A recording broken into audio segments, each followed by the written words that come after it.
Hey there, gorgeous gays. Version 2 here with Final Fantasy XIV Stormblood after last time's. Very exciting. Holy shit, so much going on stream. We're calming it down. We're going through a refractory period here. We're doing some more Hand in Land, our second last Hand in Land stream for Stormblood, and oh dear god, we're actually close to being caught up on all of the side bullshit. Oh dear god, I'm not ready for it. But we are doing some Hand in Land today. Probably another 4 batches, maybe 3. We've got 7 left. Hi, Artesia! Hi, Artesia, hello. Hi. Hello. You look fancy today. Oh, you got new hair. Artesia, the amount of times that Artesia changes her hair is adorable. And once again, you've got the axe. I'm sorry, there's been an accident and it involves your wife. Your Stola was injured in the attack on Rolga's Reach so long ago. Doctor, you're slightly late. It appears she has been turned into a marketable plushie. There was nothing we could do. Stola, no! What have they done to you? No! Stola, no! Darling, come back to me! No! No!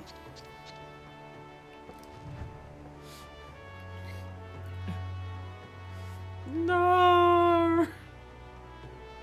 Pet the Stola. Pet the Stola. No! Jesus Christ. You got me very off guard today. Holy shit. Oh, Jesus Christ.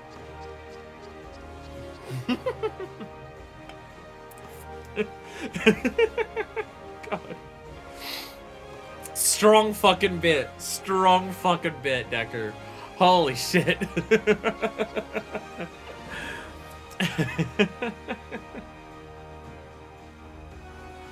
Oh, look at her go.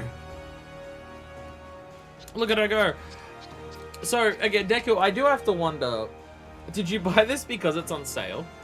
I did see they've got a 10-year anniversary sale. That's just started. I haven't seen what's in it. Yeah, okay. Yeah, there's a 10-year anniversary sale that's going on. So I wouldn't be surprised if like stuff related to the Silence were the things that were put onto sale. I should probably buy a Stola one. I should probably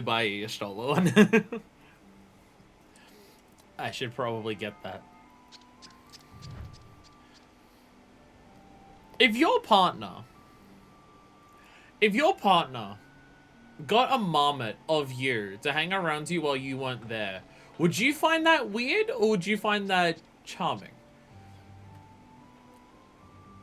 I guess it's kind of a similar idea as just like, is getting your partner a body pillow of yourself like weird? I guess it's a similar concept, but this is less intimate in that nature and more cute. Mounts, minions, outfits, lots of stuff all over the store. Anniversary sales are the big ones. Don't make me want to spend money on this game. I've already spent enough money on this game. I've already spent so much money on this game. So my thought process, and this is toxic as hell, and this is how the game gets to me, right? With money. Is my thought process is always, it's fine spending money on this game. Not from like an ethical perspective of just like microtransactioning and nickel and diming you to hell with the amount of content that they sell in the game, but more so I don't buy other games to play in terms of new releases outside of the rare exceptions of other things that I'll stream, like Tears of the Kingdom and inevitably whenever the next Monster Hunter comes out and the next like Final Fantasy VII part. So outside of like very rare things like that, I don't buy games to play anymore because I just play this all day. Or other games that I stream. So it's just like, any of my video game budget can just go towards buying stuff for this game. I hope there's no feature that can just tell you, you've spent this much on the game. Though to be fair, anything that I've bought on the shop pales in comparison to how much I've spent on my sub. I live in Australia. My sub is $25 a month because of the exchange rate. So, you know. It's much easier to just go, you know what, fuck it, who gives a shit? I'll spend $10 on a minion. That's not even a month worth, that's not even a month of playtime. Anyway, we are doing crafting gathering today. We have 7 left, so one of them will be 3 and one of them will be 4. Speaking of, I'll ban you from the FF7 minions because the descriptions do have spoilers. Fair enough. Fair enough. I have seen people run around with Tifa and Aerith ones. I have seen that, so okay. I will not engage with the FF7 minions. I will not do that. Would any of the 14 ones have spoilers? Would any of the ones involving the Scions have spoilers?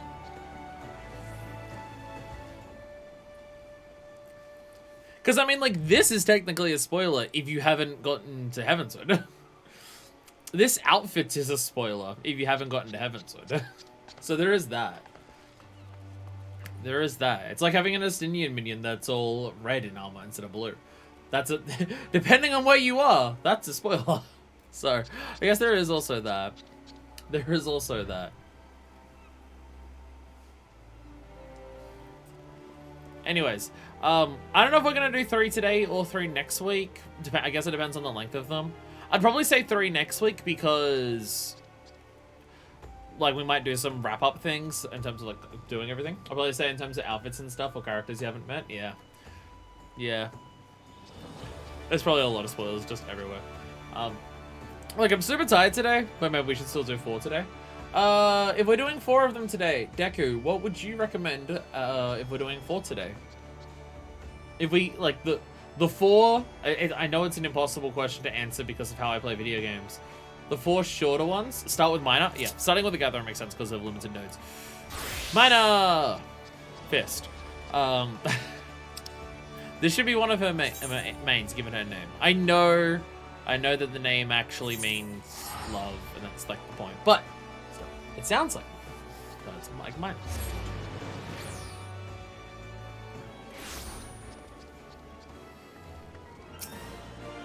I mean, also, there's just an appropriate order to do them in. You can also do that. I'm tired as fuck today. If there's I don't know if there's gonna be much difference in terms of how tired I am between doing 3 today and doing 4 today. Again, there might be some, like, things that we can do post doing all of them that are sort of relevant to crafting and gathering that might be, like, worthwhile doing next week. Maybe any script things, any delivery things, any of the various other things that exist in the game. Fishing in of itself could just take forever. Could try to catch some of those fish for that other one. So yeah, if we save 3 for next time, then we can do all of that. Gift of the Goblins! Gonna rise up, burn like thunder. Adalberto would like to entrust the guild's brightest star with a new job. Samoan! I did good work assisting Ocean's Raiders with the mineral survey. The letter of thanks sent to the guild from Captain Photom himself was quite flattering. Then again, that's the kind of praise I would expect from the woman who bested White Gully. Of course, that's not to say that you can rest on your laurels now. There's a small manufacturer in Idleshire searching for a miner to help with their work, and I think you'd be perfect. I swear there are other places besides Idleshire. I don't know, it seems like Idleshire is the only place in the game that exists. The goal's specific enough that I mentioned they'll be wanting you to procure some fairly rare minerals. Honestly, if you don't take the job, I don't know if we have anyone else up to that task. Speak to Lynette if you're interested. Did we go to Idleshire at any point last week? Well, the last week for the for crafting gathering quest we did, because we did botanist there. On the weekend, when we did all of the other stuff, did we I don't know if we went to Idleshire for any of that. Because we did Dancer, Moonfire Fair, Monster Hunter, Hildebrand. I think that may have been the first stream for like 5 streams where we didn't go to Idleshire for something, and now they're roping me right back in. And Idleshire, are we? Excellent. I thought we'd be preparing your guild papers in advance. The client for this job is a lower fellow by the name of Nonawato. Hand him these documents, and he'll see to it that you're well briefed on the task at hand. Best of luck to you. I mean, I get why so much stuff happens at Idleshire, and it's not that I'm complaining that a lot of stuff happens in Idleshire. It's one of my favorite places in the game, for both just like visual aesthetics, but also just concept and idea of what the community is. Things like that. It's one of my favorite places for that because it's just so much of like a tight-knit community that's building itself and finding its own place for itself in the world, which is why so many of the quests would end up taking place here, because you can't start a quest line here in Heavenswood, because this is one of the last areas you go to during the story of Heavenswood. So you can't start job quests here, you can just visit here towards the end of a job quest line to do that, but so many of the jobs, especially crafting and gathering ones, can help attribute to building up this place and like helping the community just continue improving itself once you're here, and that stuff can happen like in the next expansion after Heavenswood happens. Also, I believe this place was like Revenant's Toll when it first came out. The Idleshire at base 3.0's release was nowhere near as built up, and it was one of those things that over patches it got built up further and further, the same way that Revenant's Toll did back in AR. I believe Idleshire was also like that. So it makes a lot of sense that, like, immediately after the place gets built up and kind of gets its foundation started of what the place is, the next expansion can just go there and can just continue improving on it. It's kind of like what we have with the Firmament. Firmament is building up an entire thing of Ishgard post-Dragonsong War, so it can't happen until after Heavenswood's expansion. That's a build on patches, yeah. I mean, to be fair, it's something that the game has done multiple times at this point, and I wouldn't be surprised if they keep doing it. But it's I think, like Dentra's mentioned it a couple times in chat, in terms of the game's willingness to just always go plotline finishes, okay, and then what happens, and showing you the follow-up. They've done it for Revenant's Toll in terms of building that up, which was a minor example of it compared to some of the other ones, but that was back in AR, and they still did it well, I think. Obviously, you got Idleshire, which has all the job quests and everything like that. The Firmament is, like giving, like, a lot of extra stuff to, hey, here's Ishgard, actually trying to improve itself and put in the fucking work that it needs to put in to make up for everything that's happened over the course of Heavenswood and leading up to Heavenswood. And you have the entire Firmament questline, plus other job quests that are just, hey, here's Ishgard, and it's putting in the fucking work for doing it. Which I do appreciate. I wouldn't be surprised if, well, I guess not job quests, but maybe role quests or other side quest chains or anything like that might focus on Alamigo and Doma in the future, because those are also places where it's just like, hey, these places got fucked up because of what happened. Let's put in the work to try and fix it. No, Watto. Yeah, well, yes, that's me. Is there something I can help you with? Guild Identification Papers. I'm from the guild. I'm here to do a mine for you. Oh, you're the one that's sent from the Miners Guild, are you? My apologies, I wasn't expecting you so soon. I can teleport. Someone really likes the Peloton. Right, yes, the job. Let me show you the manufacturing. Chief Stickworks is no doubt chomping at the bit to explain everything to you. Go Peloton! Oh, the Peloton person disappeared. Wait, unless it's one of you over there. I'm not sure. I'm not sure. Die, hiccups. Hiccups. I'm drinking this, so it's gonna give me the hiccups. Well, not as bad. Not as bad. This is an energy drink. Energy drink gives me a little bit of the hiccups. The thing that really gives me the hiccups is diet soft drinks. Soft drinks with artificial sweetener, which I drink a lot of. Because I drink a lot of soft drink, which is a problem. I don't drink that much. I'm drinking this because I'm extra tired today. I normally have soft drink once a day with dinner and with alcohol. But diet soft drinks, artificial sweetener, seems to be something that really heavily induces hiccups in me. I don't know if maybe that's just because the way carbon dioxide like sits and rests in artificially sweetened drink. That just means that I go bleh! Way more frequently. But the Chief Stickworks, the manufacturing foreman. He's the forearm of the place. 4. That's forearm, right? Forearm, Bashaka! I don't care if that's not accurate. I find it really adorable, the idea that goblins start their phrase, they're speaking in a cute voice saying, Bashaka! Would I be correct in assuming you're the Mine of the Guild Ascent? Splendid, splendid. It is a pleasure to make your acquaintance. Why are you surprised, Manifest? Manifest, you've had so many interactions with goblins. Why are you surprised? Why? Because it's not an Elizabeth who's making guns. Because it's not every manufacturer works on guns, Minifist. Calm down. I run this humble manufacturer, leading my workers as we push the very boundaries of technology to their utmost limits. Would it be terribly rude if I inquired as to why you look so shocked? Imagine this is my friend's first time meeting a goblin quite as eloquent as you, sir. But Shoko, sharp as ever, my dear Nanawato. I've had so many encounters with the goblins. They're like one of my favorite races. What are you talking about? They're amazing in this game. I fucking love them.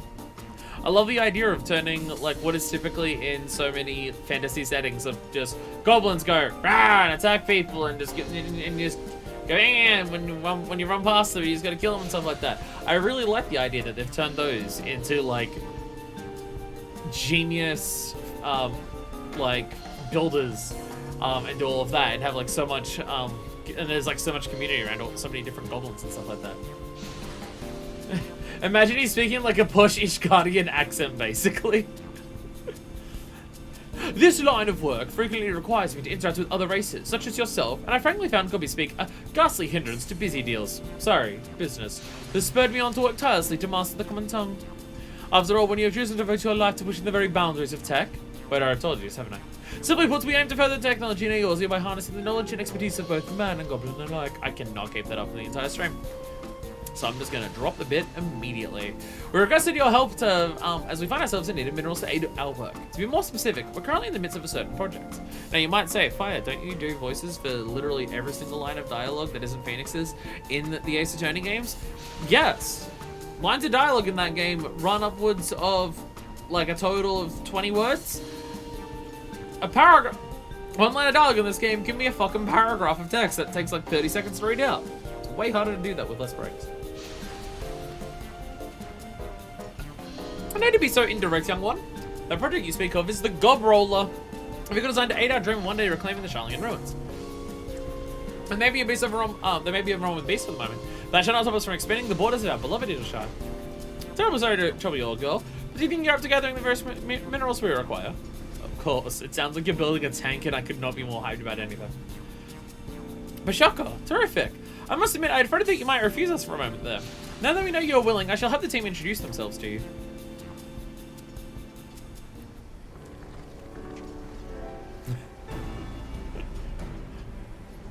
I do appreciate how the entire team is wearing the goblin masks. Name's Christrim. I was about to say, wait, which part, where do I about to stop one syllable and start the next one? Christrim. I've been tasked with making the Gob Roller's armor. Looking forward to working with you, Miss Minor. It's Minor Fist, and also don't call me that right now. It's Susan Blackwind, but you know what? It's fine. My name is Sensei, and it's a pleasure to make your acquaintance. I've been laboring of late to create the machine's interior. I was excited to see what little delights I bring to our workshop. I go by Fuckwitter and, together with Christrim, have been working to design the armor that will adorn our dear Gob Roller. I have to say, for a miner, you look like you can hold your own fairly well. Something tells me we'll get along just fine. I'm like fairly confident. I'm fairly confident if you took off her goblin mask, she'd look almost identical to Minor Fist. Based on what I can see, I'm pretty sure it's the same eyes with the same eye color, same eyebrows, just dyed, very similar skin color, and I think it's the same face shape. If you took off the goblin mask, I feel like she would look very, very similar to Minor Fist, actually. So it all happens with Stormblood, and we're just now finding out who these people are. Bashoko! Gobby's name is Stackblocks, and Stackblocks is sweat working to make Gob Roller insights. Upland is handling is appreciated muchly. Bashoko! I do believe that is everyone. Not a while till answer any questions you may have pertaining to our work schedule. As Chief says, I'm the one in charge of managing this project. One of the perks of being his #1 apprentice. At any rate, I feel this conversation best continued outside. Christopher said it is best when he described the manufacturer as being higher than Ifrit's bottom. We have about 5 different forges in here. I am melting every single kind of genital off my body right now. What's that express how I have your help, noble miner? We should go great things together, mark my words. Okay, I'm a bit taller, but like, look at her face. It varies, like, the eyes are very similar, and the same eyebrows, too. Wait, no, she might have a different Rogadon face, because one of her scars goes under the eyebrow. goes under the eyes. And Rogadin faces, which might apply to other races as well, where you can place scars on your Rogadin's face depend on the face shape. Because I saw some Rogadins running around with like scars under their eyes or across their eyes like this vertically. And I'm like, oh, how do you do that? Turns out it's a different face shape entirely. Different face shapes after that. But yeah, probably the NPC that we've seen that is the most similar looking to Manifest so far. I didn't actually speak to her. It's really great music. Just I've been wishing we had someone else help real vision that you appeared. Just check, you are positive you cannot read minds, yes? Yeah, I can, but I can't control it. Now that I think of it, I don't know I heard your name somewhere before. Yes, legendary mind is, it just happens to be equally legendary adventurer. If you're even half as good as the stories, I'm sure we'll have no cause to regret hiring you. Thrilled to pieces to have you here, friend. May I find us to be somewhat eccentric bunch, but I'm sure you'll come to our company, come to enjoy our company in due time. My advice, enjoy the journey. We are on the verge of greatness! There's stack blocks. Shaka, plenty of rocks and stick with his bank pots, but stack blocks needs uplanded to mine more. I shall go and mine more. I will mine a fist. How many times can we make that joke in this quest line? Not enough, clearly. Much nicer out here, don't you think? Well, that's about everything I had planned for today. So hope you enjoyed meeting everyone. Work will start properly the next time you're able to visit. In the meantime, I'll be busy keeping, I'll be keeping busy organizing a list of which minerals we require most urgently. Make sure you keep your pickaxe nice and sharp. Da -da -da -da -da -da. Hey, I'm able to visit. Thick skin. That's an ability. Isn't that Barrett's ability? No, it's steel skin, I think. With the formalities now out of the way, None of Water would have you do some mining. Iron Fist. There's some light one, sorry. Truly, your timing is impeccable. Finished writing up the list of minerals not a few moments ago. But if Manifest ever starts going by the name Manifest ever again, it's going to be really hard for me to read her name and actually just fucking say her name. Almost the entire LP, I've been reading her name as something else. It's going to be really hard to go back if she ever goes back. I'd love to hand it over to you, but Chief Sickwick said he is keen that you're properly briefed first. Please follow me to the bank pots. By the way, if you're angry at me for the constantly annoying sounds that is going to be happening throughout the entire stream, don't blame me. Blame that this is what the random minion rule pulled. Now, you could blame me for not pressing the button again, but it's funnier not to. Pashaka, yeah, my thanks for coming. Regrettably, it's not the best of times. Pray wait a moment. Or may help you as an outsider best suited to solve this conundrum. I know it's not quite what we requested of your services, but would you mind granting us your succor, old girl? Originally, I had planned that you asked to mine minerals required for the construction of the Gobroller's armor. However, work has come to a screeching halt thanks to Grissom and Fuckweird deciding that it's somebody better served arguing. Something tells me you might just be the one to make them see eye to eye once more. But you're certainly grateful you could speak with them and unearth the cause of this fissure. Oh fuck, we need to get to Zalira and then Yangsha. Is something happening over there? Maybe you're dead, Minor. Let's leave up to you. You have my full confidence. Zalira, Yangsha. Okay.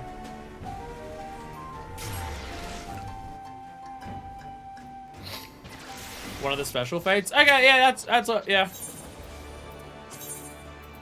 How quickly can we get there? Hopefully we don't miss. You know what I'm like? You know she don't fucking miss. I mean, what? Do we know whereabouts in Yangsha? Yangsha. My hoping it's the south side, because that's where I've teleported to.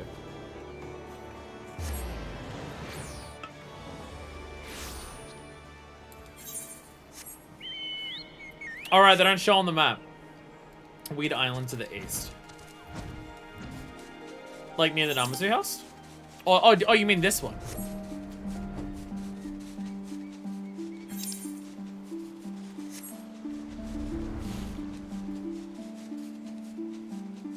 People party finding it? Fate. That one? Hey, Foxy Lady! Alright, okay.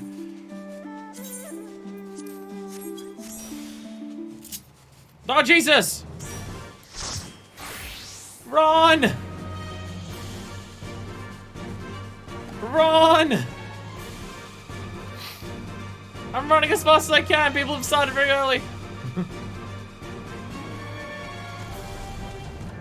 I'm here!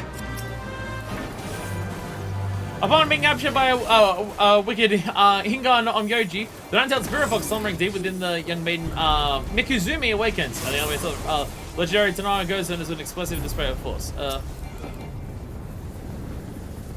Why can't I do anything? Oh, I'm on the wrong fucking path. I was about to say, why am I not doing anything? I was on my jump up bar still. I didn't realize it didn't change.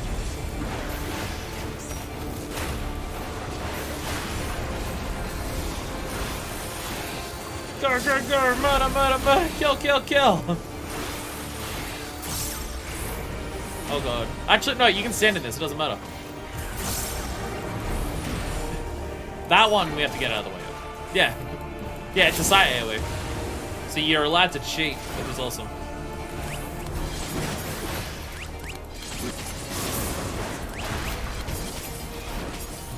Are the other enemies showing up? I don't think they're actually. Oh god.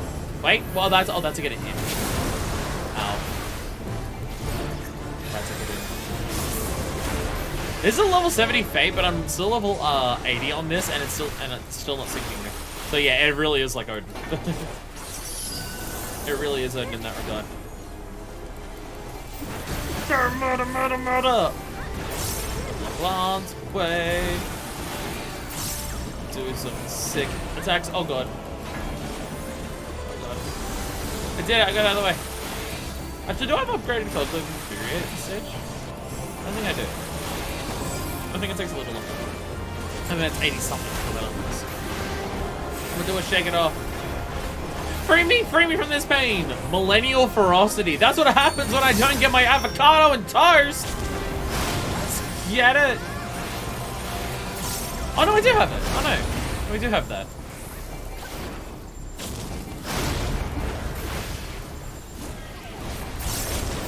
Oh Jesus Christ. Okay. It's okay. So yeah, you're just doing that several times in a row. I meant to do the other one. I meant to do the eye, not the path. The path, not the eye, whichever one it is. I've turned names off my hotbar because it's really distracting visually to see names constantly popping over it. But now that I don't have that, I don't know which skill is which sometimes. But it's fine, don't need to worry about it.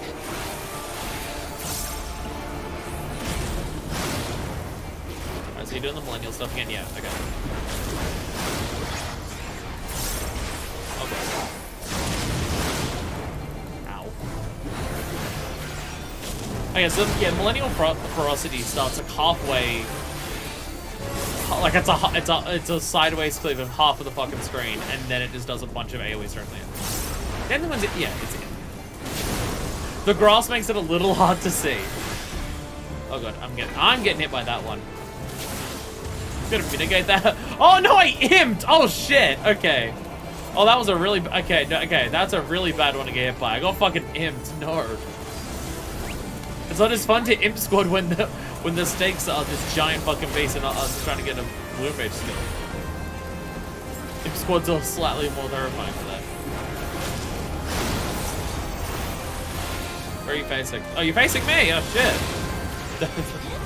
I'm just gonna put. Oh yeah, even though I'm not the main tank, I'm still just gonna put on some mitigation. So just try and make sure that I don't die. I think I also have everyone's particle effects on, which I don't know. They hit me. No. I forgot I have a gap closer now. I keep forgetting that Warrior has its gap closer at 70.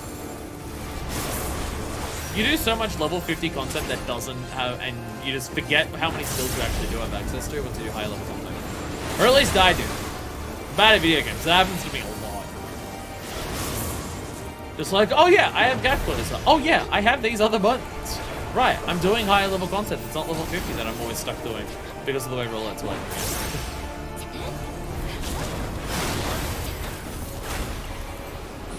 Oh, waste. Okay. Okay, I get hit by that one.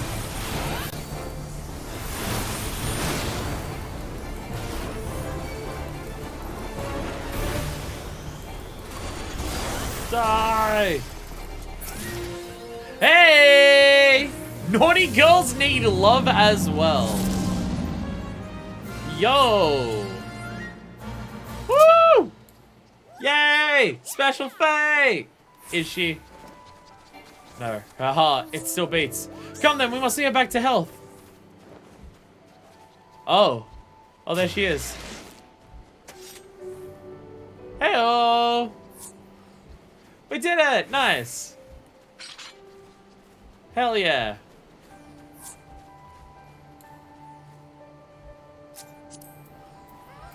Nice. So if we go to Rolga's Reach, can we turn that in? It looks like a normal ore fragment. Sasho Seki fragment. Literally the killing stone. This curiosity is said to bring death to all who touch it. Handle with care. Rocks in Rolga. Alright, off to Rolga's Reach. Slight distraction. Slight distraction from the minor quest. But for something like that, it's absolutely worth it. It's not Ixion. Ixion's the one that I want to fight. But special fate is still special fate. I do like how after a special fate, you can just see everyone just running ahead and just being like, yeah, let's go spend our stuff together. Everyone just runs up. It's like, yo, I got the thing, let's go. Wondrous Sundries, probably. Here we go. Oh, that's the Tamamo headband. That's how you get this. Oh, I believe I got this somewhere. Yeah, I did get this. I did pick this up from one of the time stones. So I have that part of it, which is nice. Fox Kit. His devotion towards you will prove fair and balanced. Yay.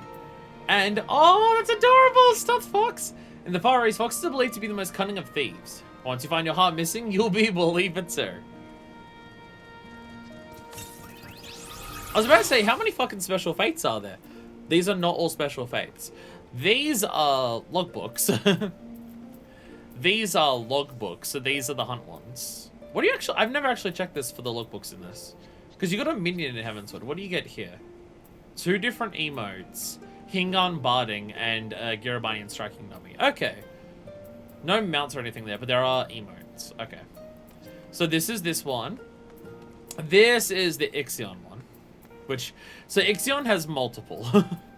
Ixion has multiple. The Ixion Clarion I already got. Again, that was another time zone thing.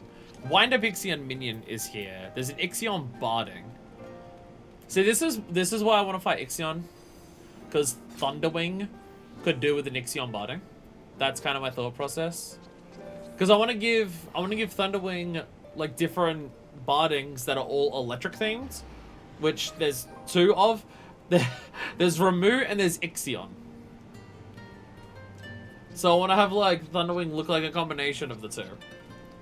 So this is why I want to fight Ixion as a special fate badly, because we can get electric Chocobo Barding. And then you get the Ixion Trophy, which is just its giant horn. And then you have all of these, and then you have some of these ones, which these are the totems for the extremes to get the mounts without having to require the drops for them. And I don't know what these ones are. I don't know what these ones are. Yeah, that one I'm not sure. I recognize this one. It's 99 until it's totems, so I recognize that as an extreme raid. It's a raid thing. Okay. So that's 1 of 2 special ones. Yeah, everyone get their foxes out. Everyone get foxes out. Yeah. See, now we're gonna now you can thank this for us not having the Namazu walk around all day. Despite its appearance, this fox kit is actually the offspring of a 1,000-year-old Vulpine spirit, yet incapable of taking on the body of a man that it may seduce its prey into relinquishing their very souls. Or not. There is truly no way to tell. Yay! Foxes everywhere! Foxes everywhere!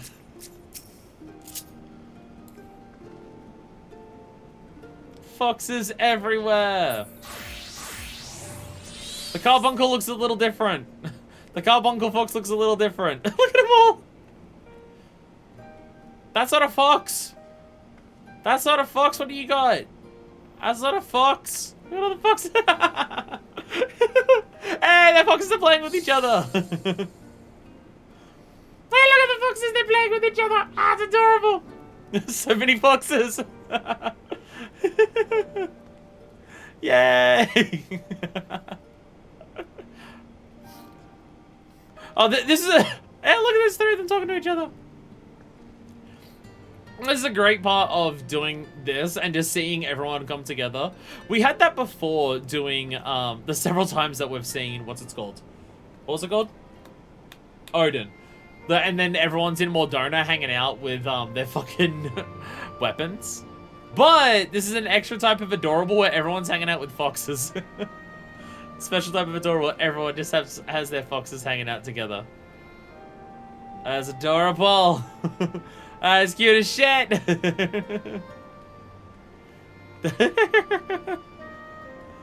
at them all. Aww. Sure. How do I was gonna say, how do I not have goodbye here? Alright, back to idle shit. Slight distraction. Slight distraction. But a distraction very much worth our time. Now we have a fox that's gonna follow us around all day.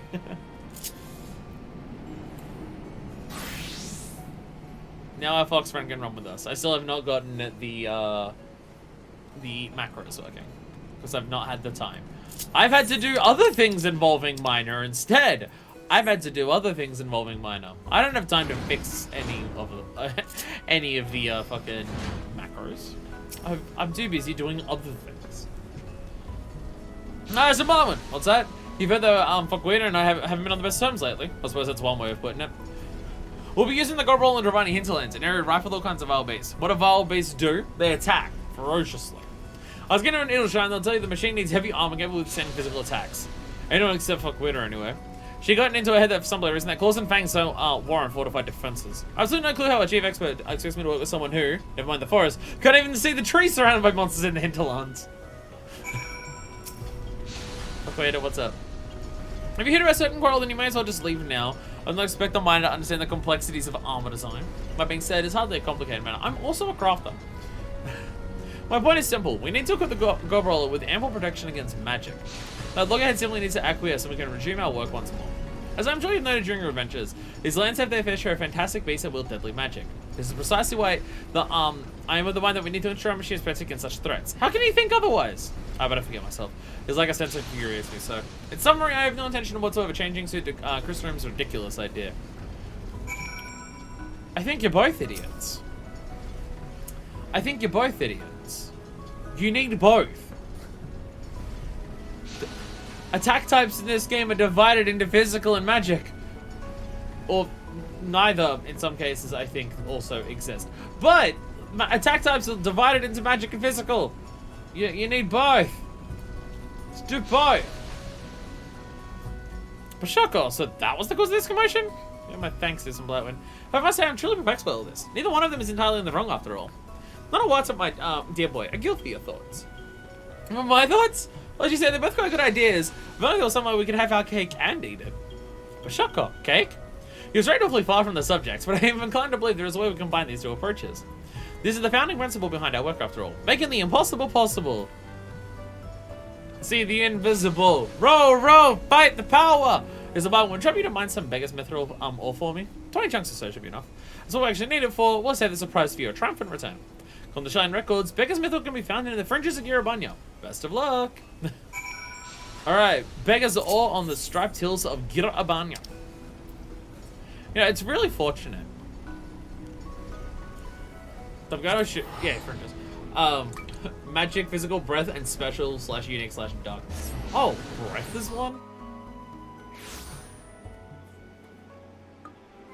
I didn't realize breath was so present in this game that it required its own category. Okay, so whereabouts is the Striped Hills? Striped Hills. There we go. Tap it up there. Now, it's really convenient for all these job quests that we're in the process of helping all these places. Like, no one's allowed to enter Ishgard until we show up there. And then so many job quests require us to go to Ishgard to do things. And then Alamigo is occupied by the Garleans. But as we start going there to liberate the place, hey, everyone needs stuff from there. Giovanni Elements, Starcrack Sand, Kota Dynasty Relic. Well, I don't need any of that shit. I don't need any of that shit, so I'm clearly in the wrong spot. Now, could I look at my guide list and have it tell me whereabouts it would be? Yes! Maybe I should do that. I'd say, but that would be too easy. That would be too. That's not it. Never mind. Does it actually? It may not actually tell me. It may not actually tell me that I think about it. Some only asked for help because it opened up. That is true. That is true. Some say, oh, now that this is a thing, we can go and do that. Are you the same? You're the same bitch that was crying before. Bro, we already helped you. Bro, we literally did this fate earlier. If you're stuck again finding the Gigandas, that's your own goddamn fault. At some point, the Resistance members have to learn how to fight for themselves. We literally already helped this bro. If he hasn't moved in the several weeks since then it's his own fault. There it is. It beggars belief that we could find it here. Nailed it.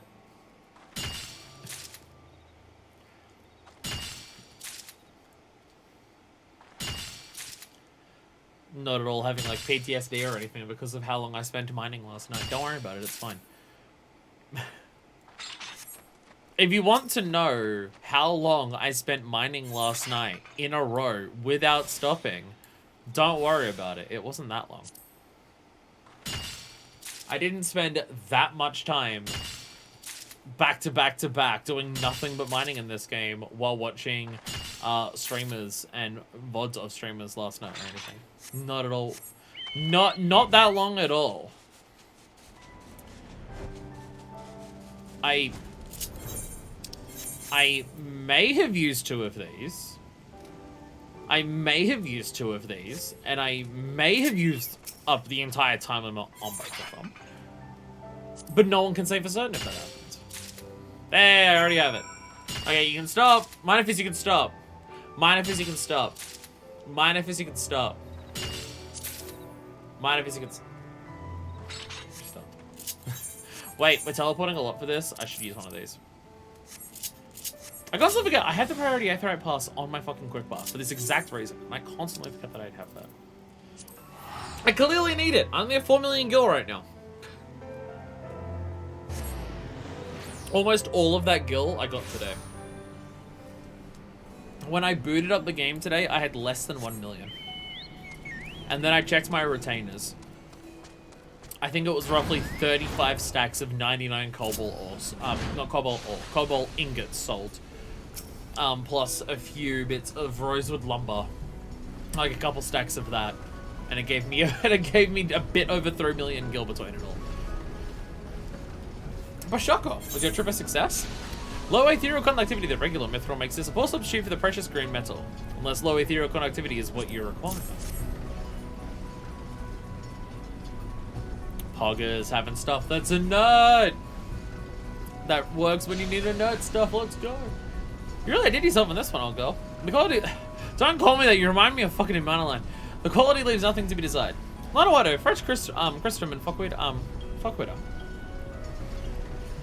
I can't say her name without thinking about the really dumb joke that I made about her last time we were in the bank box. Ugh. Are people gonna hover-hand my stuff? Oh, it's been so long since people have hover-handed me. Normally a shoulder just grabs anyway. I mean, what? Chief, would you mind explaining just why Fuckweed is here as well? I figured you're well aware of the bad blood between us. Bashoko, never mind your silly squabbles. Take a look at this. What am I looking at exactly? Bashoko, this is not only created using the biggest mithril ore that I had to simply one mine for us. There's no worthy of having exceedingly low ethereal conductivity. You mean to say that you're going to use my idea? Fantastic. Chief, how could you? Might as well tie the gobber hole of a neat little bone gifted to the beast at this rate. Bashoko. Now, let's not jump to any rash conclusions here, you two. Imagine this. We make sheet metal using this ingot, proceeding to wrap in the regular sheet metal we use for vehicle armor. It's a really good idea, but in practice, it's going to weigh the vehicle down to no end. I would not be so sure. If you combine your skills, There is no reason that the impossible need remains so. Second, 2 types of metal could to create a new kind of armor, one which fulfills all our needs. It's something I imagine you two are quite capable of doing. Would you not agree, some Blightwind? Yeah, I definitely could vouch for these two.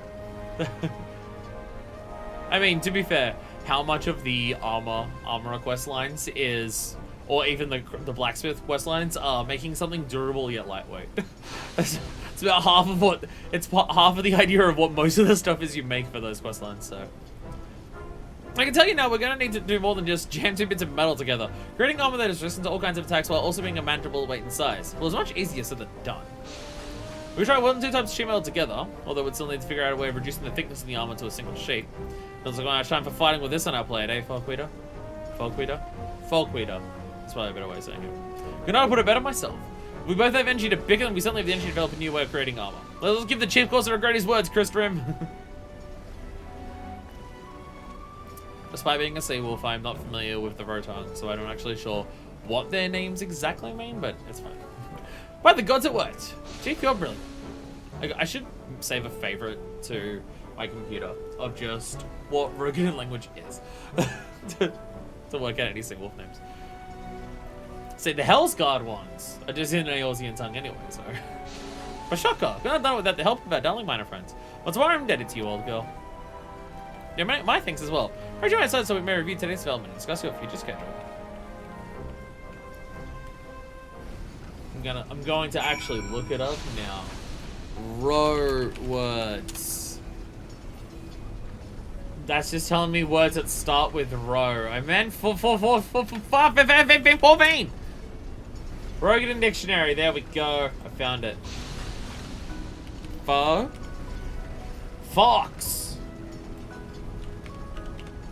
Fox Willow is her name. Her name is Fox Willow. And the other dude's name of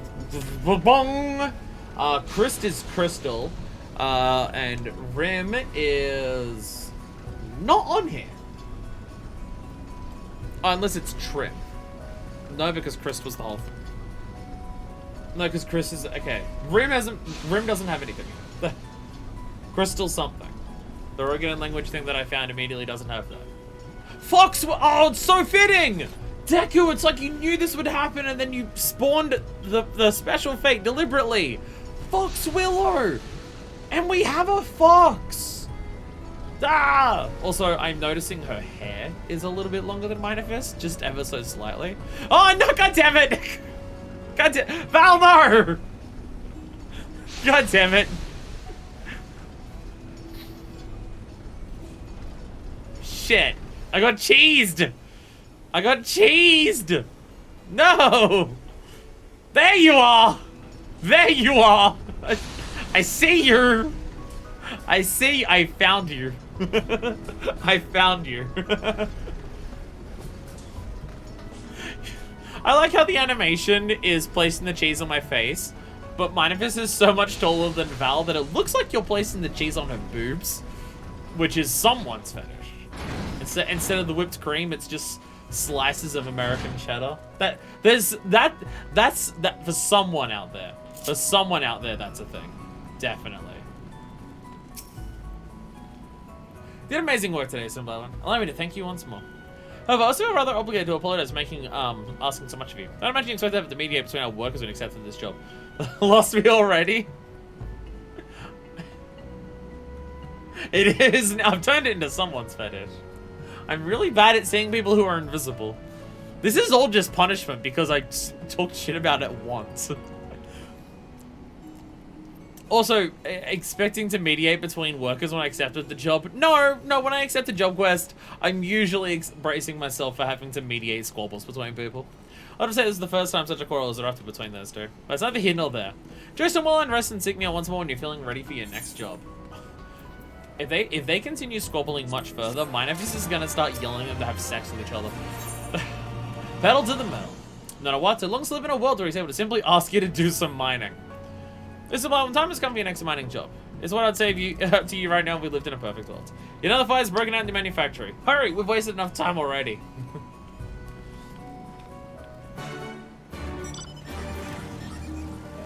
We're gonna be in the middle of killing Omega on the weekends. We're gonna be like in the final fight, and we're going to kill Omega. And in the middle of the rotation, there's gonna be like an invulnerable phase for Omega. And in that invulnerable phase, Val's is still gonna run over to me and just throw cheese at me in the middle of the fight. Chief, and explain the talk to the person who's actually for the quest line. Fine. Bashoko. Ah, adventure. I was just recalling a time when mine used to be so enjoyable, outside of any petty squabbles. Alas, that was long ago. Workers are at it once again. It's time at Zensai and Stackblocks are quarreling over the Gobbler's controls. Maybe.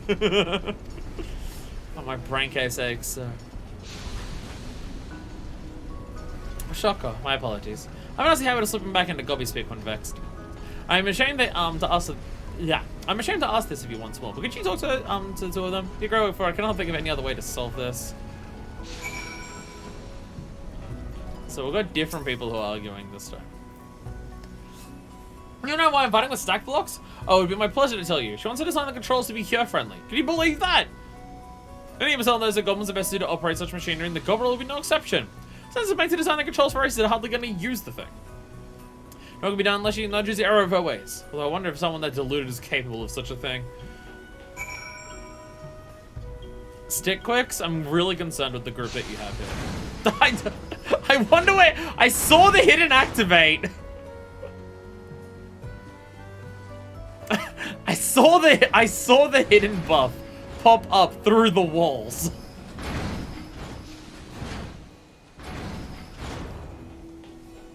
Manifest, why are you looking outside? It's just ghosts. Bashoko. Sackbox wants to design Whirlycog insides for Uplanders, but Sensei says no. Sensei has much unknowns of Whirlycogs. Why do you make Gobble inside that suits Uplanders? Starbox can't work with these out-of-brand ideas. Sensei needs to think like Gobby. Make it for the Hures and give the Gobbies a booster scene. Solution solved. Bashoko. I know that can't have been easy. On the bright side, now we know the issue. All we need to do is fix it. You gotta bring me 20 chunks of feather iron, old girl. Bashoko. Splendid. My friend a merchant of sorts is more knowledgeable of this particular mineral than I. See about the hard place, and she'll tell you where to find what we need. Alright, to the hard place. Keeping an eye out. There you are! I see you this time. I caught you immediately that time. What's up? I'm learning. That's how you went to that. There we go. I am learning. Slowly, but I am learning. Whee! I went to immediately speak to Zoe. I'm not doing deliveries right now. Are you even a ninja main, Val? Is Val even a ninja main, or is Val just a ninja main when it comes to fucking with people and throwing G's at them? Bashoko, you're the uplander that gave Gobby all more precious than Jiggly Shine. Good Gobby friend indeed. Are you well? Is this the same Goblin merchant that we did from the previous questline for this place? Oh, I play ninjas sometimes.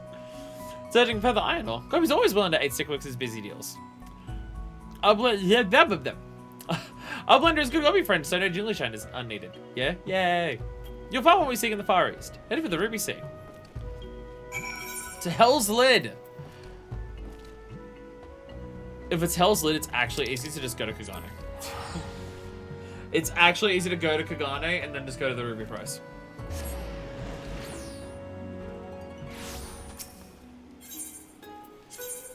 No, I mean, I guess you could go to Honokoro and then take the boat over to Sakamizu. Oh, Sakasuki, sorry. Because I'd go take you there. But I have to travel to Kagane first anyways. It's 0 gil. What am I talking about?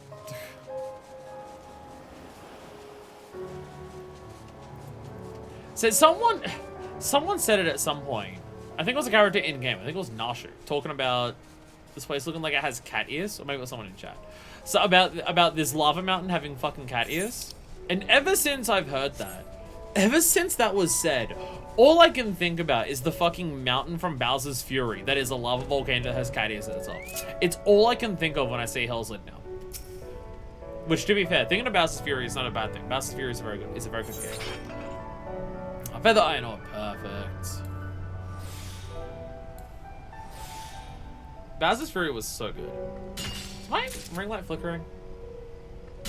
I can't tell if my ring light is flickering or whether my eyes are fucking up.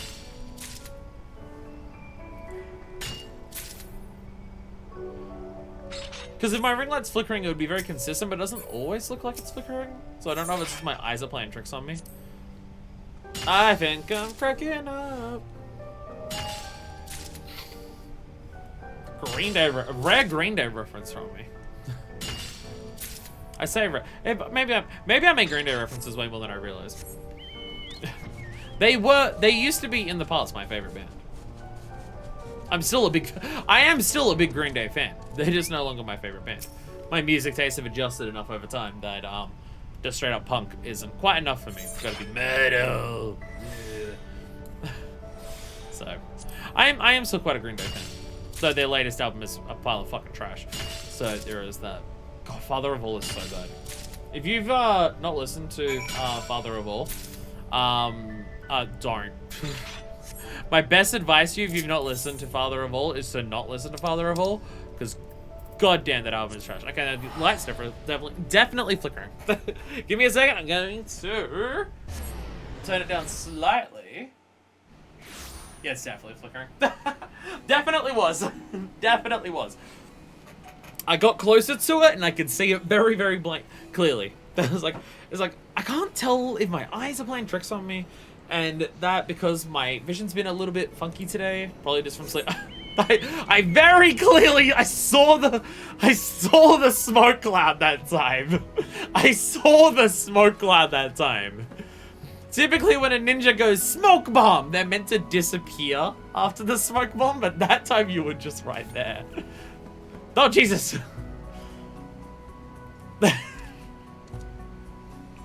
You know, I'm now realizing that that probably does explain a big part of how you're able to get around me so quickly. I forget that ninja has a fucking teleport. Also, I'm just someone who's just really inattentive and noticing when you do that shit. Shotgun. Well, have you been able to point you in the right direction? Not technically as light as an actual feather, this rare variety of iron weighs slightly less than normal iron, making it a preferable alternative, if enough can be procured.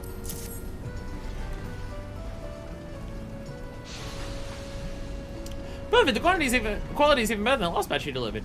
No, Wato, fetch down Senzai and stack blocks for me.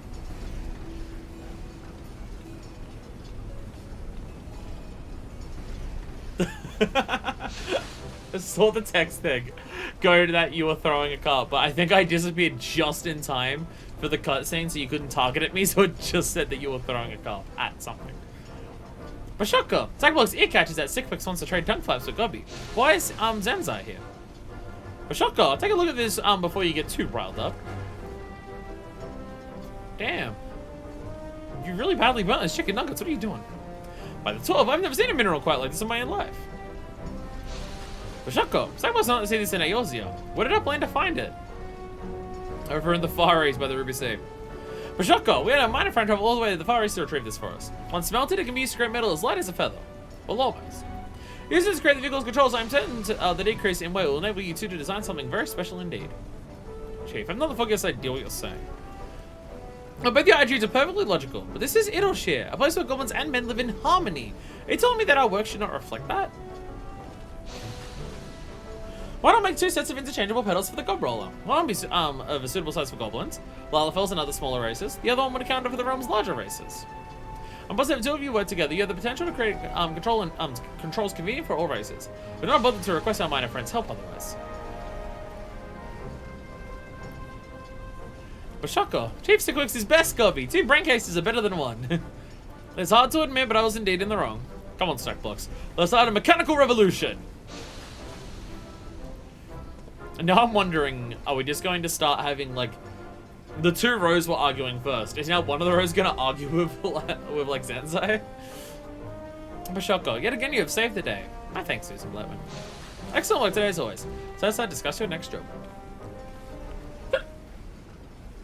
Bashoko, yes, I'd like to believe there actually will be a next job. The infighting is getting too intense. Shocker. How about I'll consult with Slowfix about this? No, I got the cheese again! I just feel that something needs to be done to improve our working conditions. Can't very well expect to finish this project in a timely manner, but bickering every step of the way. I'll start to rely on your help forever. I have much confidence in the ability of every single one of my workers, so I can stop worrying about their personalities. Something was somewhere they could all work in harmony. Alcohol! Alcohol! It'll make it better or make it worse, but it will definitely do one of those two. Ah, sorry, girl. Something for you to concern yourself with. Go see with Nanawato. He's been waiting more than long enough.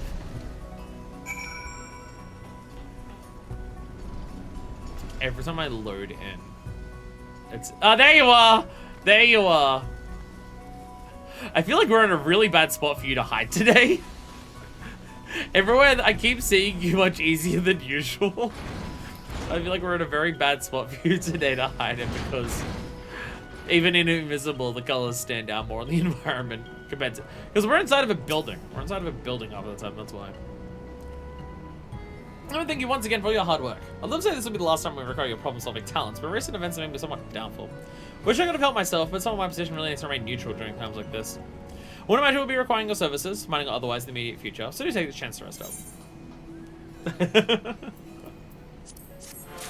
am I gonna do if I can't hide constantly and throw cheese at you? Where the money takes you. Yo, bountiful yield, sir, pog. Not a word, I found myself in a bit of a financial pickle. I'm late! I'm late! Oh my god, what? Are you the Cheshire Cat? Are you from Alice in Wonderland? Oh, hello there, Simone.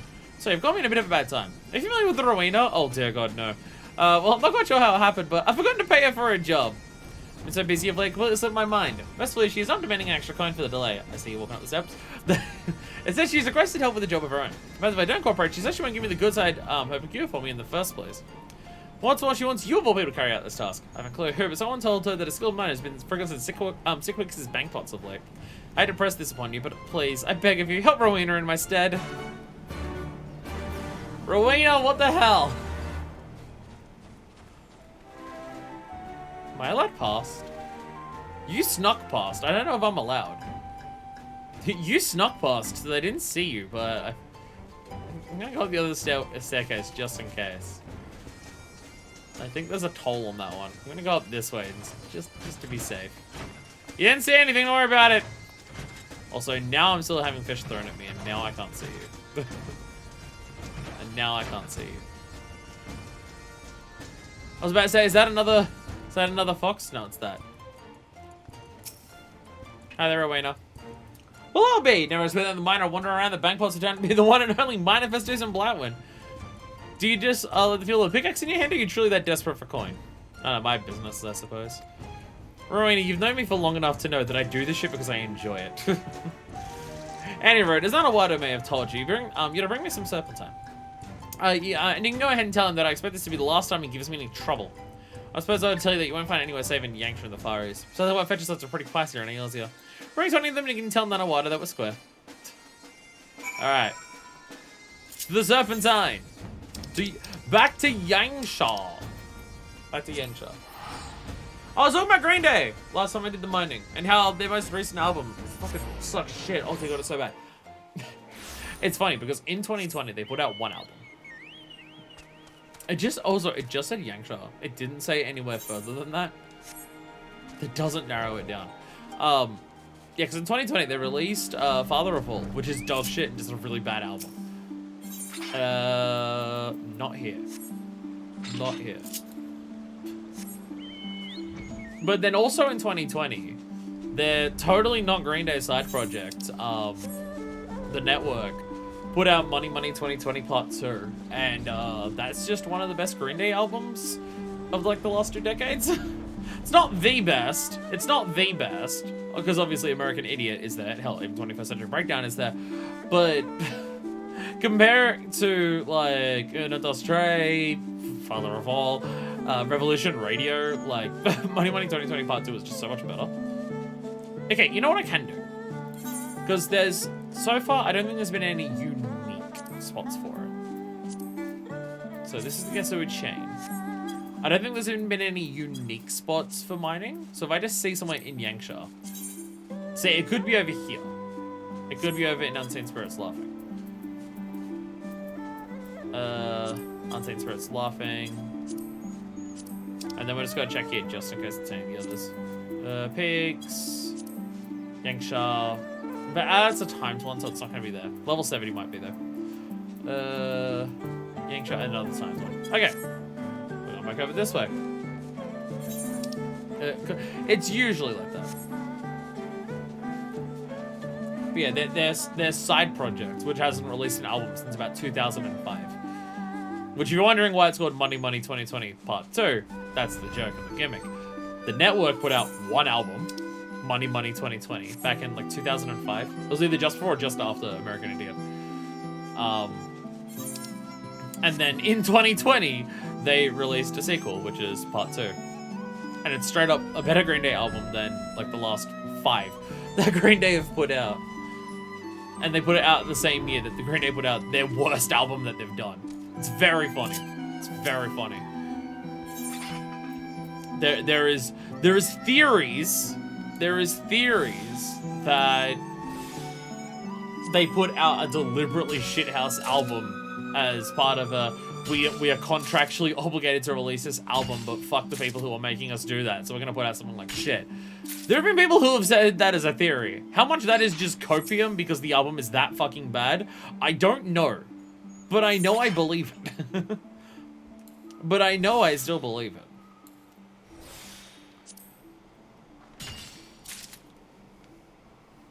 We'll just have to see whatever Green Day's next album is.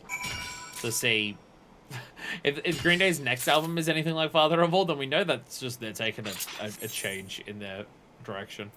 Which, like, there's nothing inherently wrong with bands changing up their style and going in new directions. I feel like this... No, my pizza! No! No, you ate my pizza! No! No! There's nothing wrong with bands, like, going in a new direction and trying something new. The issue is that just, like, a lot of the times when a band tries a new direction, their skills at that new direction pale in comparison to what the old stuff was. Like, I'm not one of those people where it's just like, this band is putting out things that isn't like what they did before, so therefore it's bad, because I want the same thing. But there's definitely a lot of bands who put out stuff that is a new direction for the band, but also because they've got no practice or experience in it, it's just not very good quality. That does happen. That does happen. And then that's when I'm just like, okay, you're trying something new, but you're not, like, good at it. Which is fine, but, like... I'm also now realizing we're still in Zalira. I'm noticing that we're still in Zalira. Why Zalira? Oh, we came here. I was about to say, we're still in Zalira, and you actually tracked me down here, Clone. Did you go to Diabolos first and then realize, oh, we are in Zalira? We're here for a special fate. There was the Fox Lady fate in Yangsha that appeared. No, I still Zalira. Okay, good. Yeah, the Fox Lady fate appeared, which I've never seen before. So we had to come to Zalira to do that, and it's also how I got this Fox minion that is now following me. I just completely forgot to go back, but it also doesn't really matter, does it? I said 20 chances of Serpentine. 20, you hear me? This rare mineral, also known as lizardite, is still believed in some regions to be the lithified remains of a great skeleton.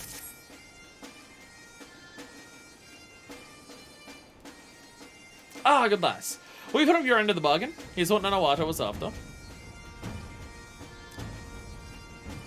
Thanks for that. A good bit of business. Still a bit puzzled at what's going on at Stickfix's bank pots, mind you.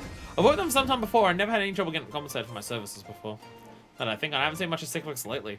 Tends to stop by every now and then, check on the quality of the orders and the like. But I can't remember if it left me last time he came here. Problems are happening. A good example in terms of music. Might I change back because there'll be a time node for the Final Quest like Blinders did. Do you need to change back for... can you only do time nodes on your home server? Is that a thing?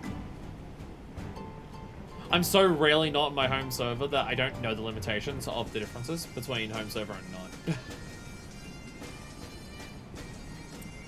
Oh, some Lightwind. Please, put me out of my misery. How did it go? Research materials. Research materials go by the Rowan. It's an otherwise request. I'll talk about music in a second. I'm now on a music day. Instead of talking about food all day, I'm going to talk about bands and music all day. Sometimes only on home servers, so you can't switch servers to farm them. That does make sense. That does make sense. Okay, so we will have to switch back to D-Willis. Okay. Oh, thank heavens. With this, we continue our work on the gob roller. I suppose, since there are no other pressing issues at this point in time. Now, I count on good conscience Light as someone who has helped me so much. Let me know I apologize to you at the moment. So I tell my prize you with the current state of our work. For a while now, the project has been at a standstill. Before you jump to any conclusions, nothing to quarrels broken out between our workers. No, it's much more serious. Chief Stickwix is missing. I've tried to ascertain his whereabouts, but no one's been able to help him. I suppose you've heard of anything. He said something about visiting Slowfix. We went to Slowfix for advice, you say? Why on earth could he... Ah, but of course. Once this sort of discussed all the rig and bickering between the manufacturing workers. Really matters not why he went to speak with you. What's more, we find out Slowfix just knows where the chief is. As we have no other clues at this moment, it's just we seek out Slowfix post haste. Come along, Mr. Blowman. Come along! You didn't move. Also, Slowfix is right here. Hey, Slowfix! What's up, friend? I really like Idleshire. It's another one of the... Idleshire is one of those examples of a number of different places in this game where you do so many different quest lines with just the... There's so many NPCs in this game that could just be random NPCs that you interact with once and then, like, that's it. Or, like, one quest line and that's it and they never come up again. Which, don't get me wrong, there are a number of characters like that. And it's fine that there are a number of characters like that. Not every NPC that is named needs to be, like, super important to several quest lines. But it is really nice when you do have certain characters who will just come up multiple times because it makes sense for them to come up multiple times. So, obviously, Slowfix is, like... one of the head goblins of Idleshire, so it makes sense that he shows up in so many different things. Same with Midnight Dew.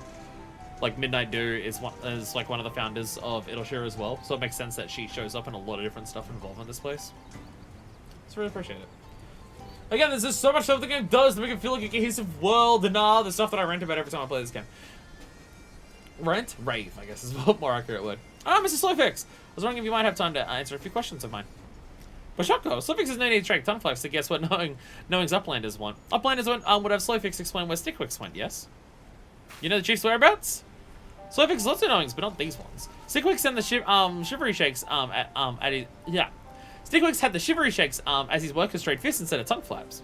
So he used to be one of the Illuminati, but as they became crazier and crazier, he chose to run away from the bad gobbies. Oh, and now he's seeing the same shit happen with his new friends of...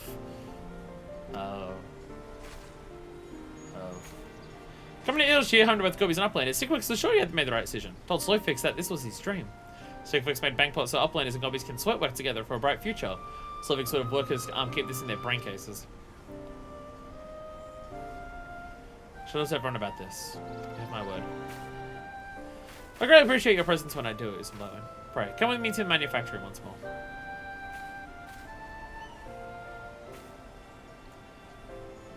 Shit, an actual, like, ex-Illuminati goblin. I don't know if we've had that before. Can't think of any. Shotgun. Eastwise? Westwise? Slowfix don't know where Stickwix went. Well, Slowfix thinks Uplanders should keep his dream in their brain cases. I still have that thing in my brain case. I'm talking about music. I was just waiting to go... Before I have to go gather some stuff, so I have some time to talk about the thing. But look what I have that... Hi there, Nanawato. You know how reassuring your presence is, Butwin. I don't know while I gather the others. Yep. What's about to say? I feel like there's a sharp part of my nail here. No, there is. There is. I accidentally hit my finger on a thing and I bent back my nail. And I'm now realizing it has indeed cracked it, which is very annoying. I can't grow my nails much longer than this. I always have like relatively short nails because my nails are fragile as shit. If I grow them much longer, just hitting them constantly, they will just shatter and break absolutely constantly. So I can't keep them that long. Not that I'd want to. I see people with nails that are fucking this far out from their finger and I'm just like, how do you use your hands for anything like that? They're this long already and I'm just like, they get in the way sometimes like this. But if they're too short, then they're not in the way enough to use them. But Shotgun, why does Nanawato summon Sackbox? I've asked you all to lend me an ear, lend me your ears as I wish to share what we have found about the chief's disappearance. Kind of saying how people have super long nails. I don't get it either. How do you use your hands when your nails are fucking 3 inches long? How? I don't get it. So you're saying the chief's desertion is down to us? You're all dickheads. It's the end of the world as we know it. And I cannot criticize Chief's actions. We've tested his patience time and time again. It's hard to believe, but our bickering has destroyed the very dream we came together to make a reality. Nothing without the Chief's guiding hands. Maybe the same mind do some black man. God Roller can be finished without the Chief. Chris Worm is right, the God Roller is done for. The God Roller can be finished without the Chief. He had confidence in all of you. If you trust in yourselves the way he trusted in you. Quite right. But we first need to change our approach. I think we continue the project that Stickwick started. Shocker. None of what those words excite stack blocks. Time has come to finish the God Roller. None of what fire in your heart is infectious. But tell me, what do you mean when you say we must change? We need to focus on working together as a team, not as a collection of individuals. I myself notice how easy to get caught up in matters that only concern oneself. For the duration of this project, I've consistently relied on Ursa Blyman's help and done nothing of note. But that ends today. As this moment, we are a team in the truest sense of the word. And this, I'm convinced, is the key to finishing the God Roll as well as continuing our work in the long into the future. She would no doubt say the exact same way here today. For Shoko, Cyborg's back things Stickwick saying the same thing. The impossible is possible, we help each other. Yes, quite an idea. It's so hard to not just see my manifest when you pose like that, especially. I so rarely see Femras in this game. They're seeing any Femra pose, and I'm just like, that's my manifest! Might as well once cloud, but now they're perfectly clear. I've got some ways towards making up for us to point the Chief, too. This is it. A last revolution I've been waiting for! Yay! Let's make a fucking tank! We know what we must do. Let us finish what we started. For the Chief! Yay! Isabel, when you have the time, let us speak outside. I'm going to... This crack in my nail is really irritating me. I'm going to quickly cut it. Because if I don't cut it, then it will snap on its own and make my nail really short.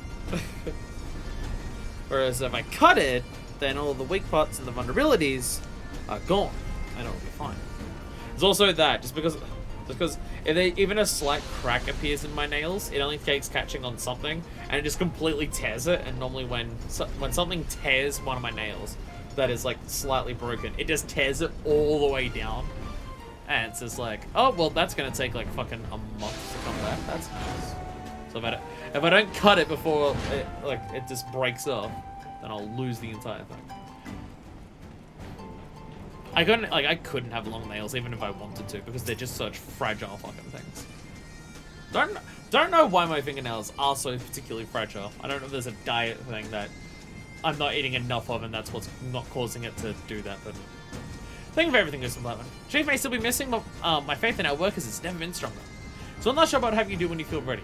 That should provide us with everything we need to finally finish this project. I was got Kafka in Star Rail, so I leveled her up quickly and got her gear. So I don't know much about Honkai Star Rail in terms of like gameplay or anything, but I have seen several people share pictures of the lesbians in that game on Twitter, and I think I do recognize who Kafka is. A minor success. Turn-based gameplay. I had no idea that it was turn-based. I thought it was the same gameplay as Genshin Impact. I had no idea. Serotin is like one of the B vitamins, I think. I'll be honest, I have no idea which vitamins I do and don't have get enough of. I take two, well, other than estrogen. Other than estrogen, my supplements that I take are calcium, this is just pure calcium, which I need more of, but it's expensive and I wait for it to go on sale. That one hasn't been on sale for a while. And then I have this one, which is iron with vitamin C and B12. So I have those ones. I have those. Maybe I also need something else. The B12 one is important. The B12 is a relatively important part of that. Did you know? Did you know? Because this is what a doctor explained to me. That if you don't get enough B12 in your body, if you have tattoos and you don't have enough B12 in your body, your body can start like having a reaction to the tattoo ink that's in your body and make it flare up. Because I learned that the hard way. I learned that the hard way, that one day I woke up and the tattoos on both of my arms, which was also part of what I talk about with the music, completely and utterly flared up really badly, along with the tattoo on my chest here. The ones on my hands were okay, but these are also the most well-done tattoos that I've got, so maybe that's also part of it. And they all started flaring up, and I'm just like, what the fuck is going on? And it was like, okay, well, I'll see if it's still like that by the end of the day. And it was. So I did a very rare thing for me, and I went to a doctor. This was a while ago. And it was just like, yeah, and they saw it, and they immediately just like, yeah, your tattoo's your skin's reacting to having the tattoo ink in there. I was like, that's never happened before. It's just like, are you getting enough B12 in your diet? My response was, I've got no idea. I don't know what vitamins I do or don't have enough of in my body. And she was just like, get some B12 in your body, because that's probably what's causing it. And lo and behold, since I've been having this, I'm not at that issue. Though if I don't have this for like a week, because also expensive. If I run out of this and I don't have it for a week, then my tattoos do start they don't start flaring up immediately, but it takes like a week and they'll start getting really itchy. So there's that. There's that. Kafka enables the dot play style. That thing that doesn't exist in Final Fantasy XIV anymore. All dot-based characters are B tier unless played with Kafka, then they're really good. So I've heard that Honkai Star Rail is like, there are aspects of Genshin Impact that for gameplay reasons turn people off from wanting to play Genshin Impact. And a lot of people that I've seen who don't like how Genshin Impact plays have played Honkai Star Rail and are just like, oh, I like this. So there is that. It is gacha. It is gacha, which is the reason that I wouldn't get into it personally. Because like, gacha has the element of FOMO to it, and anything that has FOMO to it just it's why I can't play any game with a battle pass. I can't play any game with a battle pass because then my brain just says I'm only playing this to complete the battle pass, even if I'm not, and then I just don't play it anymore. Fucking that happened with Splatoon 3, my favorite multiplayer game. But Splatoon 3 had a battle pass, and just its existence in the game just, like, massively lowered my impact of wanting to play the game. So there's things about Genshin Impact and Honkai Star Rail, which I didn't realize was turn-based. I thought it was like Genshin... That's because the way people talked about it, they were just like, I don't like Genshin Impact, but I like the gameplay of Honkai Star Rail. So I was just like, oh, okay, so it's probably like that, but changed enough that people enjoy it. I didn't realize it was an entirely different fucking type of gameplay. Yeah, even though like there might be games that that are good in their own ways and have their merits and stuff, I have no idea other than the grossness of the gacha. Though there are games that are way grosser than Genshin Impact when it comes to gacha. But gacha in of itself and the battle pass would drive me away from it. A minor success. Nanawado was an expression that suggests work on the Gold Brawler is at last coming to a close. Isambla, a delight to see you as always. Please follow me to the bank pods. I mean, honestly, this game has a battle pass in it with PvP. And the only reason that I will ever complete the battle pass in this, which this is I've actually done that this time around. I have not gotten all of the rewards from any of the battle passes in this game until this time. I did get them out from this one because they made it so that the actual daily part of this also gives you series XP, where it wasn't before. So it requires nowhere near as many. But I'm not doing that to complete the battle pass in this game. I'm doing it to get experience on my jobs. The moment that all my jobs are max level, I probably won't do frontlines enough to complete the battle pass in it either. B7 ACE officials for hair, skin, and nails. See, my nails are dog shit, but my hair is very good. Well, my hair is very oily. My hair is ridiculously oily. So there is that. I do need to, like, manage my hair with its oiliness, which is just washing it. But in terms of, like, the health of my hair is ridiculously healthy.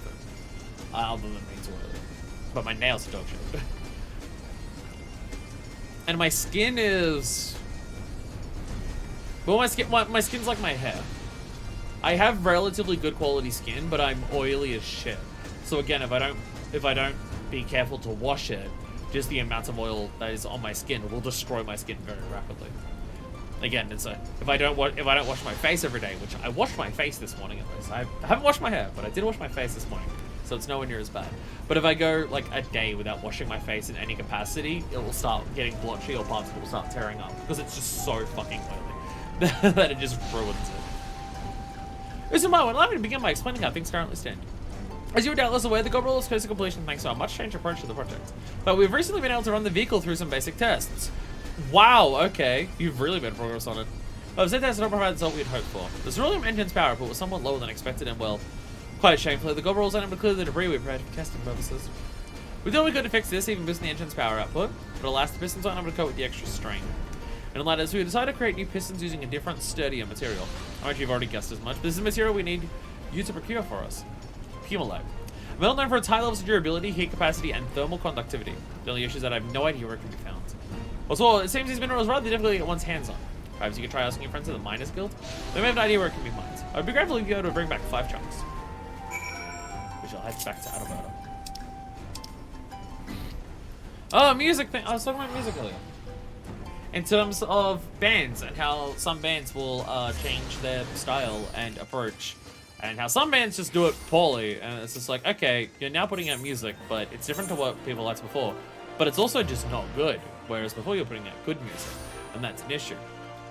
And a band that a lot of people have issues, a lot of people had issues in terms of them changing their style, but I didn't, because I think for the most part, they did that music still really well, is Linkin Park. I mean, One More Light pushes it too far. One More Light's not good because One More Light's just not done well, which is a shame to say about Chester's final album. But like for the most part, like people are just like, oh, Linkin Park were good with Hybrid Theory and Meteora, but after that they dropped off, and I'm just like they started changing up their style a lot more after Hybrid Theory and Meteora, but I still like the albums after Hybrid Theory and Meteora, and I don't think that like. Hybrid Theory and Meteora might still be my favorites, but it's not like it's these two and then all of the others. It's like Hybrid Theory and Meteora, and then it's like 1,000 Suns, Minutes to Midnight, Hunting Party, and stuff that's like here. So, like, Linkin Park were doing different shit, but they did it really well, so I didn't care that it changed. Whereas some bands will just be like, we're doing a new thing. Okay, hey, are you doing it well? And then it sounds like fucking noise, and then it's terrible. Unfortunately, being into metal the way that I am, that happens with a lot of bands. It's kind of a sad to say it, Parkway Drive. Parkway Drive have changed their style quite a bit over the years. But I think Aya and Reverence like do it well. Like, Aya is my favorite Parkway Drive album. And it's like, oh, they did that well, and they did Reverence.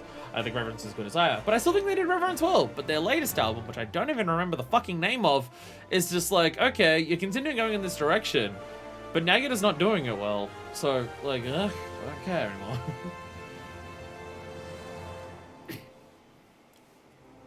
You're searching for what? Because I've expected to hear you of all people bring that mineral up. You'll find what we need in the peaks of Girabanya. What has it was traded fairly often back in the day. Oh, that all changed over the past century. It was becoming increasingly scarce thanks to the Autumn War between Alamiga and Gridania. Then once the Gallian Empire took all Alamiga for their own, traded the mineral seas completely. My Magic Miners Guild very own not mind if it's do some Blood will be more than up to the task of locating a deposit of Pumalite. Best of luck to you, friends. Well, first we need to go back home. Because we need to go to the home server for this. So there is that. There is that. And what time span are we looking at? 8 a.m. to p.m.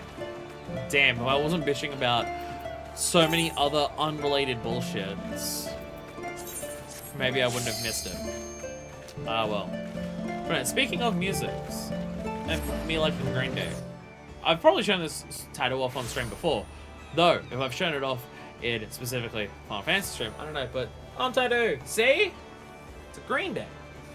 Kinda. God, now actually seeing this tattoo, I'm realizing how much weight I've put onto my fucking arms over the times because, wow, is that a very different shape to what it used to be. But it's a Green Day. But it's a bit different to a Green Day because it's the American Idiot album artwork. But that has the, that's holding a heart like a hand grenade. But I went for the like socialist thing of the fist holding a rose. So it's like the Green Day one. It's like the Green Day album, but it's also the socialist one because I really like that. I really like how it's visually. That's not a Green Day. Green Day. That's a fist holding a flower. But it's like it's inspired by the Green Day. But it's not this. It's a bit different. So there's that. Also, these tattoos. I got all these tattoos like done relatively close to each other, and they're all fucked up. It's not as visible on that one, but like because it's so much pitch black next to each other, the skin's gotten fairly torn up and it's stuff like that. I've got to get it touched up. This one on this side, which is a flame, it's much more noticeable. This part here, again, just thick parts of black all together with my skin. Doing all of that at once was not a great idea. So that part got a bit scabbed and has ruined the middle part there as well, which I also need to get touched up. It's the same with the W on my chest here. It's not as visible because it's instead of like one big spot that's noticeable, it's like lines throughout it. There's also that. All of that is a great thing. It's so good that all of that, these thick patches of block color have all come out poorly on my skin. Like, because these ones, which I got several years before I got the other ones, like, these have stayed perfect the entire time. These have never been touched up. The fact that these tattoos are on the backs of my fucking hand and are staying that strong and that high quality for as long as they have is fucking wild. Holy shit. I wish the lady who did this, I knew where she was still doing tattoos. But unfortunately, I don't, because she left the place that I saw her, and I don't remember her name because it's been too many years. So, unfortunately, there is that. But it's great because it's not like the tattoo that I want on my back is giant, massive patches of block color as well. Oh, wait, it is. Shit. Okay, so if we're waiting till 8, what job quest should we start next? I mean, that's like 20 minutes away. An hour in this game, I think, is 7 minutes. So it's like half an hour away. Culinarian? Sounds good. Right? Is my brain correct on that? An hour in this game is usually 7 minutes? Because it's all the game can spare to play with us? Resident Evil joke. I made the Resident Evil joke and Densha's not even here. Densha, if you're watching the VOD, that one's for you. I have no idea. I don't... Because there's been so many Final Fantasy XIV streams, and they're so fucking long, and so much of it is doing the sidest of side content, I have no idea if people miss these streams, if they even bother to watch them. I don't know if people bother to try and catch up on the 14 ones, unless it's like MSQ. I don't blame people if they don't. Like, catching it live is like, you can talk to me, and you can see me do all that stuff as it's happening and stuff, so it's like, it's a bit different. But if you can't talk to me or can't be in chat or anything, are you willing to sit through like 7 hours of hand and land quests? I mean, they're good and I still like them, but you know, they don't have the gravitas of like an MSQ or stuff like that. 1 Earth 1 hour 1 hour ELC hour is around 3 Earth minutes. Oh, I thought it was 7. Oh, I'm completely off. Okay, then that node's gonna be up in like 15, in like 10 minutes. Never mind. Link South has a visitor he would like you to meet. Flavors of the Far East. Oh my god! East meets West again. What? No way. Good time, lass. There's someone come calling as what means our most decorated chef. That's you daft sod. That is up in 9 minutes. Time is... I'm bad at timing. Your sickening modesty aside, your visitor says he's an adventurer to go cooking on that side. Not unlike your good self. On to that, he sees you as somewhat of an inspiration. In a red bean, Dan, go say hello, would you? You find him out by the dining area, and a brawny sort of bloke by the name of Ralph. Ralph! Hi there, Ralph! How are you today? By Rolger, it's really you! The famous mind for Susan Blightwin in the flesh. First heard you through your adventure and exploits, and I was already pretty impressed. But I learned you were a renowned culinarian besides, and I knew I just had to meet you. You see, for the time, I was also trying to make my adventure and a culinarian both. But it soon became apparent that I was spreading my limited talent too thin. So I decided to kiss the adventuring life goodbye and took up posts as Miss Rowena's cafe in Riven and Stoll. Hey, Rowena's back. The thing is, with or without distractions, so easy to succeed as a chef. It's a great profession, as I'm sure you can appreciate, but to make a name for myself, can't be making what everyone else is making. Now I need to venture into unexplored territory. To that end, I came up with a brilliant idea. I'd incorporate Far Eastern dishes into our menu and cater to the German residents of Raven Stall. Promising, right? Right? I mean, that is a smart idea, because there are quite a few Germans there. One day is 70 minutes, maybe that was the confusion. It may have been that. It may be that I'm a fuckwit. And thinking one day is 70 minutes, so therefore 1 hour is 7 minutes. I am the type of dipshit who would make that mistake. The thing is, brilliant idea or no, it's not easy to learn a foreign cuisine. Far East is just about as foreign as they come. It's plain I'm going to need help, and of the world traveled sort. I decided to turn to the most accomplishing adventuring culinarian I know. You, Stormblood. Now I realize you're a busy woman I've only just met. If you say no, I won't think ill of you. But you'd be so kind as to help out a brother, I'll be waiting for you at Revenant Stall. To Revenant Stall. Was I in the middle of any topics that I forgot to talk about? I'm killing a level 70 Erring fight. I should, yeah, after we finish this quest and talk to the dude, I should probably head over there to account for travel time. Hey, Arya. To account for the travel time. I want your hat, man. Hi there, my good sir. I want your hat. This hat here. Okay, well, not exactly this one because this is of casting, but this hat. This hat is my hat for samurai. Eventually, it's a bicorn that's close enough to piratey. I think this is close enough to piratey. I think it has pirate vibes to it. I think it has pirate vibes to it. This hat. And combining that with the specific bolero that I've seen, I think it will have, because it's got all like frilly bits to it and stuff like that. I think it will work pretty well for like a seafaring samurai. Oh, you're upstairs. You're upstairs. Christiana, do you want to go anywhere that isn't just hiding in the alleyway here? That's back for animal weapons, I believe. I have so many guild seals at this point. I'm now getting to the point where I just have 1,000,000 guild seals just permanently all the fucking time. I don't even need to try anymore. Just stuff that drops from dungeons that at the point that I'm at now, plus just any extra gear I get from Poetics. I get so many fucking company seals that I'm half tempted to just think, should I just start working on another relic weapon for shits and giggles? Because the only other thing that I'm doing with all my company seals right now is buying ventures. But I have nearly 2,000, so I don't know if I need more right now. You came! I don't know my hopes so, but you really came! To help an accomplished culinarian like you was a dream come true. Thank the 12. And thank you. And the calm moving on to the Far East.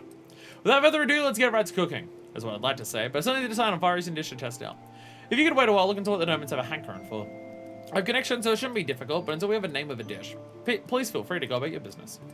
Glenn, I'm going to thank you for your help. It's a great honor to be able to work with the only person in history to score a perfect 10 in the Delamondor. Hey. Previous one was referenced. Though I may not be in the same class as you, not even close, promise to do my best I can and pull my weight.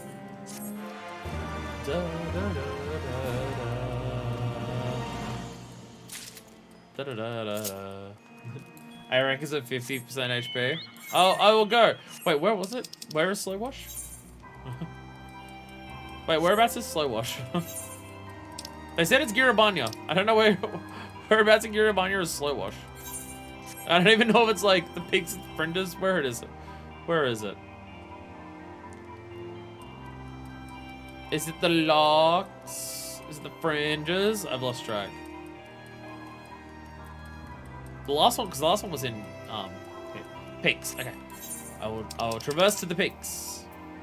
The Alagana is where we're going.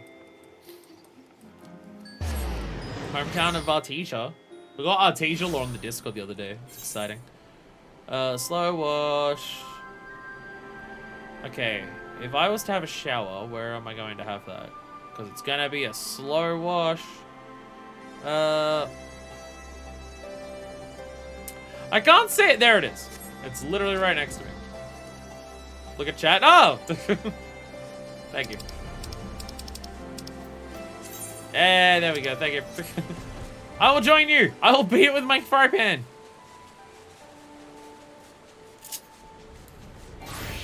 Have you just been sitting here auto-attacking it this entire time? Are you doing anything other than auto-attacking it? You'll die! Die!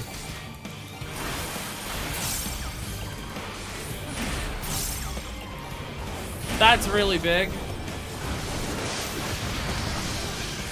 That's a really big AoE that you... That's one of those AoEs where the game's just like, you're not going to get out of the way of this, so you just have to learn how to live with the consequences.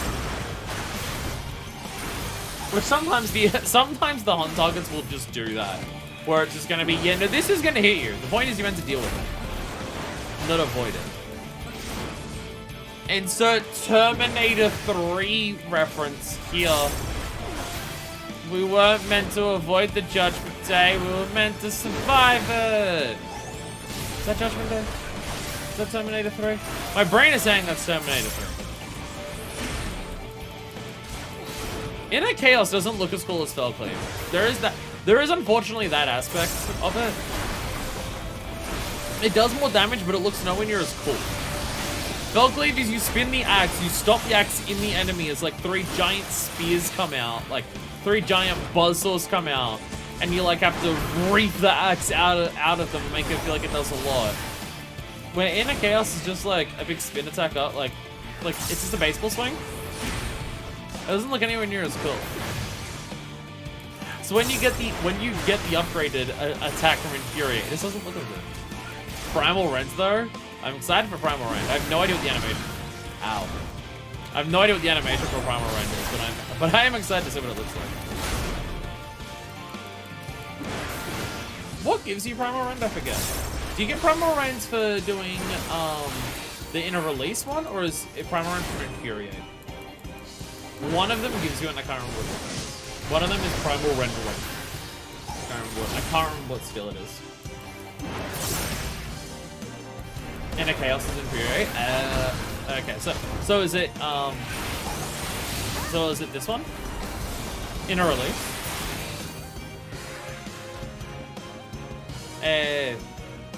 Oh, we did it! So is it doing Inner Release that gives you access to Primal Rend? Watch view? Okay. I want to see this shit. Jesus Christ! That's cool as shit! Holy fuck! Okay. It's a gap closer too?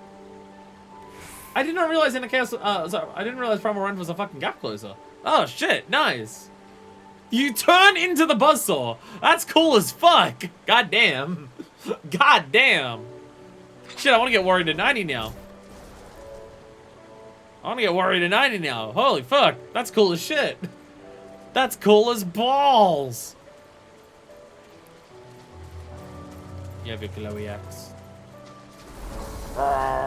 Okay, yeah. Whee! God damn. God damn. And you get that once a minute. You get that once a minute because it's every time you get inner release. Does Warrior even have a 2-minute rotation? Does Warrior even have a 2-minute rotation?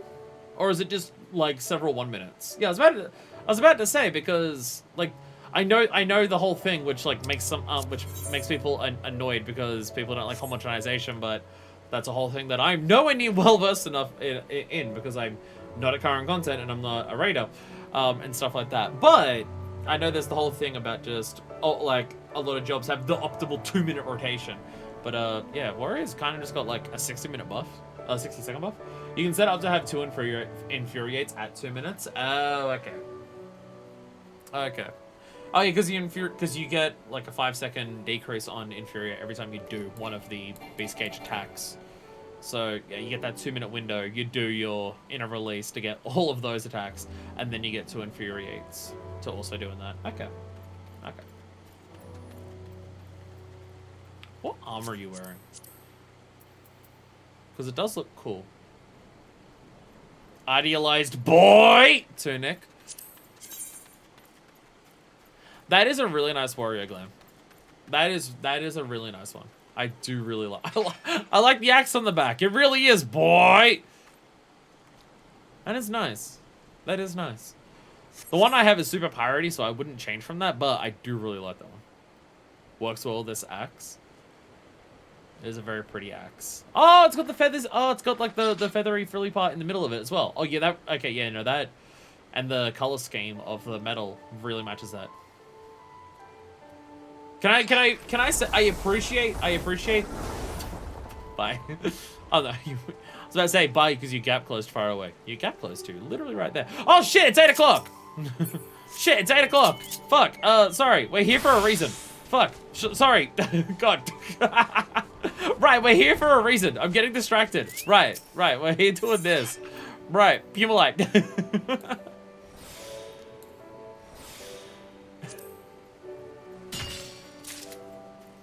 I saw it was like 8:50, and I'm just like, wait, do nodes last for 1 or 2 hours in game at this point? It's 2 hours, I'm pretty sure.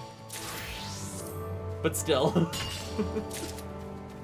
Yeah, it's 2 hours every 12 hours, where ARR is every 24 hours. It's up for 3 hours. Yeah. I did it. I got the Pumalite. I got the Pumalite. No, seeing the, your warrior glam with the coat.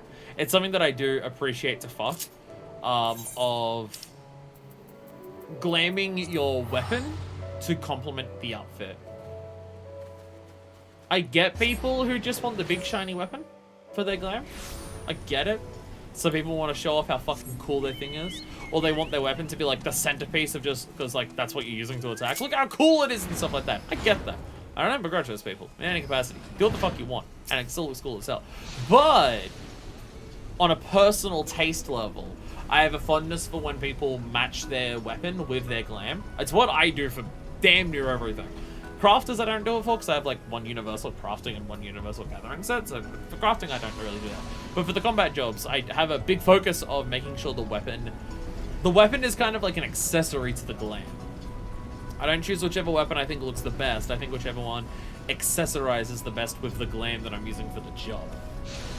So that's very much how I do that. So when I see other people do that, I'm just like, I appreciate that on a personal level. Again, not saying it's better or worse than people who want to show off how cool their weapon is. It's just my personal preference.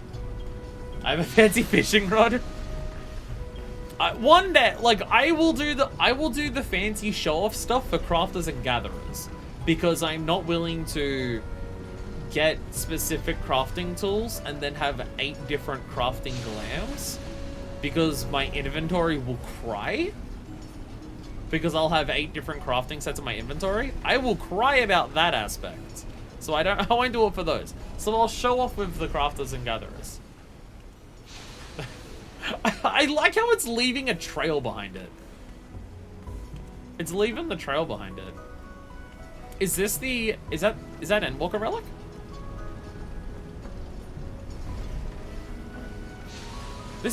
Yeah, I was about to say, I can tell it's Endwalker relic because I've seen other people have Endwalker crafting gathering relics and they're all made out of crystals.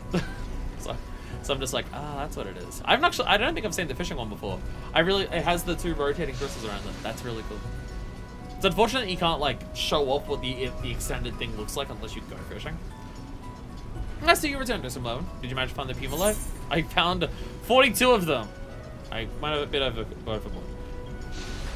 This oddly named ore was dubbed such by early Garabanya settlers, who believed the chunks of colorful mineral to be pieces of larger rocks, shattered by a single blow of the destroyer's fist.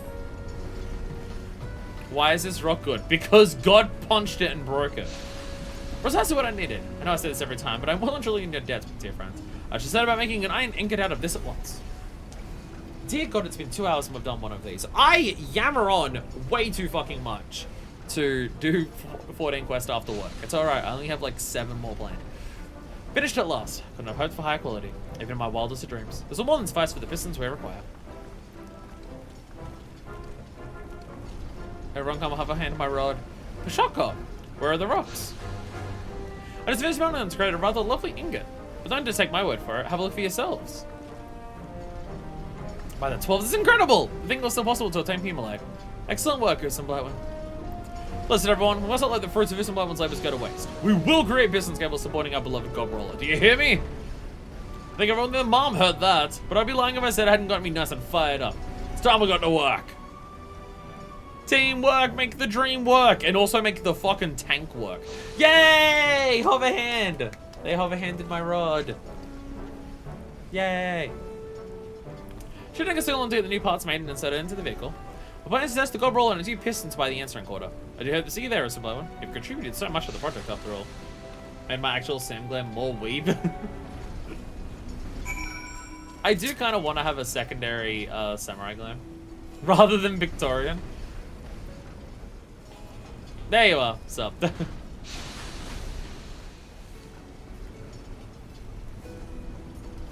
That does look good.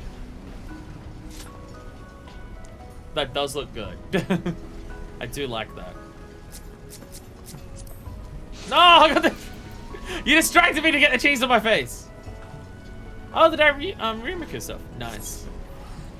Thing is, my Samurai Glam that I have plans for is basically just like pirate. It really is just a pirate glam more than anything. It's a slightly different take on a pirate glam. It's like a dusty old ancient pirate. Like an old legendary immortal pirate who's tucked themselves away in a cave, protecting a treasure from anyone who challenges themselves to get it. It's kind of the vibe that my one goes for. But I do kind of want to make a weeb-inspired samurai glam, because there's so many options for it. So I don't have that inspiration for ninja, because I'm not a massive fan of like most of the ninja-ass ninja gear, but the samurai stuff is really nice. My gunbreaker is Yoha. I'm so excited to get to the fucking automata raids in this game, because Jesus Christ. We've done all we can. It remains now to see whether or not we can... Oh, we're up to the task in the first place. And it's gonna be fine. Or maybe it's not.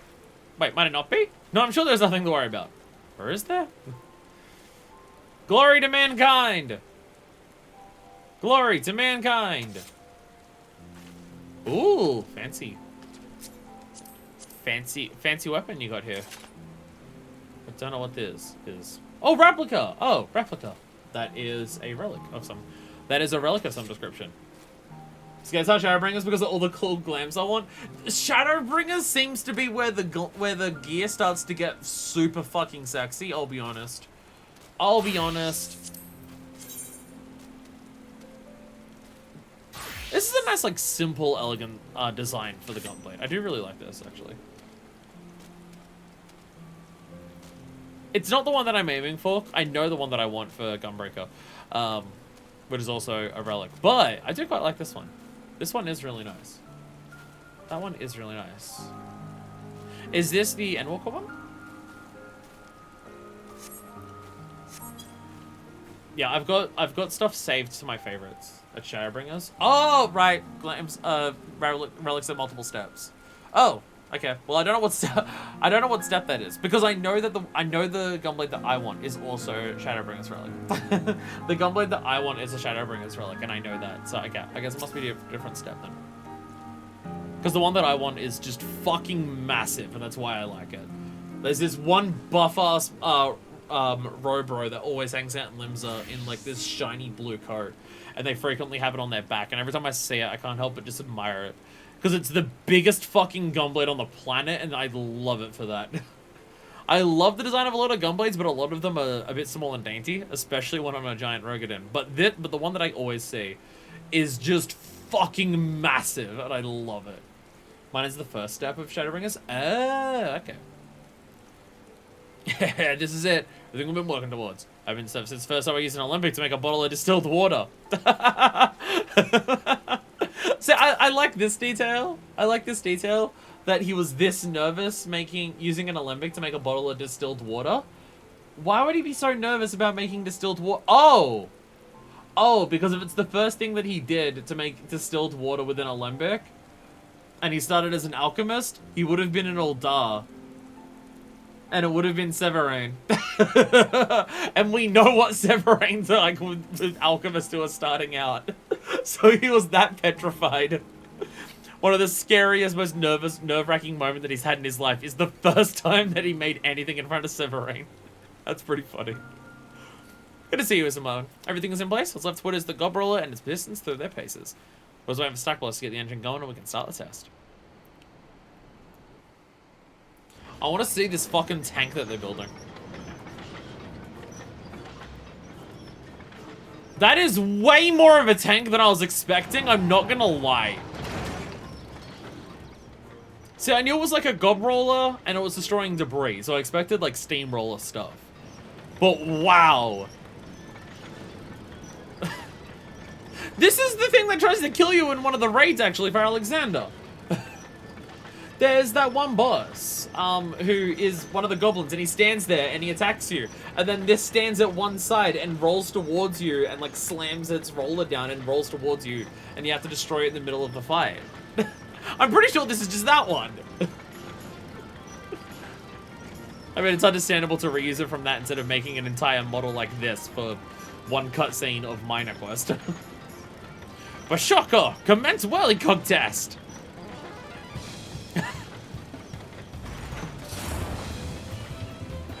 Yeah, give us fake music, let's go.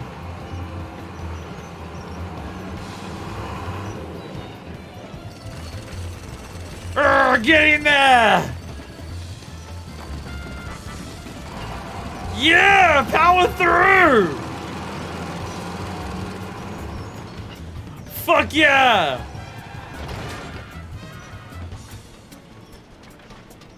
Oh, hell yeah! Smash that fucking shit up!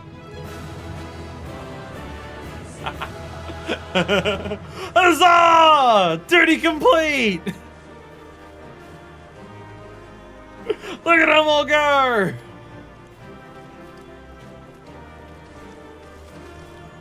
Shaka! Good day, everyone. Whatever is all the fuss about? Some stick quicks. Chief! Where the 7 hours have you been? You've been gone so long we already finished work on the gob roller. Shaka! I see. Well, that is nice to hear. I wonder if this is how a mother chocobo feels when her chicks leave the nest. Chief, do not misunderstand us. We're delighted to have you back. But did you not think to even leave a note before vanishing? Quite right, I was terrified you'd gone to that place where all good gobbies go. What are you talking about? It's only gone to ask an old friend for some advice. I caught up with some other business, and I'll let you know I'll be letting my return. Clearly they slipped their mind. Honestly, that blasted Brayflux is horrendously forgetful sometimes. Why would you trust... Why would you trust passing on a message to Brayflux? Brayflux is always bad at this. Oh my god.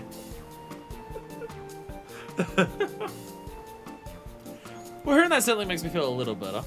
I was of the mind you had abandoned the team for all of our constant bickering. Certainly gave every one of us cause for self-reflection while you were away. I want to suggest that your absence helped us, but our revised approach to the project enabled us to boost the Cerulean Management Powers output. All the credit should go to Volquido. But also redesigning of the gob rollers in it that got us this far. That's absolute nonsense and you know it. Your advice on how we should fuel the vehicle is priceless. Seems to me you're conveniently forgetting all the work that I and a certain goblin go into the gob roller's exhaust system. But also drew your attention to my redesign of the gob roller, which fully incorporated all your improvements. Not to mention your implement's invaluable help in procuring all those minerals. It's almost like everyone working together can build something greater than the sum of their parts. It's like that's the theme of Idleshire. Bashaka, do you know what I saw when I first set foot in Idleshire? That! Literally what I was saying! Men and goblins working in harmony. A vision that gave me a dream for the future. You've all turned that dream into a beautiful reality, and for that you have my sincerest thanks. Now they argue about who did it the best.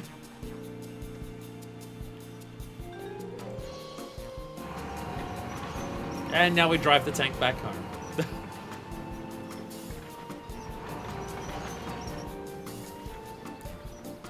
Carry that thing over the bridge at least, it'll shear it. It's gonna fucking break it one day. It's still so precarious how Idleshire is on this plateau that's just hanging out with the tiniest little thing supporting it. Hopefully it has, like, the rocks in there that make it float like the sea clouds does. Sup. Sup. Ooh, I think I recognize this code, actually. I think I recognize this code. I think it's the same look. I think it's the same model, but for a different class.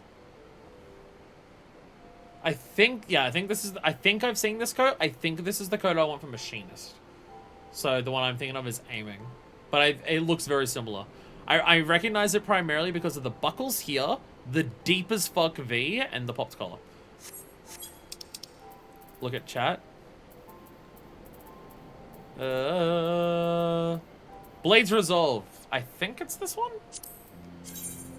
Yeah, it's this one! Look at this fucking thing! Look at this thing! This is the gunblade that I want. This is the gunblade that I want. Because look at how fucking massive it is. It's so good. It's so... I mean, one, I love the design of it just in of itself. It's just a... It's a clean, sexy looking fucking blade. I love the handle being like such a massive gun handle, but also kind of like a sword handle. I love the blade having... It's that thing that I like about a lot of gun blades. Which is like sharp blade on one side and like the metally parts on the other side. Charge blades in Monster Hunter do that a lot. There's also a number of gun blades in this game that do that. I think the Skyven one also does that as well, the one that folds open. I think the Skyven one does that and it looks really sick. Just the personal aesthetic that I like. Clean blade on one side, relatively like straight with all the built work back on the other side. It's an aesthetic that I adore. But it's also fucking massive. For a gun blade, it's fucking huge. Which just feels appropriate for my Nefis to use. But like, look when she pulls this thing out. It's so massive. It's so fucking big. I love it. It's the final Shadowbringers.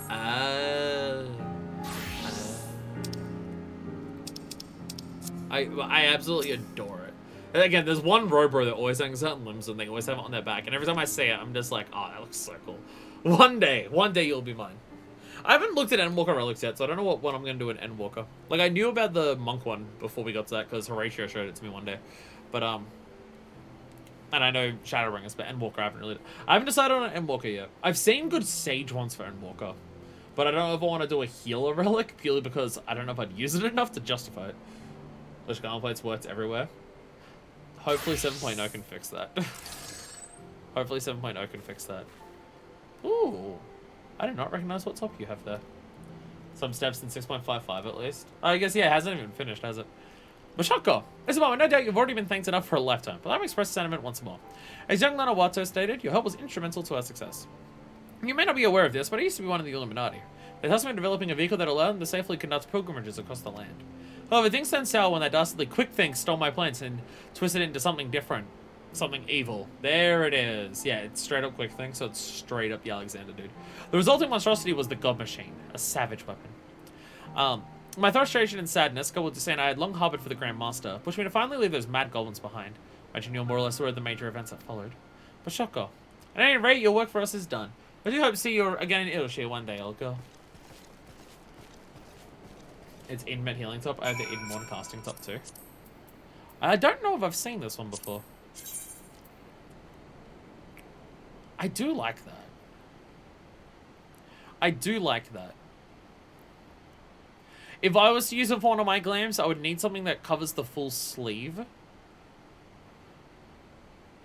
Because, like, this has, like, the frilly parts there. It has, like, the part... It has those pirate frills that I like, and it has the coat thing that I like, where it's open at the front, so it doesn't look like a dress, but it's long at the back.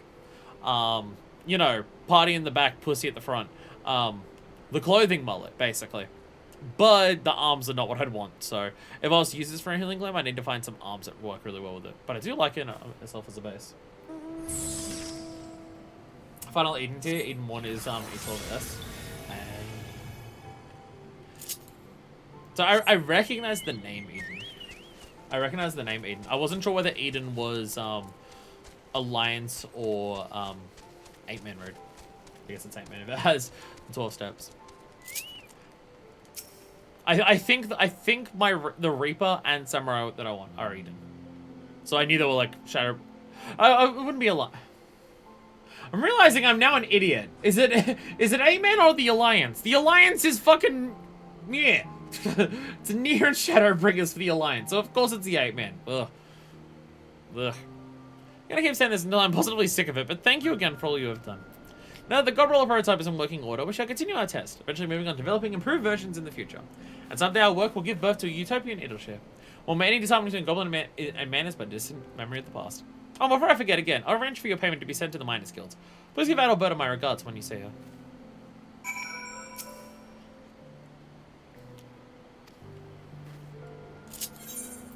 And back to the Miners Guild. It's only taken like 2.5 hours to do one of the 4 that we're doing today. This is going well. This is going great. You would think... No, you wouldn't. No, you wouldn't. No one would think this. No one would think this, because anyone who is watching episode 83 of my Final Fantasy XIV playthrough knows me well enough to not think this. But if you didn't know me very well, you would think that I would just be like, hey, I'm doing a stream after work. I'm starting at 2 in the afternoon as opposed to 9 in the morning. Maybe I shouldn't fart around so much while I'm doing this stuff so I can get through it a little quicker. But you'd only think that if you don't know me well enough, which if you've seen a number of well, if you've seen more than one of my streams, you would know that's not me, so, oh well. Welcome back, Simone. Nanawato has some very complimentary things to say about your work. Seems down the guild's reputation, quite a service. Someone tells me you'll find the payment they sent to your liking as well. I know I don't usually ask much about ask about much outside of work. Would you mind telling me what kind of player Seedleshire is? It's been playing on my mind ever since the job came in. It's a town that's only going to grow in importance as time goes on. It's a place where man and goblin work together in harmony. I mean, both of those are true, but the one that my Nephis would say is this first one. Man and goblins working side by side, eh? Well, Dark could learn a thing or two from that, I'd say. It'd be nice to go and take in something so lovely with my own eyes someday. But I digress. Good work as always, Susan Blackwin. You can be sure I'll be in touch again when the guild gets a job worthy of your skills. I like how you will find the payments you're liking. You don't get gil for this quest. You just get enhanced GP regeneration and material. You know, that material that sells for like 1,000 a piece. But enhanced GP is fantastic. I'm also now level 78 for minor. Here I was worried. Am I going to be able to get all of my crafting and gathering jobs up to a high enough level for once we start getting into Shadowbringers? Because there's going to be role quests for those, and if we're going to do role quests like in big chunks the way that we do that, then once we like get to the point where we can do them, I'll need like all these different crafters and gatherers to be level 80 to be able to do them. Oh shit, I might be falling behind. I don't know if I'm going to be able to get enough of them up there. And then we started doing the job quest, and they gave me several levels in of themselves. So no, it'll actually be fine. It's not that big of an issue. We should be okay. The job quests are going to do half of the fucking leveling for us from 70 to 80. Which, thank goodness. Thank goodness. Anyway, we have the quest here. Actually, before I do that, I'm going to quickly grab a drink. Because I'm realizing I ran out of this can very quickly. And I definitely need a drink for my throat. Give me a second. Ow, ow, ow, ow, ow. And buy a drink. And buy a drink. I, of course, mean... fix up my shirt so you don't see my underwear in the middle of a stream. But, by a drink, I of course mean a second can of poison. I'm really tired. I'm really tired. Before I finished work, I asked the Discord where I'm just like, hey Discord, I'm gonna be tired as shit. What's up, Al?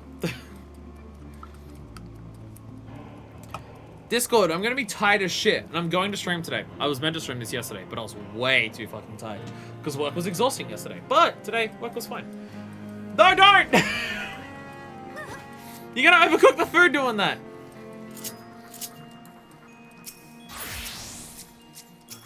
Swiftcast and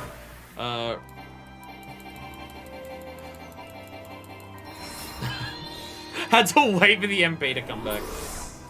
Had to wait for the MP to come back. There we go. Welcome back. We're farming the achievements. That's what we're doing.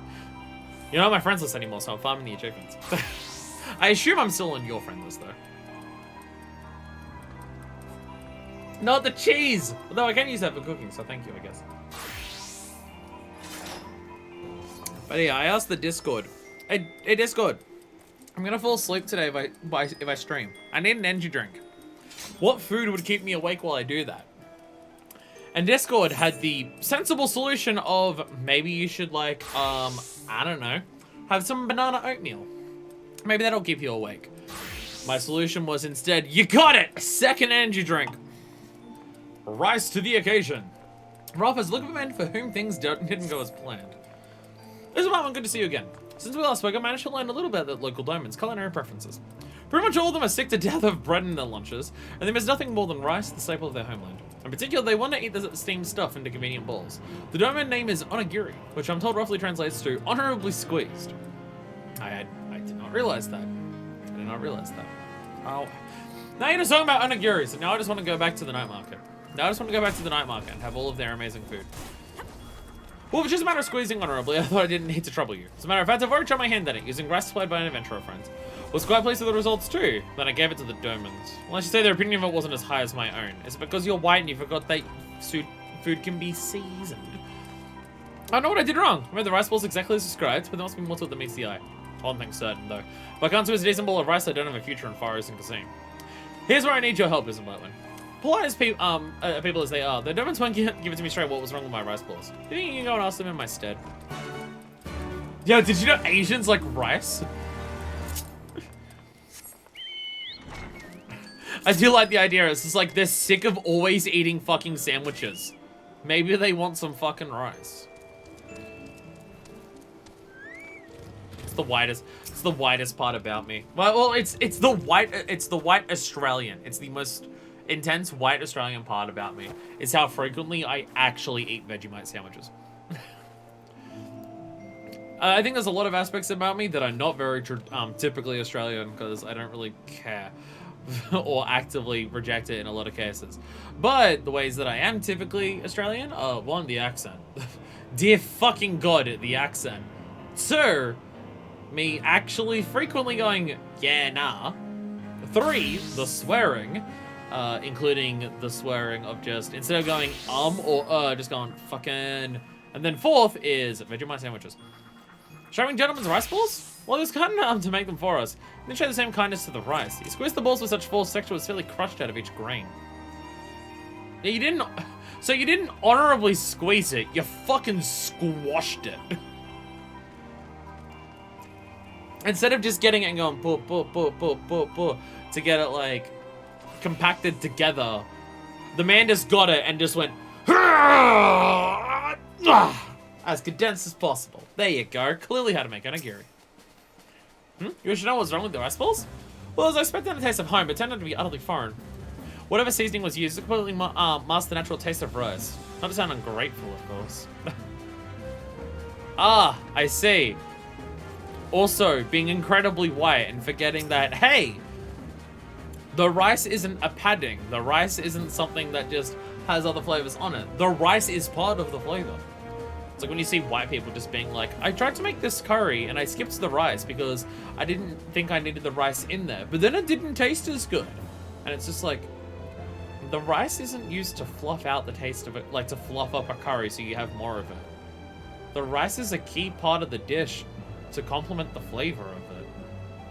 Like you can have, like, some curries work fine on their own, but like, rice is meant to add to the flavor of it and complement the flavor of the curry.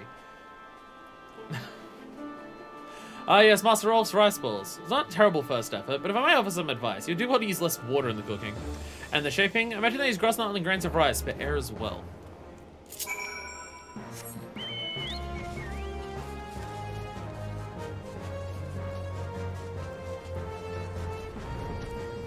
I'm so excited for an entire quest line. A bunch of Asians trying to teach white boy how to cook.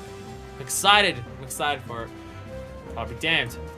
I assumed you squeezed in order to keep the grains together. It's probably not that simple. Nor is it just simply enough to cook the rice. You need to use just the right amount of water. I filled the rice cooker up to the brim for 2 cups. What was wrong with it? It was a terrible first try, which sucks given it was his 10th attempt. As for the taste, I thought salt alone was dull, so I came up with the brilliant idea of adding a hint of, wait for it, Far Eastern seasoning. To have it called foreign is salt in the wound, pardon the pun. Motherfucker! Motherfucker went to Woolworths.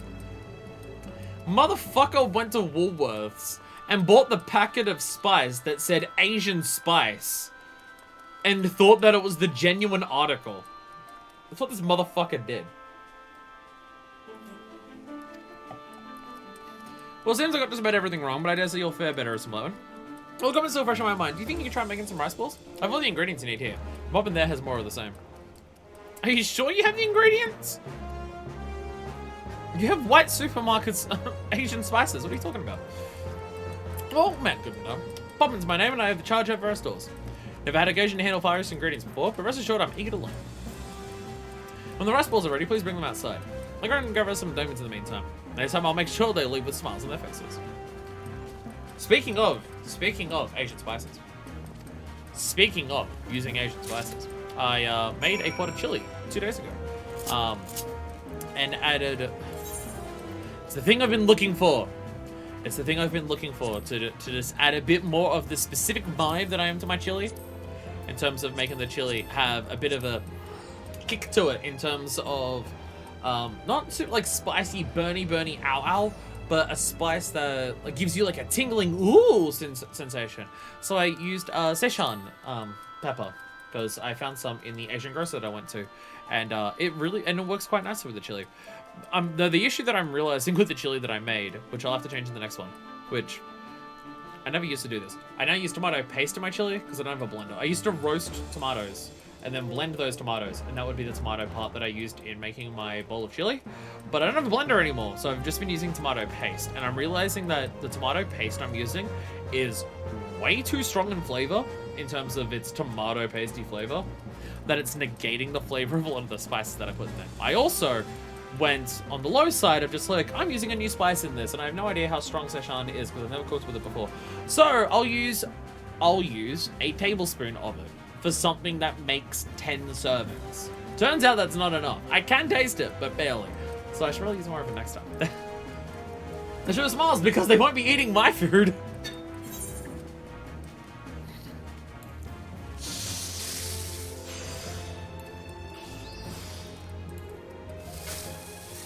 Wait, I can do this one.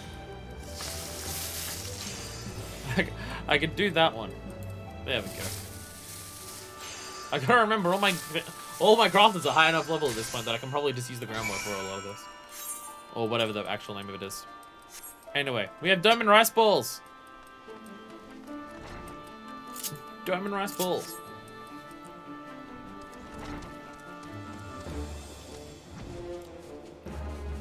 Wait, where were you going?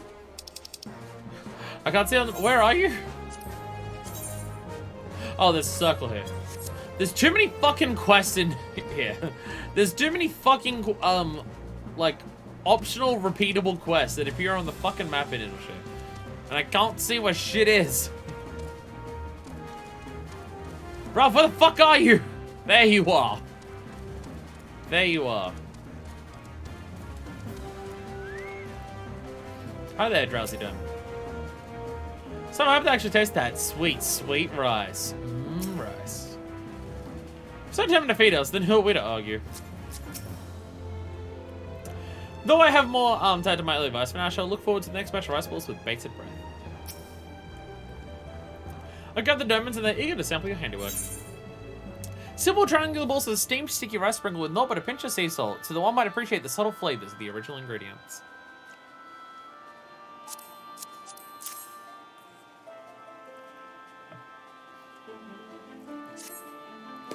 Ow! Yeah, that's what I mean. I fucking moved my hand down. So I did it again, accidentally. I was trying to show it off. I'm just hitting my chair here. My fingernail hit the chair and then bent back as I moved down there. This is why I can't have long nails, because they'll snap all the time. Because even this long, they're getting caught on stuff and constantly bending backwards and off. Thank you. I'll pass these out straight away. All right, everyone, eat the Rogadan way. Hold it like this and go. Nom, nom, nom, nom. What's the name of this particular type of seaweed that's used for onigiri and sushi and stuff? I know there's edamame and nori seaweed, and I forget which is the one I like and which was the one I don't like. The one that's normally in bowls of ramen is the one I don't like, and the one that's in sushi and onigiri is the one I do like. Unless the onigiri one is no, I'm pretty sure onigiri is the same seaweed as sushi, I think. The one that's typically in ramen is the one I don't like, but I constantly forget which one's which. One of them's edamame and one of them's nori usually, and I forget which one's which. Now that was a rice ball. That was unlike rice to give you strength for a hard day's work. That was wonderful. Every bite calls to my mind's eye images of my faraway home. I will say, cooking sushi and onigiri at home is something I do not have the balls to even attempt at this stage, because I'm scared. I am scared of doing that. I don't know whether it's my rice cooker. If I use anything that isn't just plain white rice in my rice cooker, it normally doesn't cook anywhere near as well. Basmati usually goes okay-ish. But like trying to cook like brown rice in there just completely fucks it up. So sticky rice, I'd be more worried about cooking my rice cooker. Pretty sure it's nori. Okay, yeah. Because one of them like just has a nice flavor to it that I like a little bit of a salty flavor to it, whereas the other one, to me at least, tastes super briny and has just that typical that seafood flavor aspect that I don't like of seafood, where it's just incredibly briny. So the ones in ramen I usually don't like. I usually try to ask for it without there, because even it's soaking in there is edamame is like soybeans. Oh, I thought edamame was the seaweed that's in ramen. I now have to look this up. What seaweed's in ramen? Because I think it's a different type. Unless maybe it's just when it's that potent in and of its own in a ramen I don't like. Seaweed ramen. It's like the fish cakes they put into ramen. I always slip that not in there because what's seaweed in ramen? Apparently it is the same. Maybe it's just the difference in the way that it's used. Oh, wakame? Is it that one? Maybe it's wakame. Oh, maybe wakame. Wait. Maybe it's wakame. Maybe wakame is the one I'm thinking of that I don't like. It might be that. So maybe it depends on what. Yeah. I'm not sure. I'm not sure. Maybe it's all nori. Maybe it's all the same seaweed. But because it's being contrasted directly by so much rice in sushi and onigiri, I'm fine with it. But maybe when it's just on its own in a bowl of ramen, it's too much. It could just be that. It could just be that in a bowl of ramen, it's not counted by enough other stuff for me to enjoy it. It could be that. It could be that. It's like it's like kombu.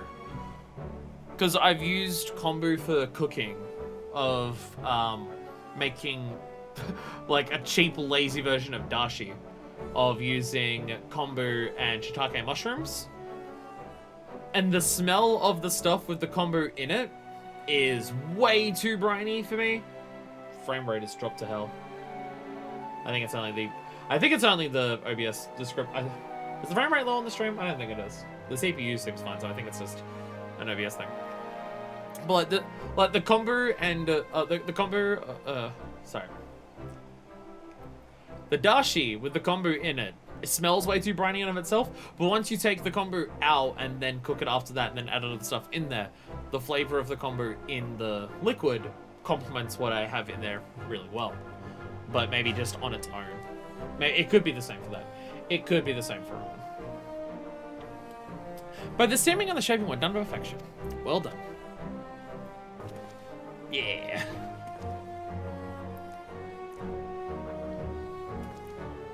Yay, hover hand. Hover hand my stuff. Hover hand my balls. But all this is amazing. I can taste it. But the sprinkle of salt draws out the sweetness of the rice. By adding spices, I unwittingly kill those natural flavors. And the fluffy texture. This is what it means to grass not only the rice, but air as well. Gently joined as they are, the grains retain their fresh steamed plumpness and break apart at the first bite.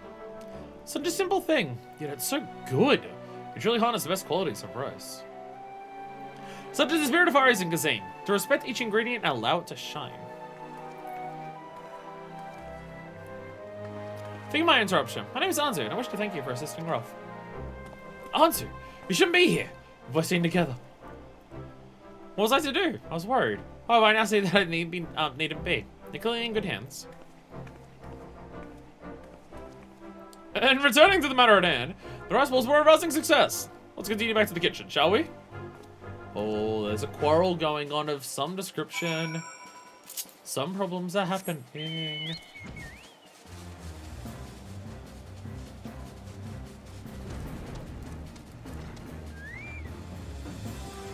There's been a number of like Asian dishes that I've tried to make that I've usually fucked up. And part of it is just, I'm not great at cooking a number of things. Stuff that I'm good at cooking, I'm really good at cooking. But there's a lot of things I'm just learning how to cook. But I also think some of it is just my white as fuck Asian, my white as fuck grocer, as opposed to an Asian grocer, just sells like really poor quality ingredients for some of it. Like, I've tried to make Hokkien mee, which I'm definitely mispronouncing, like 5 or 6 times. But I can never get the soy sauce to like soak into the Hokkien noodles properly. It just never works.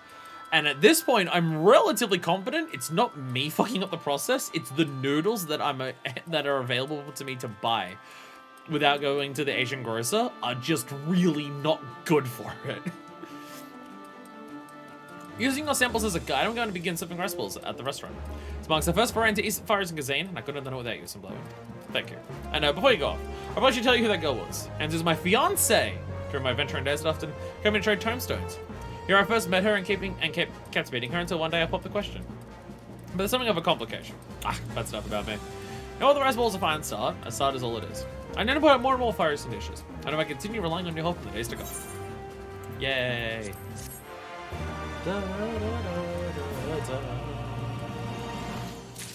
Quality assurance and level 77 fucking pogs. A broth from the brine. Ralph has got the waft of a tasty room. Mr. Marwan, how are you? Since we began serving rice balls, I'm pleased to say they've been fairly flying out of the kitchen. I haven't gotten enough of them, and it's all thanks to you. Of course, it was never my intent to rest on these laurels. I'm exploring new fires and dishes. Look also which caught wind of a common complaint among early domans. Seems the rich and greasy foods found in Eagles tend to wreak havoc on their stomachs. We can't handle the fried chicken. What the fuck's wrong with you? For such complaints, another dish called udon is what the healers ordered. Hey, so all noodles in a light warming broth that's easy going down. Like to try serving it up for the old ones. The key to dish is the broth called dashi. Hey, hey, which as far as I can decipher means exit juice. I'm sure it sounds more appetizing than the doman some. Peculiarities of language aside, dashi is made by boiling dried fish, unless you're vegan. Well, unless you make a half-hearted attempt to be vegan while you're at home. And the moment that you leave the house, you become a ravenous carnivore because you're a hypocritical piece of shit. I don't know what that would be like. And it's supposed to be the base of many forest and dishes. Also, I learned about all the importance of respecting ingredients and letting them shine. With that in mind, I want to source the best dried fish possible, which means we're going to Limsa Laminza. When we're there, let's first visit Bismarck and Cold's Guild Muscling stuff. No, that way to point us.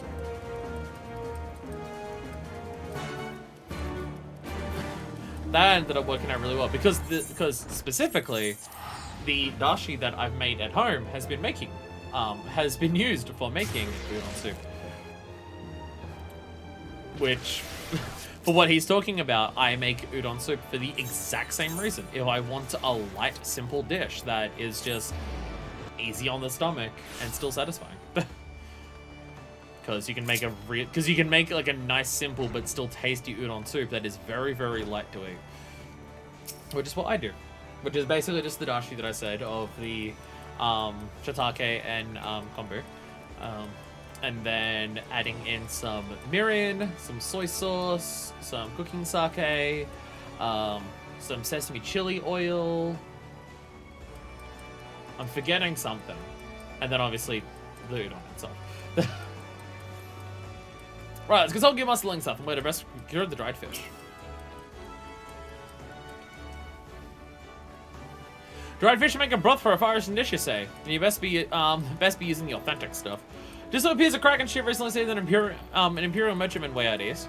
One was carrying all sorts of exotic goods. Obviously the kind of dried fish you're after's among them.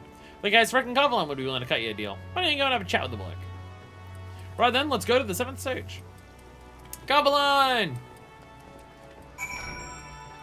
Carveline! It's about to teleport. I realized we're actually the closest that we can be already. Has Rosamund asked for your dick yet? No, because of course she hasn't? Alright, sick. Fucking hype, let's go. Line. You know, for a dude who just wants to be left alone and is doing his own pirate shit, we really do hassle him super frequently. Oh, Carveline's got what we need. Hey, did you bring back any fish when you smuggled me over to the east? The ship we seized. As a matter of fact, I was carrying some unusual cargo, among which I seem to recall some manner of dried fish. Doesn't let them fetch any coin, however, so we offloaded it in order to free up the hold for more valuable plunder. The Lady Infernal happened to pass by, so we made a gift of it to the Sanguine Sirens. The understanding fools as they are, they accepted it without question. So if you want your fish, only speak with their captain, the ever uncouth Roswan. Also, that's off to the missing member for us. And now he has a Roswan. When Roswan and her crew suspect they were being used like a refuse heap. Such fatuity beggars belief. I think she was just wanting to accept any gift from you, bro. One day she'll get that Ellison deck. One day. And by one day, I mean whenever I decide to boot up AO3 for Final Fantasy XIV. I can't do that at the moment in case of spoilers, though. I have this wild suspicion. That booting up FF14 stuff in AO3 would immediately be nothing but massive spoilers fucking everywhere. Actually, now that I'm thinking about it, it's actually very fitting. The Sanguine Sirens is like the whole thing that we were dealing with last time we did Culinarian. What's up, lovely to see you. Big brawny bloke just went in through the restaurant. Acquaintance of yours, is he? What's up? Third time's a charm, isn't that right? Hey, Rosman. I'm gonna stand on this chair. It's a display of dominance, I think.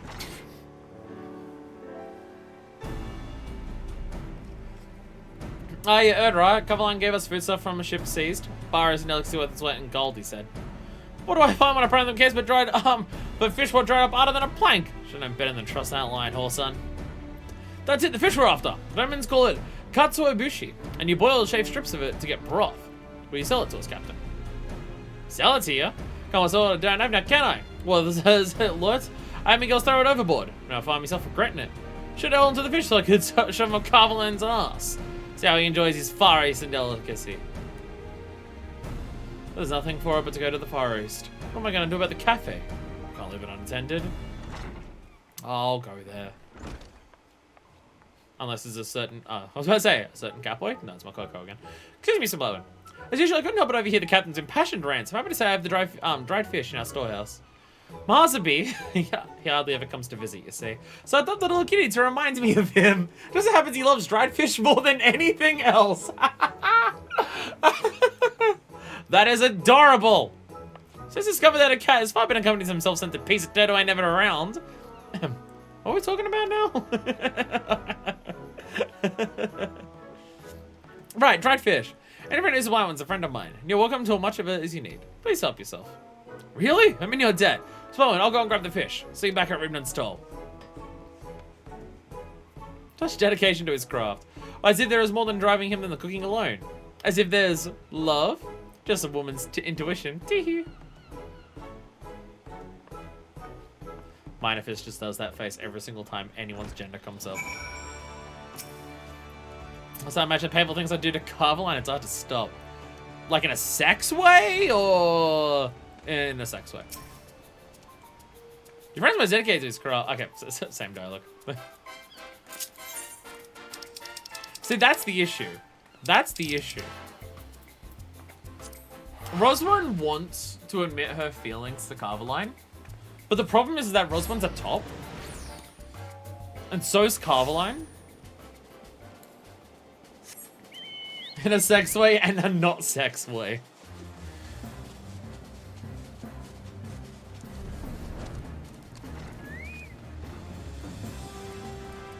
And so they were both tops, and one of them also hated the other, but they were also both tops.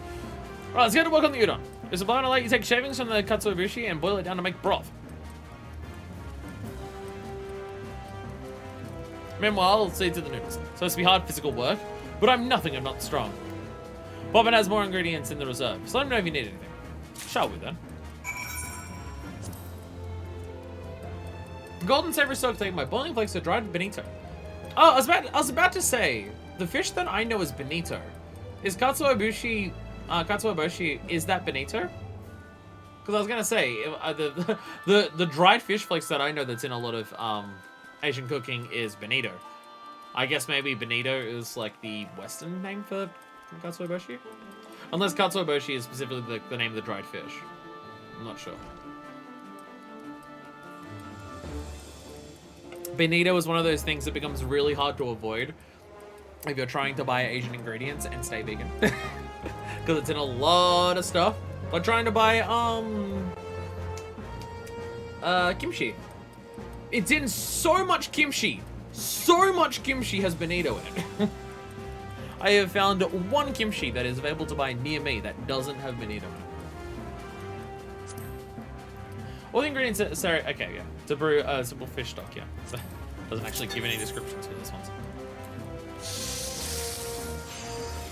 Cook up the fish. Cook up the fish. Cook up the fish. No, I didn't use the menu like that. Maybe I should have. Not the main thing. The waste not one thing. There is enough numbers here. I can easily finish it. But if I'm using the double one there, then it does go through it pretty damn quick.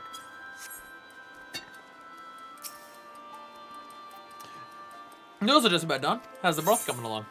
I got your udon broth. Wonderful. Well, so I've just combined the two. The udon will be ready. Oh, the elderly Germans come over to sample it right away.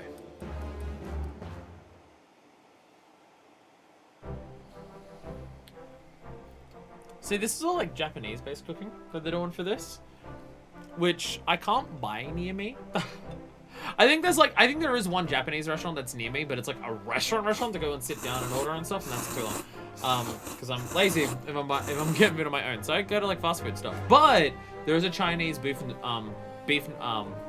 noodle bowl that's near me, and fucking Christ, that place is delicious. Oh my god. It's sure as shit not vegan, but again, if I'm eating food outside the house, I'm not vegan. Because I'm a hypocrite. If I leave the house, I'm not a vegan. So I go to the beef noodle bowl place, and oh fuck, one of the my experience of noodle soups isn't massively varied. I haven't been to a million places for it because it's not the easiest thing to come across where I live. There's plenty of it in Sydney. Just not where I am. Where I am is painfully white. So, there's not a ton of noodle soup in here where I am. If I go into the city, there's shitloads of it. But, oh god, it's so fucking tasty. It's just like a savory, beefy, and I get the chili oil and stuff in there, and fuck. It is so good. It is such a good noodle soup. And then I also get it with the braised beef, and it is very tasty. Very tasty. Ah, that was a tasty bowl of udon. The broth was good to the last drop, and light and gentle as it was, I dare say it'll be good all the way through me. I think I'd get to eat udon again before I died. Brings a tear to my eye. Thank you, young ones. Thank you. I will say, when it comes to noodles, I haven't tried soba yet. I have soba in my kitchen. I have packets of dried soba. I've just not cooked them into anything because I tried to make a noodle soup base and I completely fucked it up. I just completely fucking ruined it. Primarily because I used too much oil. I was trying to make a sesame oil noodle soup. And the recipe that I was following suggested putting the sesame oil into the noodle soup as it was cooking, which I did. And I don't know whether it was just this is what the recipe was a particularly oily one, or whether just the oil that I was using was particularly oily or something, but trying to put the sesame oil into the soup as the soup was being made just made the entire thing just taste like nothing but oil, and I'm very susceptible to the taste of oil. If there's even a little bit too much oil in something, it tastes like only oil to me. So I completely fucked it up, and I haven't had the balls to try it again.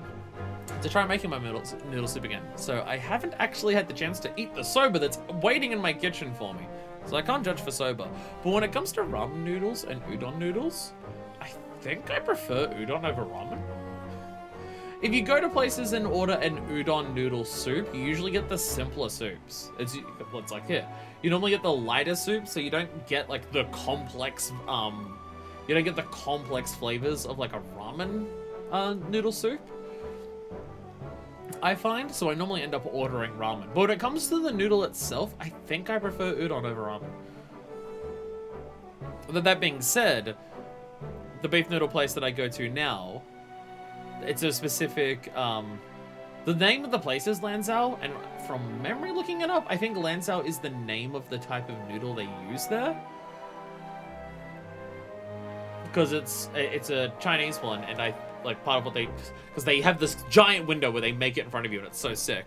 But you can see that there's one particular dude who's always there. I swear he's there every day of the week, making the noodles. But you can see it in front of it, and he like does the massive pull things, like gets the big ball of flour and puts it down, and then just pulls it into the things.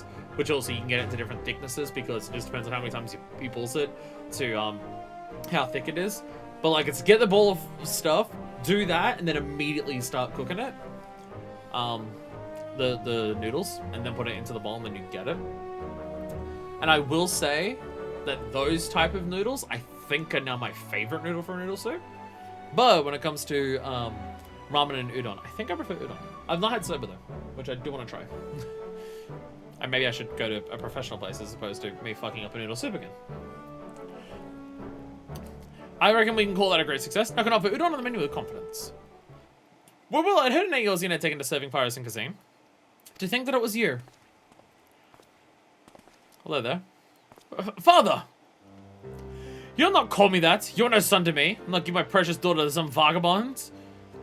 But I've given up adventuring. This is what I do now. All I intend to do. And I'm learning how to make Pyros and Kazim for the Domain people. An ignoble adventurer making our noble cuisine. I'd be laughing were the idea not so absurd. Before you pass judgment, please sample my udon. Father, Untan-san. I made it together with my fellow adventurer here. Doubtless it will just be a rude bastardization. Is that the first time that we've heard an honorific in this game?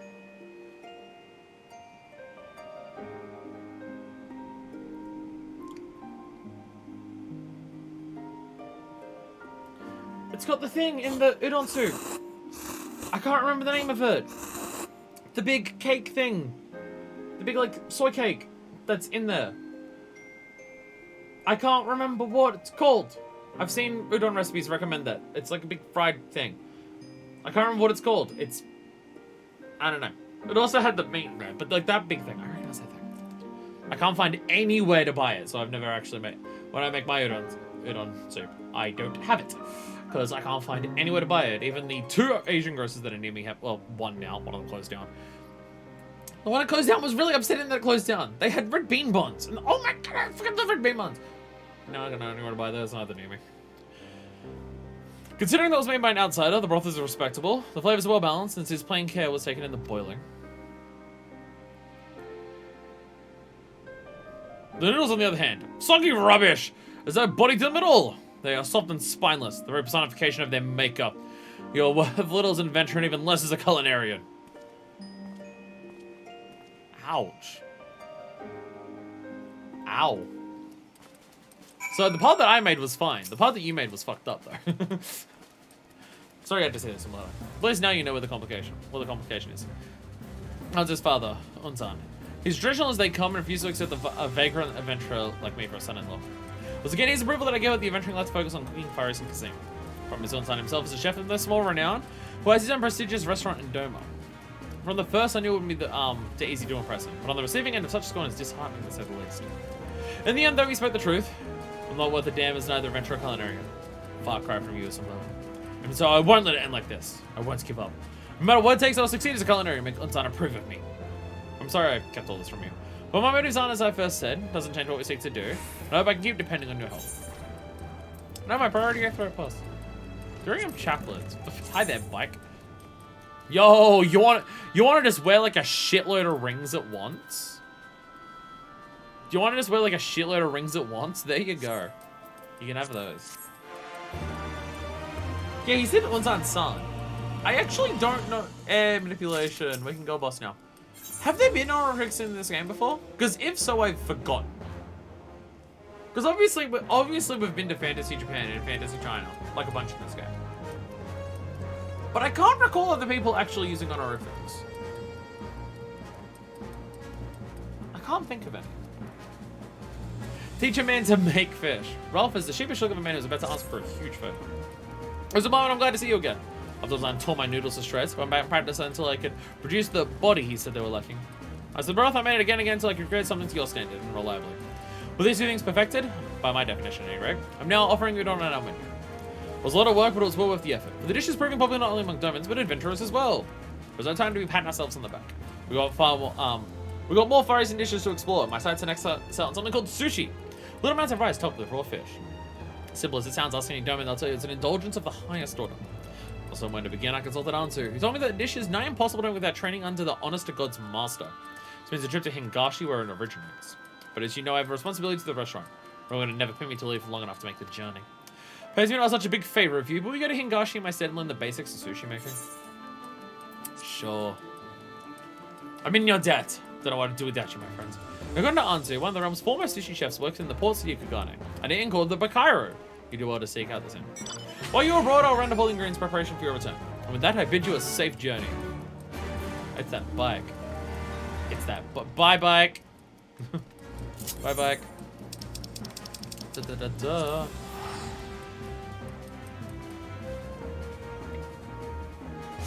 I feel like a poser when I say I like sushi. Because I don't like fish. I don't like fish. So when I say I like sushi, I mean sushi rolls. And when I say sushi rolls, I mean like the ones that I can get at my local sushi place. Which does have like proper Japanese sushi. Like the dude who owns it is Japanese. And there's a bunch of stuff on there that is like proper Japanese sushi. But I don't like fish, so the stuff that I get is the sushi rolls that have like chicken schnitzel and avocado in them. There's this one they have, it's called Volcano Chicken Sushi Roll, and it's fucking amazing. The inside of it is chicken schnitzel and avocado, and it's topped with Japanese mayo, mustard, and a chili sauce. Which sounds like a wild combination, I'm aware. That sounds like a weird combination, but it fucks and sucks so damn hard. I absolutely love it. I absolutely fucking love it. It's so good. Come one, come all. Burns guts, embarrassing rashes. There's not the mystical waters of the Bakaisen hot springs cannot heal. Should you be going into the hot springs with embarrassing rashes? Wouldn't those rashes get into the water and then give it to other people? I'm here to learn how to make sushi, actually. We seem like healing, but a meeting with our sushi chef. Well, it is true that we're known for no less for our waters than we are for our cuisine. Our guest journey hither from far and wide to partake of the heavenly morsels prepared by Chief Shamoji. His dedication to the craft is such that he insists upon gathering the ingredients himself. As a matter of fact, that is what he's doing right this moment. These zones usually keep him away for a good while. I cannot rightly say when he might return. If you're in some hurry, might you consider searching out for him in the Ruby Sea. If ever the waters near the Isle of Becco for his fishing, and unique as his appearance is, you ought to find him without trouble, assuming you're a strong swimmer, that is. I guess when it comes to sushi, right? Like, I've made the attempt to have a sushi roll that has fish in there. Because I say that I don't like fish, but there have been times where there has been fish that I have liked. I like anchovy. I just straight up like anchovy overall. Which, no, I don't get it either. I don't get it either. I don't get how I don't like fish, but anchovy is the one that I like. But I do. Anchovy is the one fish that I like. But I've had fish in some other contexts where I do like it. Going to a teppanyaki bar and the flame grilled fish that they have there. Because the teppanyaki bar has the big, like, grill and wah! And the fires are just like, tall and everyone. It's like, how's it a fire hazard? It's so cool. But having fish there, I've had, like, prawn there. I've had, I think they had tuna. And there was some of the fish. I've had that. And all of the fish that I had there, I enjoyed. And I don't know if it was just because of the way that it's been flame grilled. Like, got rid of the brine, because it didn't have any of the briny aspects of it that I don't like. And my mum's the exact same. My mum doesn't like seafood for the exact same reason as me. She hates the briny aspect of it. But she's the exact same. Going to a teppanyaki bar and the way that they cook it seems to remove that briny aspect from it. Seems to be the flame grilling process does that. So I'm always, it's Kojin. That makes sense. The sushi master is a Kojin. Okay. Because you can swim and get all the best fish. So I'm willing to, if there's a new context for fish, I'm willing to try in that context. And I've tried like sushi rolls with fish in it. And I've never liked it. But it's always been stuff like shredded tuna and stuff in there. I've never gone out of my way to try nigiri-style sushi of just the piece with the bit of fish on top of it. I've never had that. If I had the opportunity that I didn't have to go out of my personal way for, like, I'm not gonna go do it on my own, because I'm too lazy, and I'll go eat something that I know that I like. But if there's a situation where there would be an opportunity to try nigiri sushi, I would try it to see if maybe in that context I would like the fish. Though a lot of that is raw, and I don't know if the raw fish that's in nigiri sushi, whether that would make the briny aspect more or less pronounced. I don't know. Okay, you just got me a plump magro. Whoever you are, it better be good. Teach me how to make sushi. I am Shimoji. Shell or unshell, there is an area finer sushi chef in all the land. But everything you simply must disturb me at my fishing. I want to learn how to make sushi. You wish to learn sushi making? I teach my craft any small fry that comes swimming up, and you're as small as they come. I'm literally not. I'm ephemera. But the fishing is bad this day. I shall return to the inn. The business is over. Do not even think to follow me. Single Shivaji and Kagane! Do not even think to follow me. But, like, what if I did, though? But what if I did, though?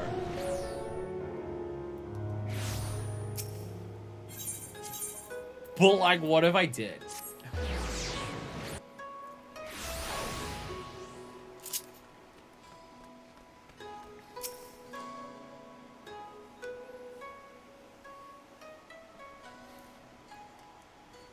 You again! Don't not to follow me! I am not going to teach you my craft, so get you gone! Well, fancy seeing you here, Mr. Blowen. The mere sight of you brings back the memory of your most succulent Okeanis. Hey! Delamon! Delamon!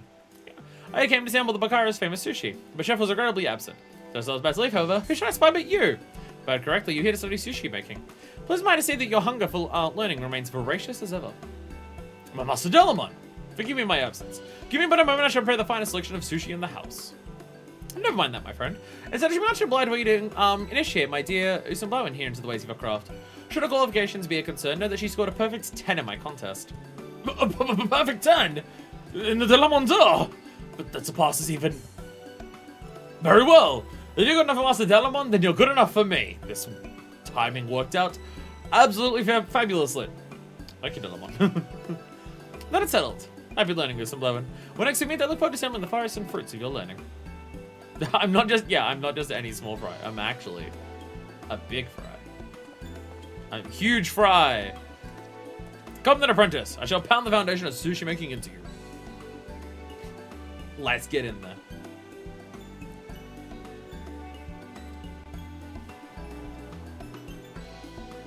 To master the basics in so short a time, small wonder Master Delamon approves of you.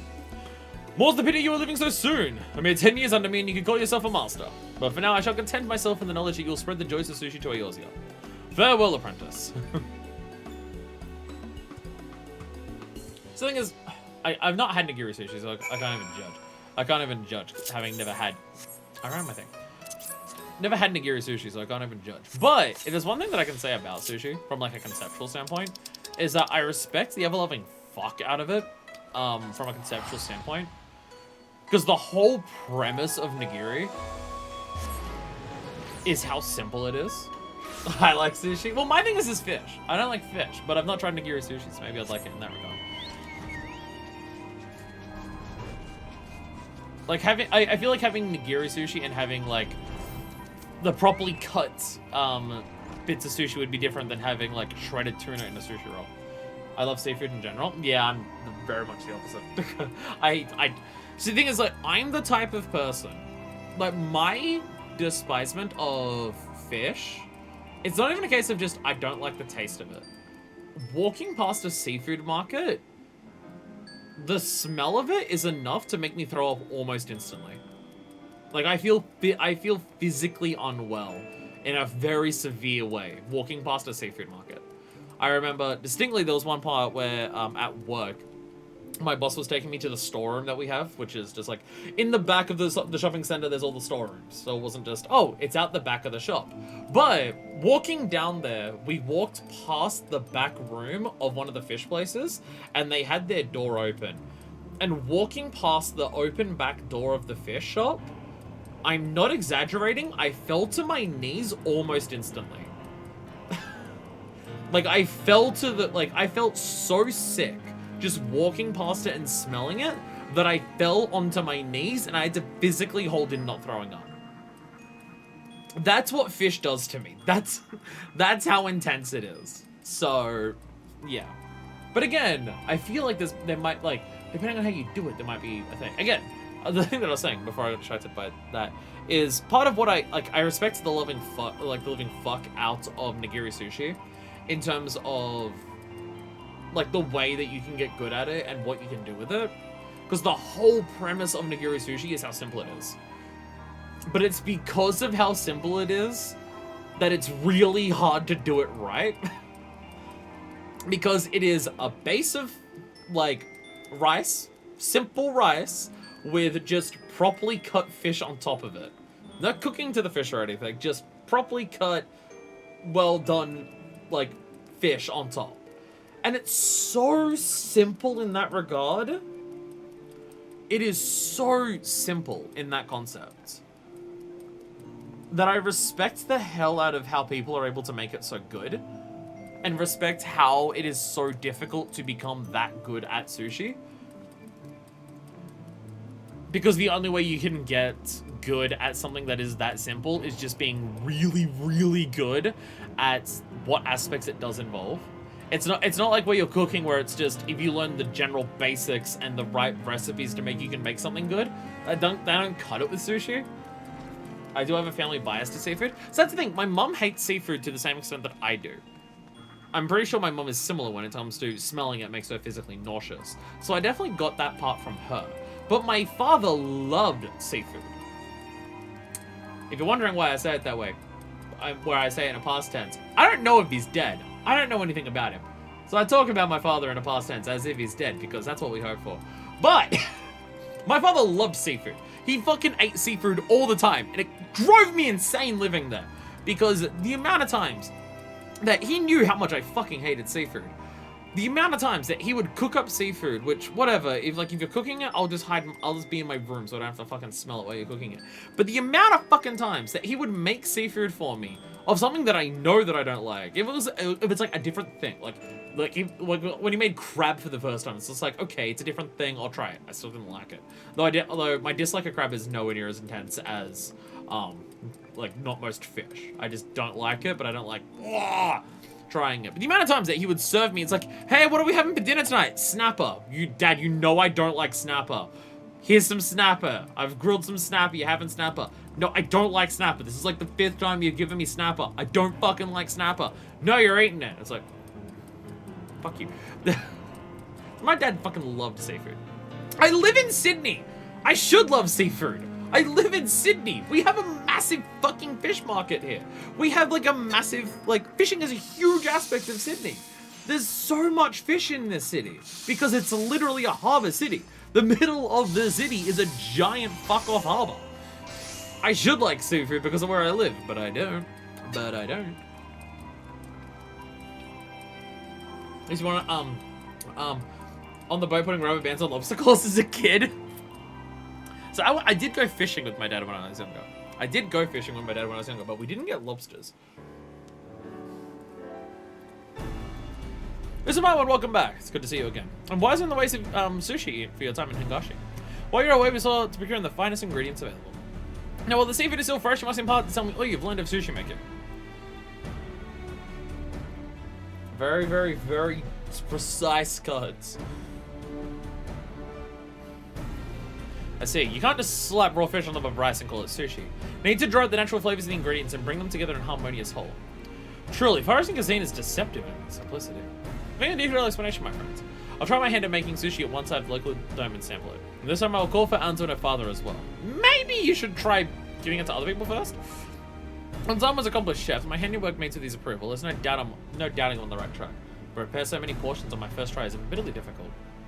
Sorry, Simba, will you help me out? 6 or 7 would be enough. We have all the necessary ingredients right here. Let's play with live lobsters before we cook them as a kid. The cooking the live lobster thing is still wild as hell to me. poke the base of their tails and that's put them in. Cooking live lobster is wild to me. Like, just get a live lobster and just chuck it in a boiling pot. That concept is wild to me. Like, that's how you cook lobster. It makes me uncomfortable. It makes me uncomfortable. As always, if you need some more or something, Bobbin can furnish you with it. Well, let's both get us to work. I mean, to be fair, I got to the point where I stopped fishing with my dad because the idea of fishing was making me uncomfortable. I'm just like, you're shoving a hook through something's jaw and then just reefing it out where it can no longer breathe. Just doing that was enough to make me go, ugh. It's like those toys that you turn inside out and wait for them to pop up into the air. That is such... that is such a hilarious but, like, fucked up way of describing the lobster. Jesus Christ. Jesus. Oh my god. Wow. Nigiri sushi. One of the main types of sushi, nigiri sushi, is called such because chefs use their hands to grip nigiri and form small bases of vinegared rice onto which are placed various items such as vegetables and fish. Alright, now we go, boss. And then... oh, I was meant to do this one first. Oh, I forgot how to go boss properly.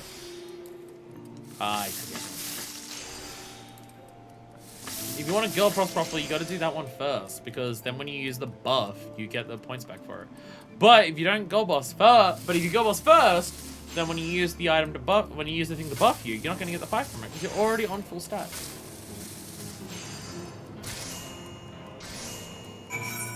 There we go.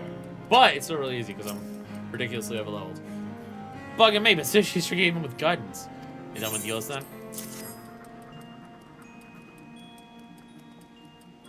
I was also a kid that somehow trained this little black cat that I named Chaos to love me and harass everyone else.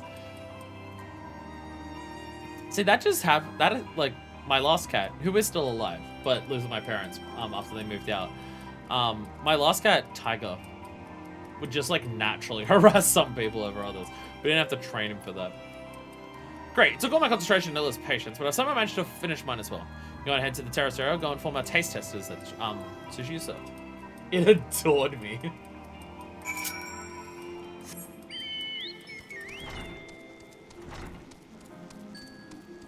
Well, it's more so...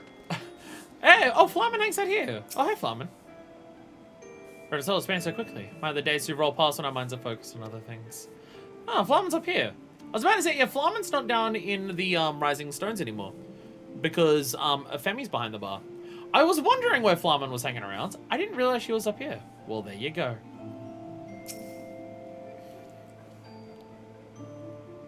Says I had to sleep with her feet tucked into the blanket every night, else her feet would be attacked by my cat. One of our old cats, Riddy, used to always do that. Always attack people's feet. To be fair, Riddy would attack your feet through the blankets as well. And her claws were sharp enough that you could reach through the blanket sometimes to get you, to still hit your feet. I don't know if father should be along any moment now. God, this is nerve-wracking. You know, Tiger would always just harass my mom. No one trained him to do that. He just did that. I'm pretty sure he harassed my mom because he realized that my mom has the thinnest skin. Not in terms of personality, but in terms of literalness. Like, my mom's skin is just relatively thin because of... there's one of the many medical things that she has that hopefully she hasn't given to me. Is that she has thin skin. So when she gets cuts open up pretty badly on her. And we're pretty sure that the reason that Tiger hassles her and attacks her the most is because he realizes that she bleeds the most when attacked. So therefore Tiger targets her. Because if Tiger like scratches her arm, it will well up a lot. So we're pretty sure that Tiger attacks her because of that. But it's fine. The cat's totally normal. Give me that sushi. Would sushi this low poly still taste good? What is this? You've been partake of sushi made by an Eorzean. Come now, father. It looks delicious. Give it a chance and try it at the very least. Again, if I have the opportunity to try nigiri sushi, I will. And I'll go into it with an open mind, and hopefully I'll like it. Usumla sushi is superb. To be sure, you still have years of training ahead of you before you can compare to masters of our land. But to reach such a quality meal as here is a praiseworthy accomplishment. Ralph's, on the other hand, shoddy rubbish. It is sushi in norbit appearance, a pale imitation bereft of depth, unfit to be placed before a customer. Ouch. But that's only natural. Sure, having a karma given gift, one cannot hope to make something so exacting as sushi to any satisfactory degree with naught but basic training. We may have not the talent of Usun Blackone, but that is not a failing. Though your sushi is more akin to humble rice bowl, I can taste the effort that went into its making. For all its flaws, I do not mislike it. You approve of my sushi? That is not what he said. Then me and Hansu? Never. You probably misunderstood why I do not approve of you. It's not to do with you being a lonely adventurer nor a mediocre culinarian. Nay, it's because you are not one of us. It's not because you're an adventurer. It's not because you can't cook. I'm just a racist. I'm just a racist. Ours is the blood of Yangsha, a proud line and pure. I'm a man of equally pure lineage fit for my only daughter. You're unfair, but it's through no fault of your own. Yeah, no, I don't dislike you because of your qualities as a person. I'm a fucking racist, and that's why I don't like you. Well, at least you're honest about it. Consider Far Eastern Cuisine. It owes its greatness to its purity, to the fact that it develops free of outside influence. So too do I wish for it to be my for it to be for my line. Surely you understand. Bro, you live in another country now. Free of outside influence? Bro, you live in Eorzea. I know you had to flee here because of an occupation, but bro, the place is liberated. You can go back if you want. Because you haven't means that you're choosing to stay here. And you choosing to stay here means it's outside influence. Father, can't believe what I'm hearing. If you don't approve of us, then I'll have no part of your line. Ralph, though, don't give in to racism. I'll go back to being an adventurer. No! Don't let the racist win. No! Ralph, no. Let him go on to. It wasn't meant to be. Give you some time alone. Ralph, don't just let... Ralph. You're gonna give up so easily. On his cooking. On us. Yeah, it's not the Ralph that I know. I believe in him. Whatever it is he means to do, he has his reasons, and I'm certain of it. I beg you, Stormblood, and please lend him your aid as you have thus far. If you hurry your mind, you'll find him in the kitchen. Got my little fox running along with me. Good job keeping the floors clean up here.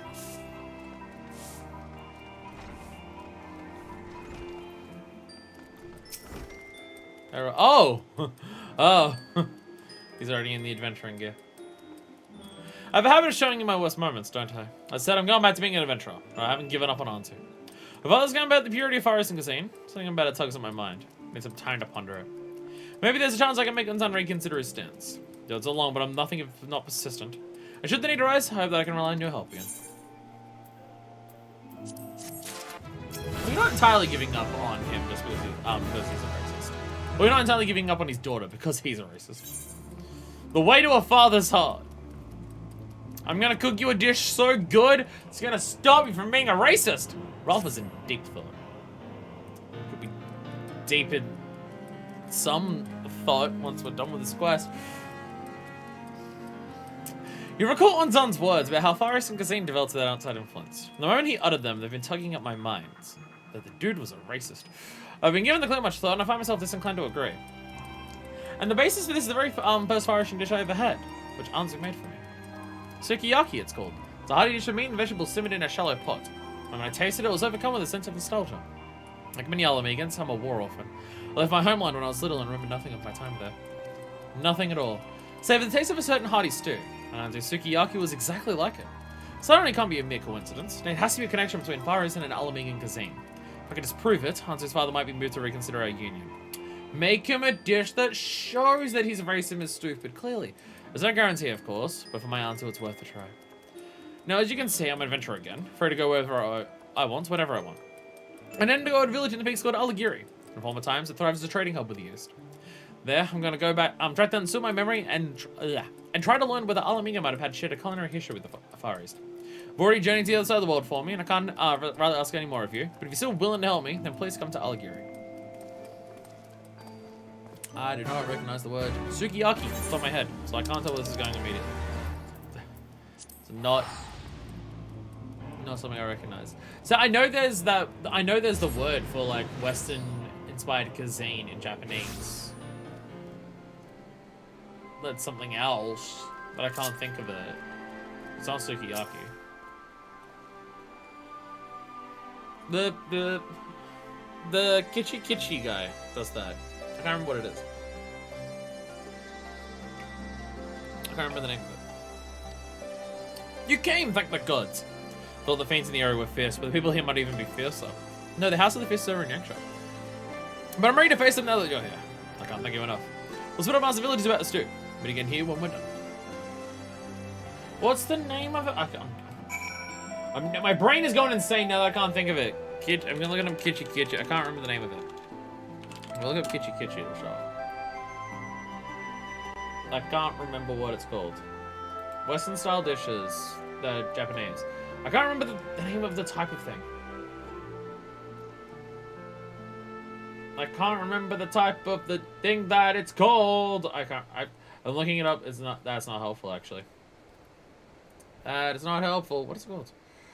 What is it? Ah! What's it called? Yoshiko! Yoshiko. How do you pronounce that? Yoshiko. That's the one. Yoshiku. Sorry. Yoshiku. Which I'm definitely mispronouncing. Because I don't speak Japanese. Yoshiku. That's what I'm thinking of. So it's not sukiyaki. Unless sukiyaki is a Yoshiko type of stew. Stew. Look like I know anything about swiving stews? See what the hell's put in front of me. Alright, cool.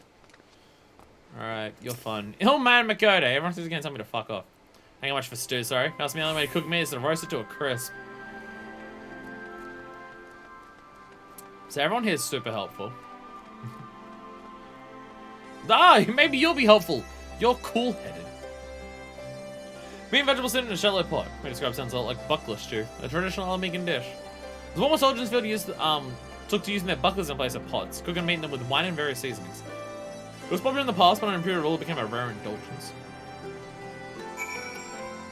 Clearly. You have to cook it in the shields.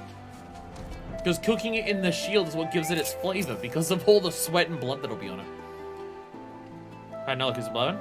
No, when I spoke with you anything about my stew. Buckler stew. Buckler stew. Yes, that was its name! Damn it, even your investigative skills are first rate. Happy to say that my own inquiries weren't completely fruitless either. I tracked down a fellow who's versed in history. Let's go and ask him what he knows about trade between Alamigo and Doma.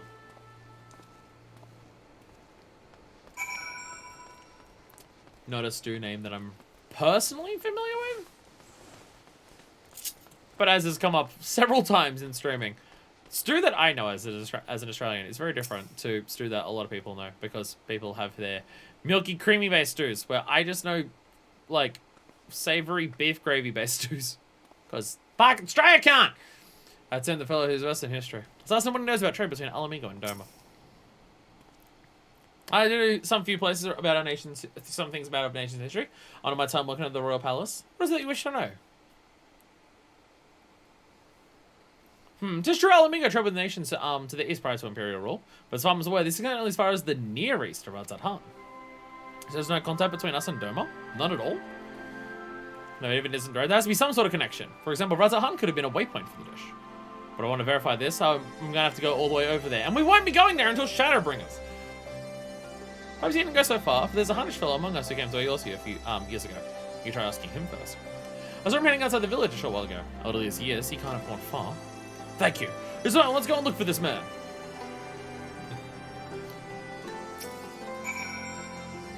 Please show us with the Hunnish fellow. So, again, kind of gone far. Radzat Han is the place that's been built up the most outside of Doma.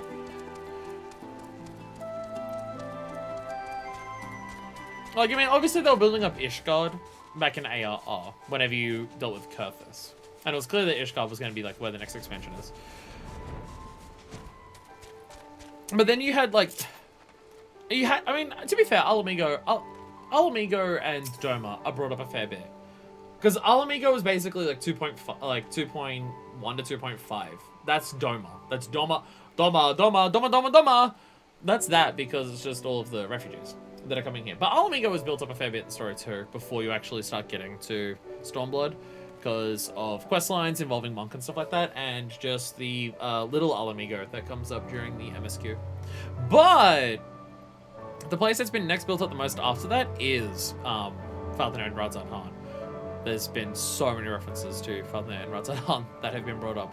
Whereas Bozja, the other one that's for Shadowbringers because Gunbreaker, has only come up, I'm pretty sure the only place that we've heard Bozja so far in this game has been the Gunbreaker questline. I don't think we've heard it anywhere else, whereas Razat Han and Father have come up since ARR a number of times.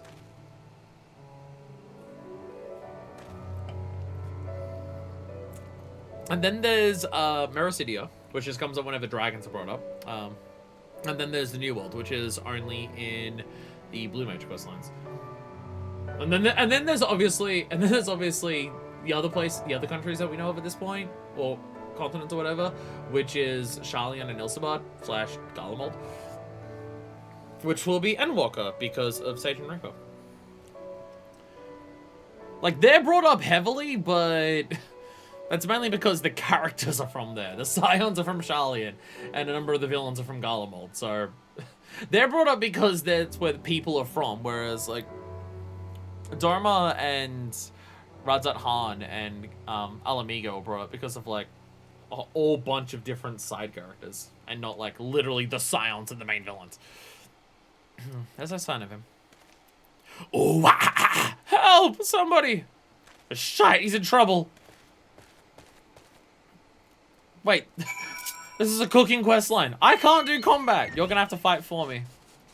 There's no way I can job change outside of this, unless you want me to beat someone with a frying pan. Which, to be fair, me beating someone with a frying pan may actually be stronger than Rolf. Me beating up someone with a frying pan may actually... Oh, it was a bunch of key counts. My life flashed before my eyes. See, now he's got the sweat and blood on the shield, and now we can make the buckler stew properly, because it'll have the proper flavors. Still got it. Well, I had it at any rate. Be a stroll for the woods for you. I can't let you do all the work. Done more than your fair share already. Besides, I want to show they're not completely hopeless. I owe you my life. So because I'm harvesting, I didn't notice the Geekon coming. You look at my pale lad. Do you hurt? Just my bones and organs. I'm already on the mend, I assure you. Are you hurt? Oh, the only parts of me that are hurt are my bones and organs. Beyond that, I'm doing just fucking swell. More importantly, I take it you're the gentleman who came from Razat Han. I'm sorry if this seems sudden, but while you're still there, did you ever hear about a dish called buckler stew? Hear about it? I love the stuff. Ever since traders brought over from Alamy, it's been an enduring favorite in my homeworld. Matter of fact, it's the reason I came to be here. Though I won't bore you with the details. So they introduced to Razat Han after all. Tell me, do you know if buckler stew also made its way to Doma? That it did, and it's a tale all know well. A Doman merchant journeyed to Razat Han to buy spices, you see, and chanced to sample its stew. It was love at first taste. So enamored he was of it, he decided to open a restaurant back at home and started buying up all the shallow pots he could find.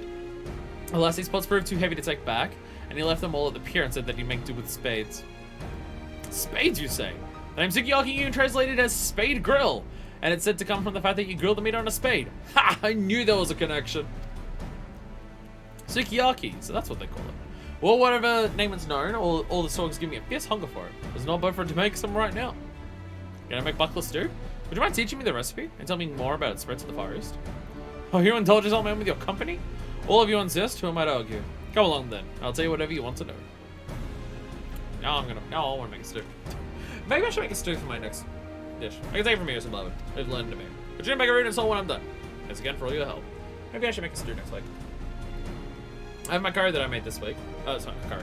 Chili. I have my chili that I made this week, which is tasty. I need a blender. I need a blender back so I can actually make my thing properly. Tomato paste. I forgot how fucking strong tomato paste is in flavor. Or maybe I should just buy like tomato puree. Maybe instead of tomato paste, maybe I just use tomato puree. Hey, copy me. I assume this is another one of the ones that's on sale. I'll be honest, as much as I shouldn't buy stuff on the mug shop, because this game gets enough money out of me for a sub, I do see the Carby mount, and I really want the Carby mount, because I love carbuncles, because they're adorable as shit. I do really want that one. Yeah, maybe I should just make... Yeah, well, I don't have a blender. Maybe tomato puree would be a smarter idea for making my chili next time. Babe, maybe I should make a stew next week. My stew is stupidly simple, because it's just like savory beef gravy, but a vegan version of it that I can find and buy. And it's just that, fucking, veggie stock, jalapeno, vegan mince, potato, carrot, and like a couple different, like herbs and spices. It's stupidly simple, but it hits that like nostalgic growing up stew flavor that I love so much because I've had it so much growing up from both my father and mother. And then I add jalapenos to it because it works really well on it. It's something that I could like quote unquote perfect and make a better version of it in terms of like a savory like gravy stew. I could make a better one, but I feel like if I make a better... No, the fish! I didn't realize you were in here. I didn't even realize you were in here. Shit. Been hiding from... All these other people are here and they're distracting and I can't even... Where the fuck are you? Where the fuck are you? Oh, they disappeared. Bye. I can't even... I am trying to find you. Fatter cam out on Mega Shiba Mount though. I feel like you've got to be outside. I feel like you've got to be out. I feel like you cannot be in this room. I feel like you've locked onto me from outside. I'm gonna turn on the names. Is it you're not in here. You are not in here. So I don't know where the fuck you are throwing that at me. Again, I don't want to spend more money on this game because this game's already gotten so much money from me. But I want to buy stuff at the bookshop. The one thing I will say about the bookshop, and maybe this has been the history of the game always, I don't know. But I swear, no, my pizza!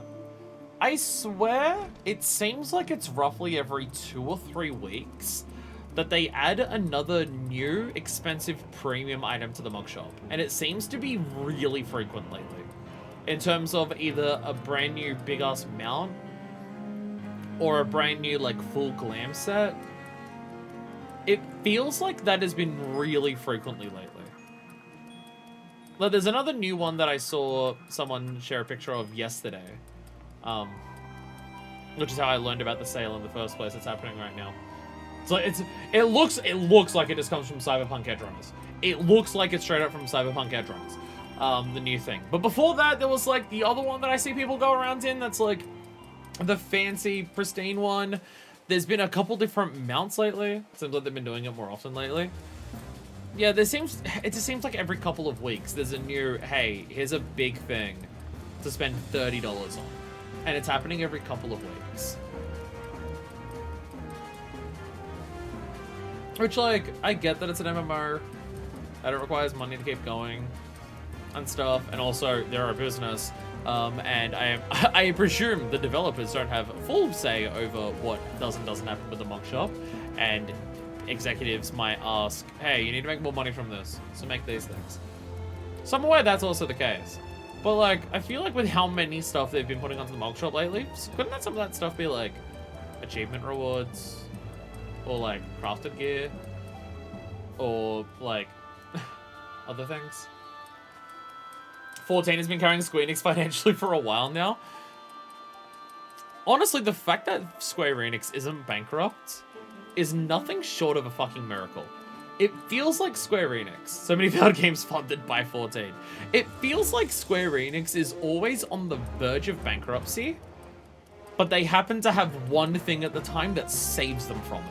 And it's just been Final Fantasy 14 for like 6 years now.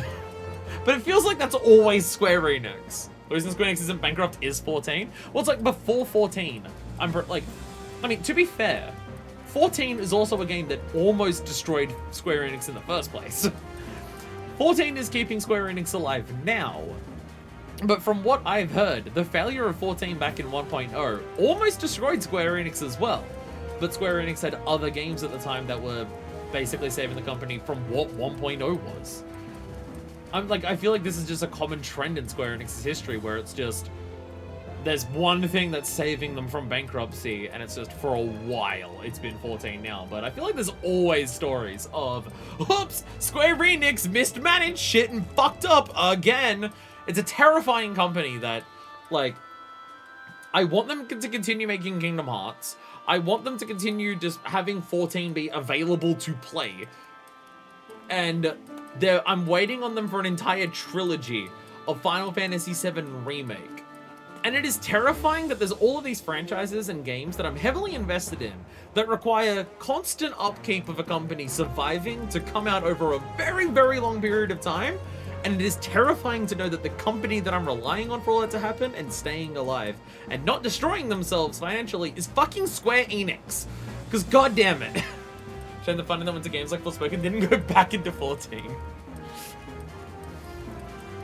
Some light one perfect timing. Just found myself. The recipe of the buckler stew freshly etched into my noggin.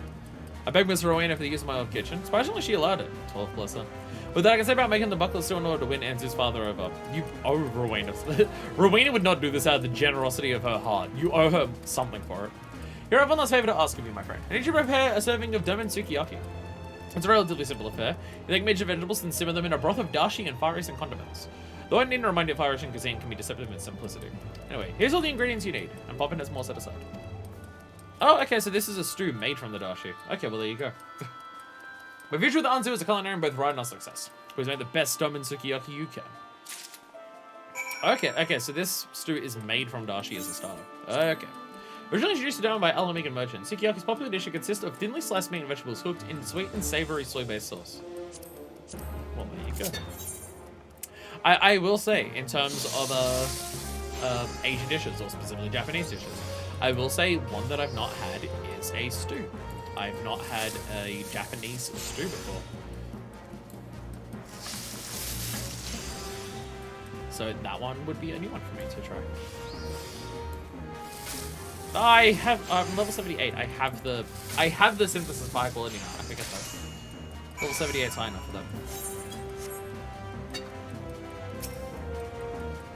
Making the buckler stew is strangely comforting. The sight, the smell, even the sound. They take me back to bygone days. But to get back to the present day, how's the Domen Sukiyaki coming along?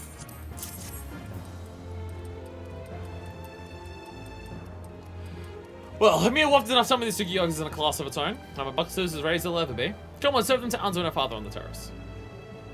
There's the whole idea that we're serving both of these together to just be like, hey, by the way, this is where the connection and not the purity and the totally outside influence comes from by just serving these two next to each other. Is that the idea?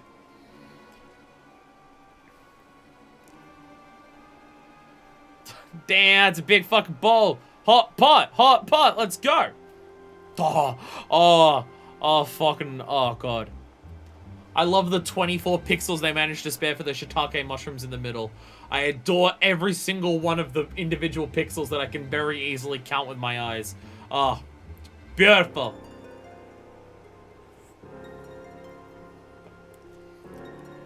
Is this a joke? In our culture, Sukiyaki shared only between family and dear friends. You are neither. And this will win my favor, you are sadly mistaken. No, please allow me to explain. Isn't my one made the Sukiyaki? Well, I made a different type of stew. Different, I say, however.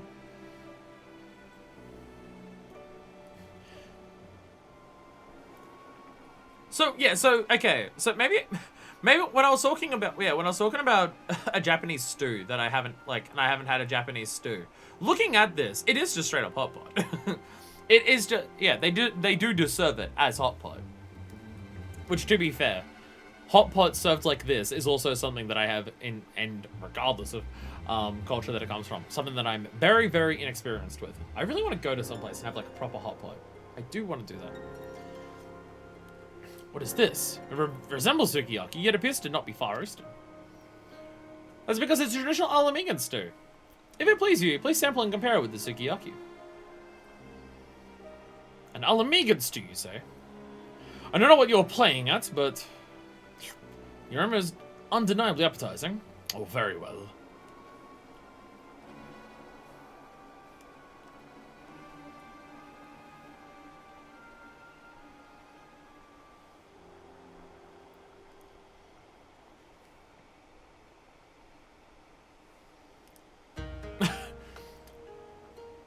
By the Kami!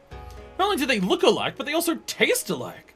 But the ingredients, they are different, are they not? Grandfather, there may be subtle differences, but no matter how you look at it, this stew is Sukiyaki. What's the meaning of this? Did Sukiyaki somehow find its way to Alamigo? No one's answer. It's the opposite. It's the Alamegan dish, buckler stew, that found its way to the Far East and eventually became sukiyaki.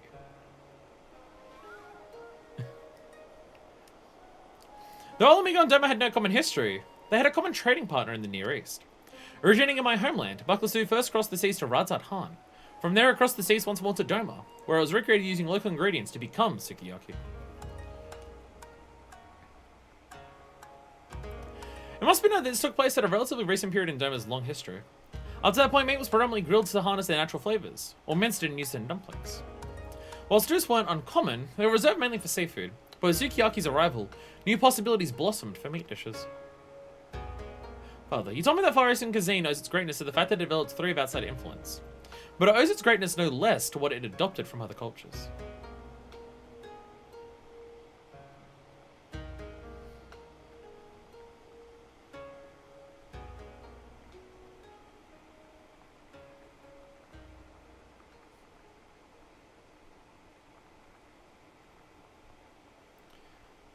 Why are you still standing there? Sit down and enjoy it so the food gets cold.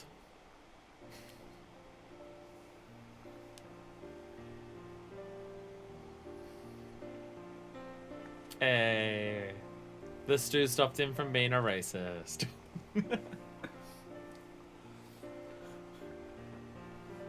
Like, I know stuff like this is oversimplifying the nature of how people often think like this and stuff like that, but also, it's a 10 quest it's like a 10 level 5 quest line as one of the many side things for it. So a character changing their mind that easily for the end of it to get across the thematic message of what a lot of these handed land quests have been doing in Stormblood, it's fine. It's fine. Like, that's not like people who are racist and traditional like that, like, well, traditional because they're racist, wouldn't be won over by a single stir. But it's one quest line in so many quest lines where they have a limited number of quests to do, like, themes and character arc for this, and the exploration of, like, learning how to do it and stuff like that. It's fine. I don't care. I don't care. Your big expanded put in the work to show how much effort it takes. That's for MSQ. That's for, like, several quest lines of patches and side content for Ishgard to show it getting over the Dragon Song War. Like, that's where that shit goes into there. The game clearly understands that this stuff takes fucking work and time to actually pull off properly, like on a mass cultural level, and it does that effort. So I'm fine for a quest line like this, where it's just one stew won the racist over, because it gets across the themes well enough that I don't care. I don't know how I'll ever repay you a similar one. Thanks to you, I've managed to do the impossible and win over Unzan. You finally proves to me an answer. Plan to be bonded at the earliest opportunity. Gonna resume my post at the cafe, serving fire and dishes, of course, and hang out my adventurer's hat for good. Suppose you'll continue both adventuring and cooking, and I don't doubt you'll keep on succeeding at both. But no matter how high you climb or how far you roam, know that you're always welcome here.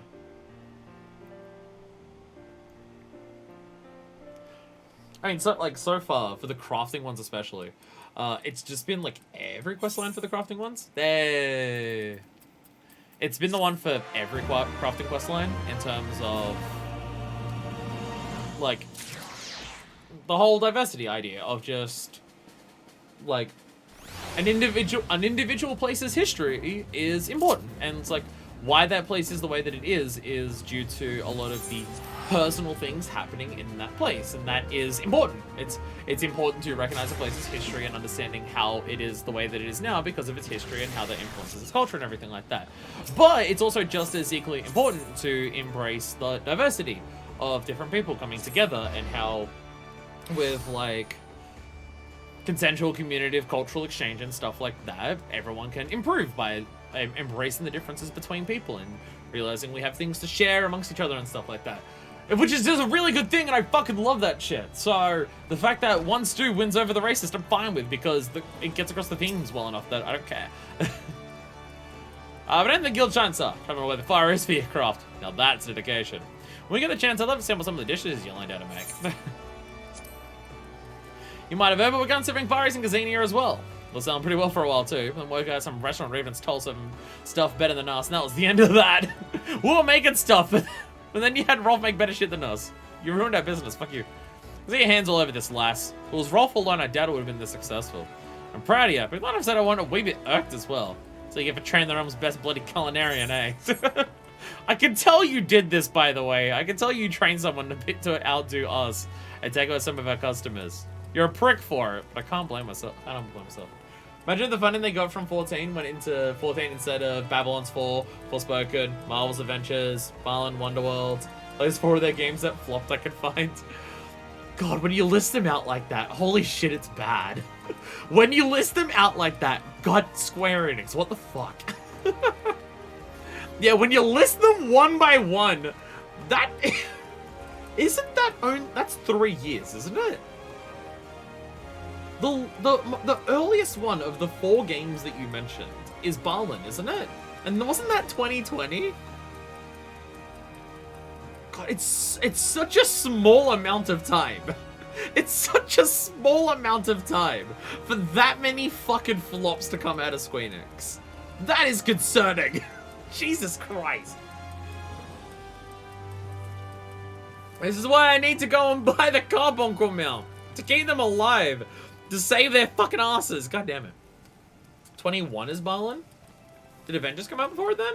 Or is it all, or has all of that been since early 2021? Because that's concerning if that's the case. That's just over 2 years.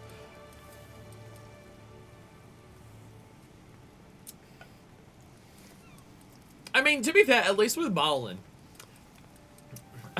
at least the lead of Balin is going to prison for the crime of making Balin. At least Yuji Naka is actually going to prison for his unforgivable crime of releasing Balin Wonderworld on the world. A crime which is indeed deserving of like 2 years in prison, so completely fair. Completely fair. Anyway, hey Deku, are you around, by the way? I understand if you're here and just not talking because I'm ranting about bullshit and you're probably tired of watching this in bed. If you're around, what quest should we do next? I am awake, Sub Deku. I'm gonna call you Valen. I don't know why I did that. I'm looking for all my users in chat because the list is ridiculous, and I'm just like, I'm pretty sure a lot of these users in chat are just bots. But that counts towards my viewers. Oh, I might have slept when we made the when we made the Ugong. Ignore that. Did I wake you up? But did you hear Carp enter? All right, you heard. All right, Clone, you heard Deku. You have to enter a carp into my face. You heard Deku. Do you reckon Beaton's actually gonna get laid in this one? Do you reckon Beaton's gonna finally get that win in these quests? I hope so. I hope so. He deserves it. Marvel's Avengers is September 4th, 2020. Okay, so that's probably the earliest out of the because Forspoken and Babylon's Fall are definitely more recent. Forspoken was this year or the last year, and so was Forspoken.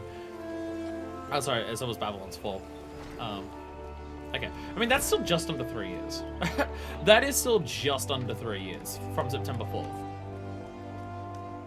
That is 4 relatively bad flops. I don't know if, like, Forspoken was a massive up. Am I gonna get the cheese on my face? Like the carve, there we go. Wait a minute, wait a minute. Is that a new, did you get a new one? Wait, do you have a new one? Is that a new, I don't know if I've seen you do that macro before. I don't know if I've seen you bonk me with a grilled carp before. You normally throw the carp at me or place it on me. I don't know if I've seen you bonk me with a grilled one before. Motherfucker just came on me and slapped me with a fish. Uncharted territory. Did Master Beaton's already furrowed brow deepens. Forspoken is January 4, 2023. Was Forspoken at the beginning of this year? Oh shit. It's a concerning amount of flops in a concerningly short period of time. Thank you, Final Fantasy XIV, for keeping Square Enix alive. Though at this point, I don't know if they deserve it. Well, I don't know if the executives deserve it. But to be fair, the CEO of Square Enix got ousted, didn't they? The Square Enix... Did the CEO of Square Enix get ousted, or did he leave on amicable terms? One of those happened. Babylon's Fall is, okay, yeah, Babylon's Fall. 1 failed game a year. Let's fucking go. Let's go. 1 flop every year. Fucking perfect. Yeah, I don't know if it was just the CEO left amicably, which we know what that means in this, whether he was like actually ousted, like publicly ousted. I can't remember, but yeah, I'm pretty sure the president of Square Enix has been kicked out at this point. Though people are also saying that the new one is also like doesn't have a great track record either, but I don't know. I don't know. Oh, it's a moment, the very carpenter I thought to call upon. I'm here, so. Whatever new recruit seems dispirited of late. I've approached her on several occasions. She was reluctant to share her troubles with me. You can try talking to her? She's likely to be far more receptive to a brave and admirable woman such as yourself. Send me her name. You can find it out on the front trading scene it looks. I mean, to be fair, with all of these failures that Square Enix has had lately, at least 16 did well. They have had a success. They have had successes that haven't been Final Fantasy XIV. Now, to be fair, the other successes that Square Enix have had lately have also been named Final Fantasy in terms of Rebirth and 16. Oh, Remake, sorry. So Square Enix have had successes recently that aren't Final Fantasy XIV. They're just other Final Fantasies. I mean, there's other smaller budget games that Square Enix have put out since, like Harvestella and stuff like that, but I have no idea how well they went. But also, they're not like massive, huge budget games, so if they fail, it's nowhere near as big of a consequence. It's not like how much money they would have put into something like Forspoken. But 16 and Remake were successful. 16 is also led by Yoshi P. It's almost like they trust Yoshi P as a producer. It's almost like they trust Yoshi P as a producer to run a ship enough for a game to both not let development hell strike them, and also to keep pieces of the game together well enough for like a cohesive finished product. It's almost like they trust Yoshi P to do that because he's had about 9 years of experience doing that for a fucking MMO. I do think people like overstate Yoshi P's importance for Final Fantasy XIV because he's a producer. He's not like a lead writer or director or anything like that. So I like when people say that like Yoshi P is like the main reason why most of the parts of the game of 14 are as good as they are. I don't buy that. I don't buy that. Because there's clearly like people who make the combat, people who write the stories, people who like flesh out the world and everything like that, people who will like write the characters and everything like that. There's obviously all of that. But as a producer, his job is basically to keep the ship running and to make sure the ship is doing what it should be doing to reach the goal that it's trying to. Which, for something like an MMO, would be, like, I feel like it'd be probably more important for an MMO compared to a non-MMO, because you never stop working on an MMO. It just keeps being updated, like, passively and consistently over time, always. Plus, just keeping the servers on would require its own thing. So, having a producer for that is probably super important. HP did bring 14 back from the grave. I was like 14 coming, like, Yoshi P working on 14 and bringing it back. How much of that is Yoshi P's ideas being brought to fruition about what 14 should be? And how much of that is Yoshi P, as a producer role, organizing the team collectively to be able to achieve a cohesive goal? Because, again, he's a producer. So, I don't, like, I mean, to be fair, in so many different companies, the technical name that someone has as their job can imply very different things about someone works on. So in terms of, like, creative decisions in of themselves, how much a producer has control over that, but can vary massively between game to game. So there is that. He should be a producer and director of... Wait, is he director as well? I thought someone else was the director. I thought someone else was the director of 14. I thought that was kind of the point. I thought someone else directed 14 as well. Because if he's directed, then he definitely would have more creative input. He was lead game designer for ARR? Okay, so yeah. okay, so for rebuilding 1.0 into 2.0, okay, he would have had a massive hand in it then if he was also a lead designer. Okay. Okay, fair. Fair. I still think it's misappropriate to say that Yoshi P is like the savior of the game. Well, maybe from 1.0 to 2.0. That might be fair. That might be fair. But in terms of like Yoshi P is like single-handedly why 14 is as good as it is, I still think that's a misappropriation. Because obviously like a big part that people like about these games is the story. And obviously the writers would have a big part in that and stuff like that. Though people praise the ever-loving fuck out of Ishikawa nowadays after Shadowbringers and Endwalker. So the writer's getting a fair bit of praise as well. Lead writer is also getting a fair bit of praise for Ishikawa. Yeah, it's not to say that what he's doing is nothing or anything, but it's just the tendency of people to just attribute the success or failure of a game to a single person. You know, just downplaying it from that level. Like trying to say that Sakurai makes Smash single-handedly. Clearly Sakurai is important to Smash. Clearly he's important to Smash. But it's not like Sakurai single-handedly makes Smash. And stuff like that. Like, clearly the team that Sakurai has, like, between the various companies that end up coming together to make Smash, and stuff like that. They all come together and do that, but yeah. Like, it's not to say that Yoshi P isn't important, but it's just, there are some people who will act like Yoshi P single-handedly makes 14, and that's not the case. Which, again, people do that for Sakurai as well. People do that with...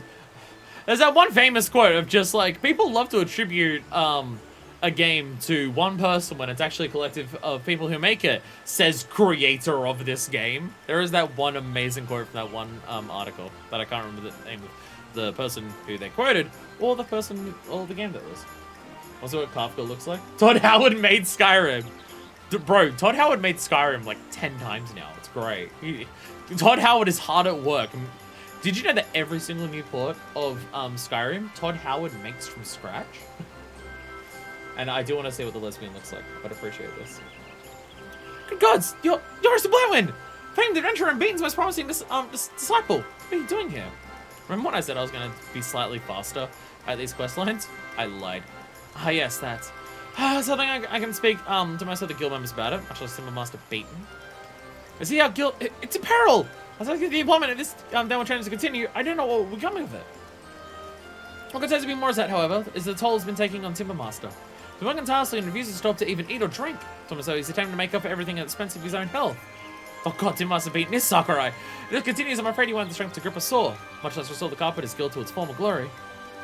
Not all is yet lost. I may have found a solution. If we were to speak with some of the locals to learn what kind of furniture designs are currently in demand, we can alter our products to fit their taste and improve our sales. It's, however, a rather monumental task for someone to take on alone. Doubly so for an experienced carpenter like me. Mr. Myowen, please, will you help me? I'd love to. Let's make something that isn't weapons for once in this questline. Oh, thank you so very much. Now let's begin by interviewing potential customers at the Carline Canopy. I guess it does make sense if this is going to be one of the ones that primarily involves the guilds, because trees and trees. Shroud. Kafka is dummy mommy. I'm playing as Minifest. The bar is high. Oh, okay, yeah, no, I know this. Okay, yeah, yes, this is one of the ones that I did not realize. I've seen people use the name Kafka, and I've seen this character before. I did not realize this is who Kafka was. I'm pretty sure I've seen her giving the strap to people before. That's the wrong button. That was back from Hildebrand. I still have not fixed that. This one. I'm pretty sure I've seen her giving the strap to people. I'm pretty sure I've seen that at this point. Pretty confident that I've seen that. Ah! You distracted me! You distracted me with lesbian to throw a fish in my face. Also, 2 of her teammates are in a splash art. She's part of the Stellar and Hunters and has 2 other members with her holding umbrellas. Is it them that I've seen her give the strap to? I'm not sure.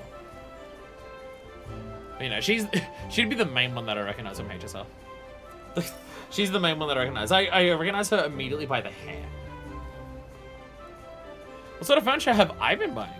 Lately, I've been purchasing a lot of Far Eastern style items. After all, that's what's popular nowadays. Stormblood has happened, so therefore everyone in Eorzea has become a weeb. What's up, Battleheart? Or as I finished building a house in lavender beds, and I've been furnishing with Doman-themed furniture. While your delicate patterns prevalent in much of their work, rarely resonates with me. So they say, what type of furniture have you been buying lately? And my response would be, what do you mean lately? I don't know if I've purchased a piece of furniture in the last 2 fucking years. Fire always treats me like a child. If it drives me up the wall. Furniture. Was the Hingar merging trickling in for the Far East that struck a chord with me? People far too eager to forsake their own heritage in exchange for giving out the latest fads. I, on the other hand, take great comfort of knowing my furniture embodies generation upon generation of tradition.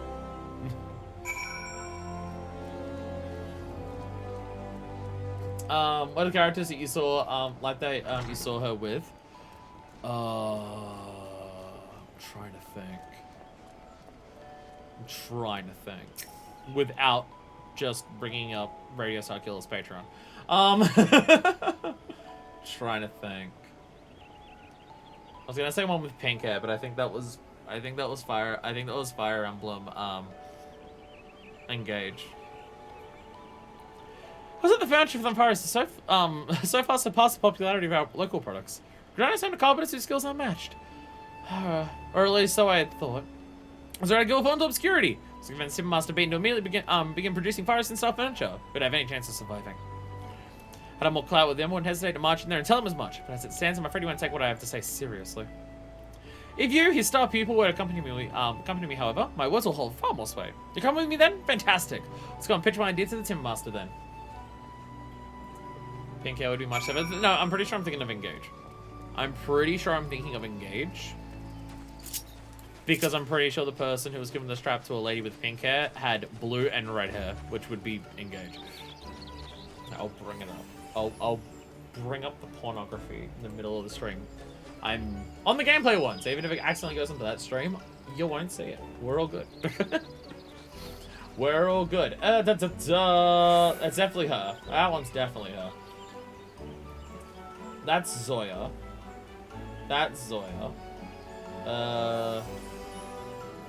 Yeah, that's definitely her. That's definitely Kafka. That's Kafka with her titties out. Oh, okay. Maybe I'm wrong. Maybe I'm confusing myself. No, this is just a picture of Kafka with the titties out. That one's just Kafka with the titties out. Never mind. No, it wasn't a picture of her giving the strap to someone. That was other pictures. Sorry. No, the Kafka pictures just has her titties out.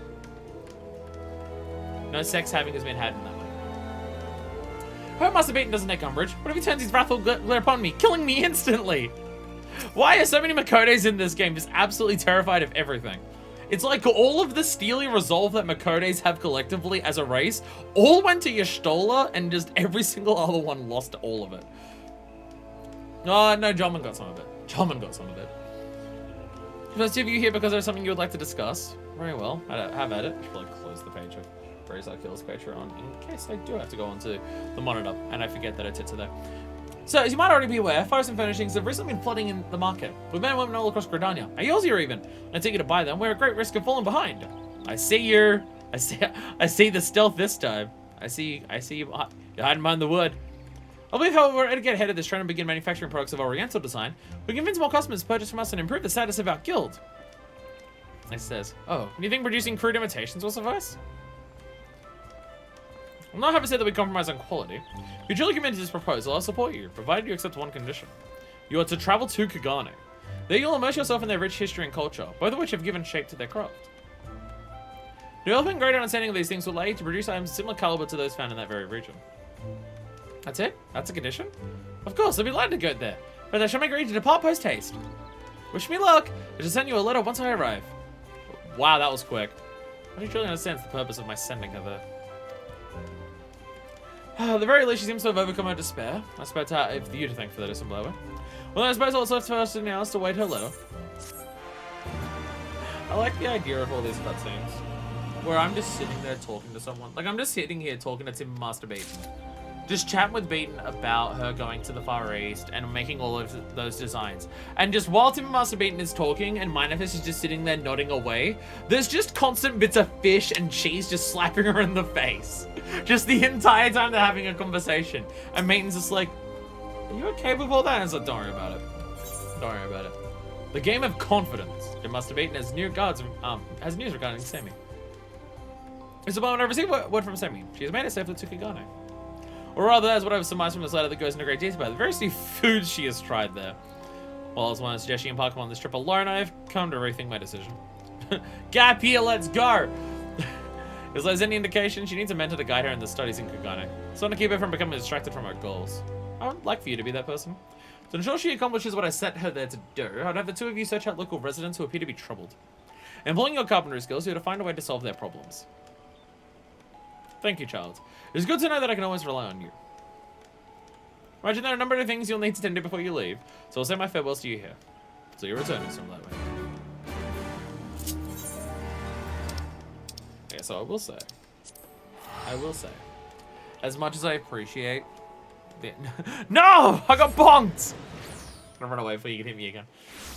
As much as I appreciate it, the thing I was talking about, in terms of the cultural exchange between the different cultures here, and how I appreciate the themes that it's bringing up with that. I hope there's at least a couple crafters who don't focus on it. Because if all 8 of them have it, it will feel a little samey. It will feel a little samey. Like, not, like, a lot of the 1 to 50s for the crafters felt similar. Because of, like, all of them are basically just you learning how to do the thing. And, like, approaching the master. Oh, shit, the master has a problem. And for reasons unknown, they can't craft it. You need to step in and save the day.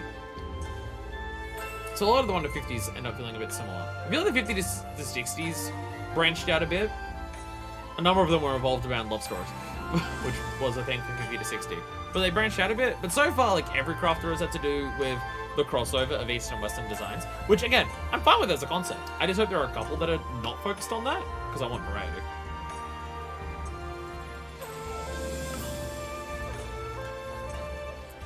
Like, part of me would hope the goldsmithing one involves the Ananta. Because, you know, goldsmithing. So I hope the goldsmithing involves the Ananta.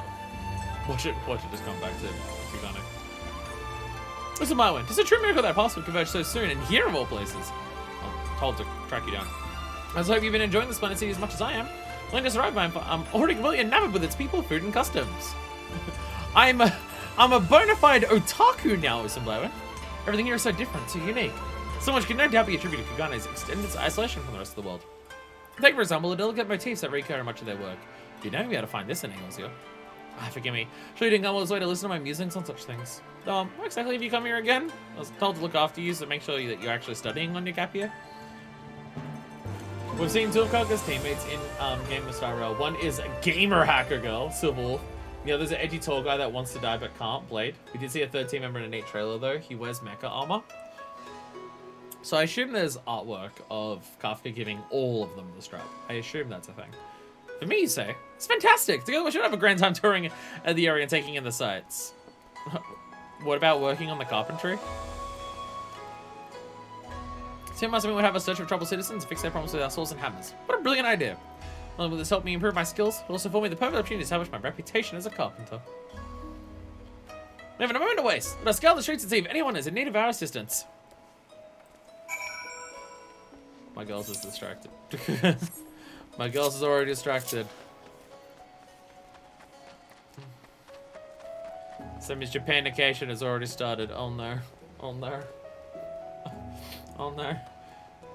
She's about to start vlogging and upload a series to YouTube about her adventures over there. Oh no. Oh no. Sammy, no! So, see, that's the reason I could never go to Japan, right? There's a reason that I could never go to Japan.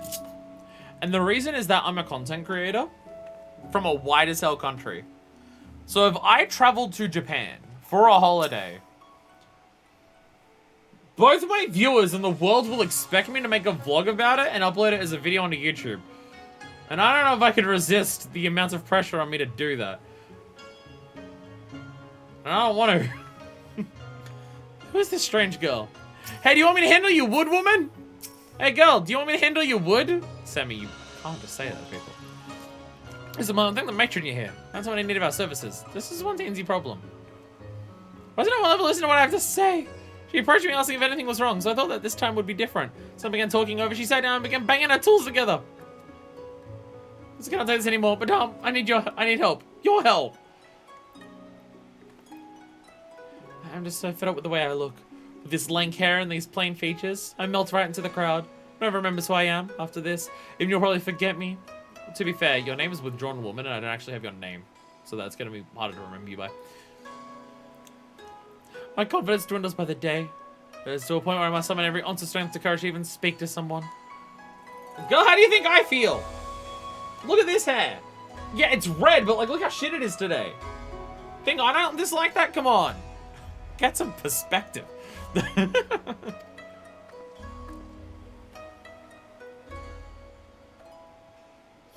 Kakro and her teammates are all wanted criminals. Kakro has a bounty of 10,899,000 credits. Okay, no wonder the lesbians like her. No wonder the lesbians are like her. If there's something that the lesbians like more than a dommy mommy, it's a dommy mommy who's a war criminal. Don't look at my 3 hours this playthrough of Edelgard. I don't know what you're talking about. I ship Edelgard with Byleth. That makes Edelgard the bottom in that relationship. So it's totally different. I'm so sorry. I had no idea you felt that way. Mother was right. Until I listened instead of jumping to my conclusions. Don't worry, madame. We'll find an answer to your problems. Now, please, if you would, allow me to escort you to the Shikakaze hostelry. Well, you might wait while we figure out how to go about this. She hates her looks. How do we solve this with carpentry? Just a moment. In the meantime, can you go and interview some of the Mijikosa actors? Show them how to best gain people's attention and have more confidence. Have confidence. No confidence.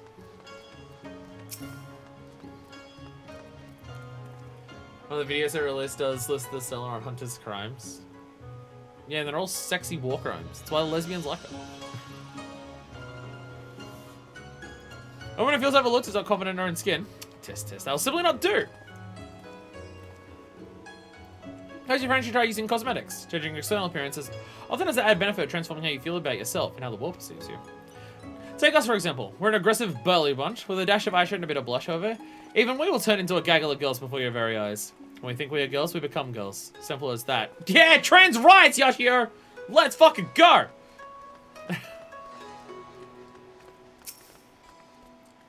See, I don't wear makeup on stream, or ever. My primary reason, I don't wear makeup for 2 reasons. One, it's like, look at this fucking face. It's like polishing a turd. You put makeup on this face and people can tell that I'm just trying to distract them from how fucked up this is. So it doesn't work, and it just draws more attention to how fucked up this is. 2, I'm very oily, and I'm very sweaty. And I live somewhere that's decently hot and humid. If I ever wear makeup, that bitch will run immediately. And will just look like a mess. I wear makeup in one situation and one situation alone, and so I'm going to a concert. Because, well, everyone's going to be hot and sweaty at a concert. Everyone's makeup's going to run by the end of the night. So I won't look out of place. Also, it's much harder to tell how fucked up this thing is when you're in a mosh pit and the lights are a lot darker. So, you know, it also doesn't have that fact to it. Confidence. You ask me the ways again, confidence? The best way to do that would be improve yourself, whether that be from the inside or inside out or the outside in. I'll be honest, none of this sounds like I can solve it with carpentry. I'm gonna be real with you. None of it sounds like a carpentry solving problem here. Have I even been ignored by an audience? Of course I have. When that happens, you pack a bit more powder onto your face and spruce up your costume. You find yourself standing a little straighter, talking a little louder, and moving a little bolder. That's when you're sure to steal the show. Yeah, again, I'll be honest, I don't know how we're gonna solve this with carpentry. Unless we can make cosmetics from the carpentry? That's more like an alchemy thing, honestly. Like in this universe, I feel like makeup would be an alchemist thing, not a carpentry thing. So I don't know how we're gonna solve this issue. We were talking about furniture earlier. And the other quest lines are about like wooden weapons like lances and bows.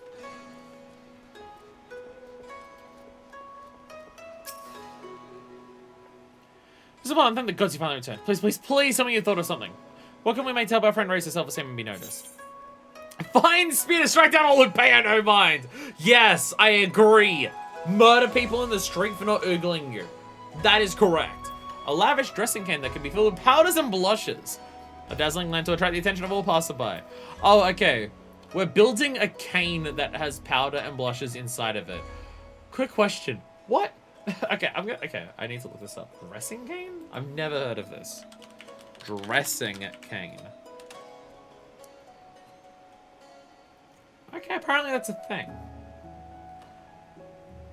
Apparently that's a thing. It's a cane that you hold, and the top of it can open, and there's stuff inside of it. I'm also seeing a lot of food things here when I look this up, because I think the word dressing is there. Dude, that one's a fucking, like, bird raven skull. That's so sick. I have considered spending the extra money to buy a fancy cane. The problem is that I don't use my cane anywhere near frequently enough to feel like I justify it, but like, mine's boring.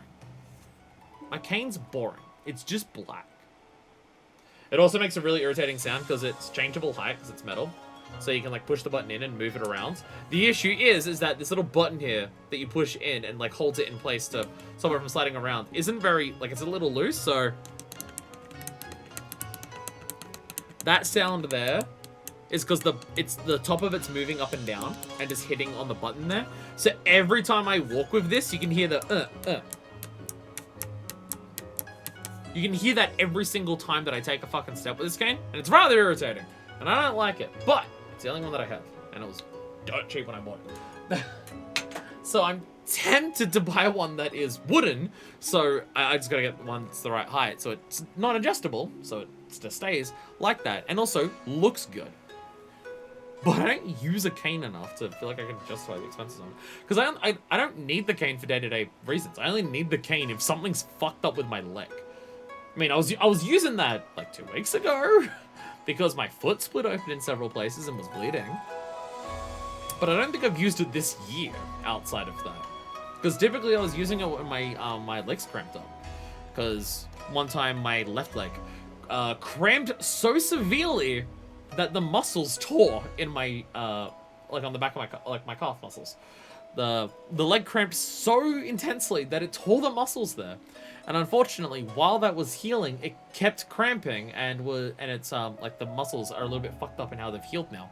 So now if I have a cramp in my left leg, I can barely walk on it. So if I get cramps in my left leg, that's when I use the cane. But I haven't had that for a while. I was taking magnesium for a while to prevent the cramps. And then I forgot to buy it once. Once I ran out of the tub that I had. And then I realized like a month had passed and my leg wasn't cramping anymore. So I don't know whether I took magnesium for long enough that I've just avoided that being a thing that I need in the future. Or anything like that, but my leg doesn't cramp anymore.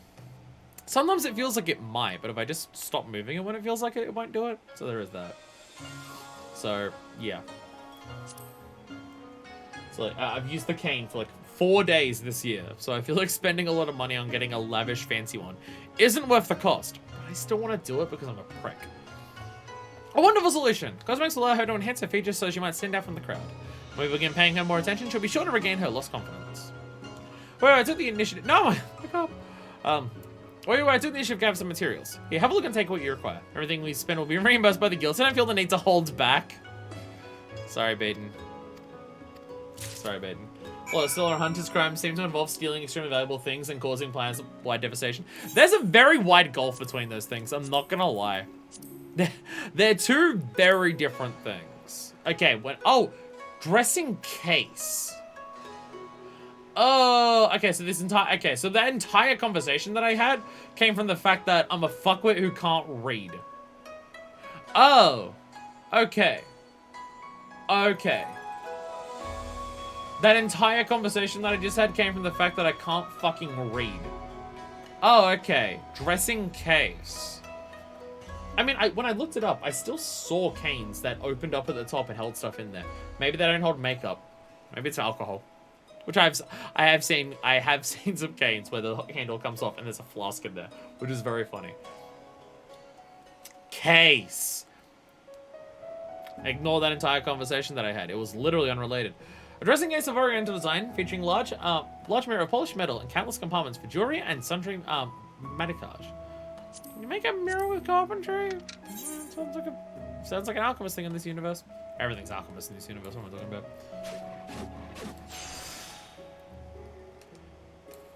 Oh, I did. Wait, no, I don't have gold boss. I was about to say, I didn't go boss. No, I don't have gold boss right now. It doesn't matter. I can't go boss this yet. Actually, I can grab one. I can do that one. Right. Again, the idea that this crime group is just, sometimes we steal expensive things. Sometimes we blow up everything. Do you truly think there is hope for me? Just doll yourself up to it. You're sitting on her chair. You're fusing with her.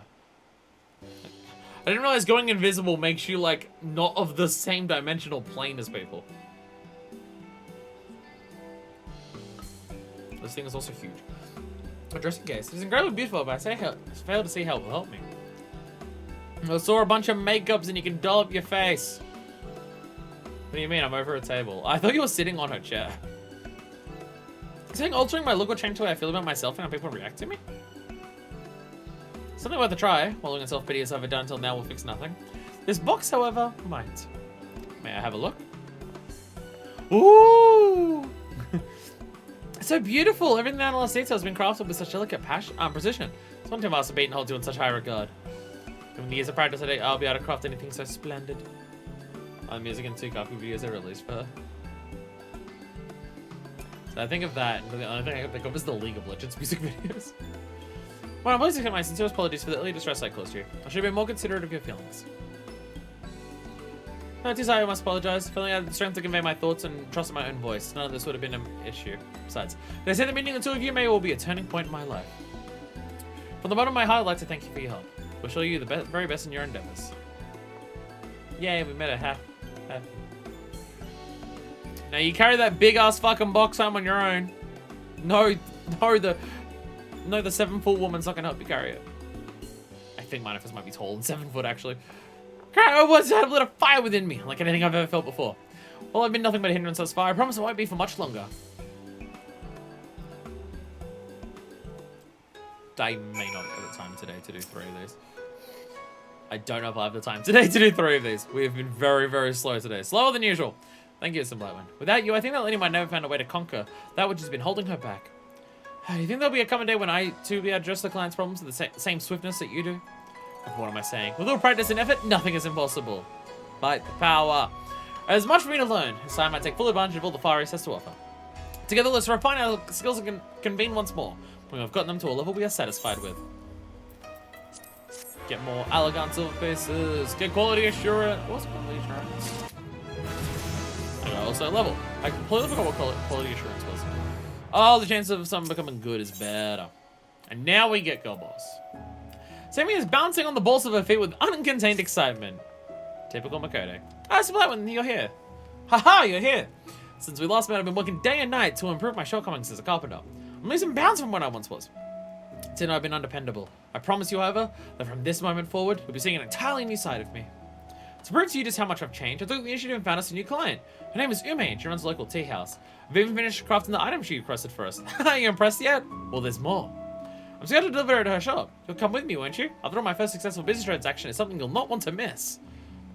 I'm now worried she's going to hand it over, and Ume's just going to be like, fuck you! I was like, jeez, this is a bit harsh. The gosh, game of the best music is still Arknights. Still don't know if they make the music for the game or the game for the music. Honestly, that's some of my favorite shit when it's just like, hey, here's a video game. Is this video game just an excuse to do something else? I don't know what you're talking about. We totally make Guilty Gear Strive for a reason other than for Daisuke to have an excuse to make a rock opera soundtrack. There's definitely other reasons that we make Guilty Gear. Let's go. She hears the words, but does she understand any of them? She doesn't actually speak Kingan, sorry. What do you mean you can't use this? Especially can't listen to every word you said. It's exactly what you asked for. Showing little signs to attract droves of customers. It ain't yours, and we can't read it. Exactly what I asked for. Ha, it's a far cry from it. So I do want something which would help me establish a base of regular patrons. It's an advertisement aimed at the general public. The precise opposite of what I need. You don't have to request this ridiculous. Why would you think it would do anything to convince customers to come here? Writing on it is illegible. You can scarcely make out the name of my shop. Shit, we got another blasphemer on our hands. Oh no. Oh, I feel like no, I'm getting incorrect. That's fine. Oh dear, if that would help. Ah, you brought a friend. You look to have a good head on your shoulders. You can just call me hot, it's fine. Perhaps you'd be able to help me. I'll try. Excellent. Well, I cannot quite place my finger on it. Despite my TLS lacks something in the way of ambiance. I'd like for you to figure out what exactly that something might be and make me furnishings and accessories to improve it. Water fountain, got it. If you find yourself short on ideas, you might speak with some of my customers. Maybe you can ask them for their opinions on what would enhance their experience here.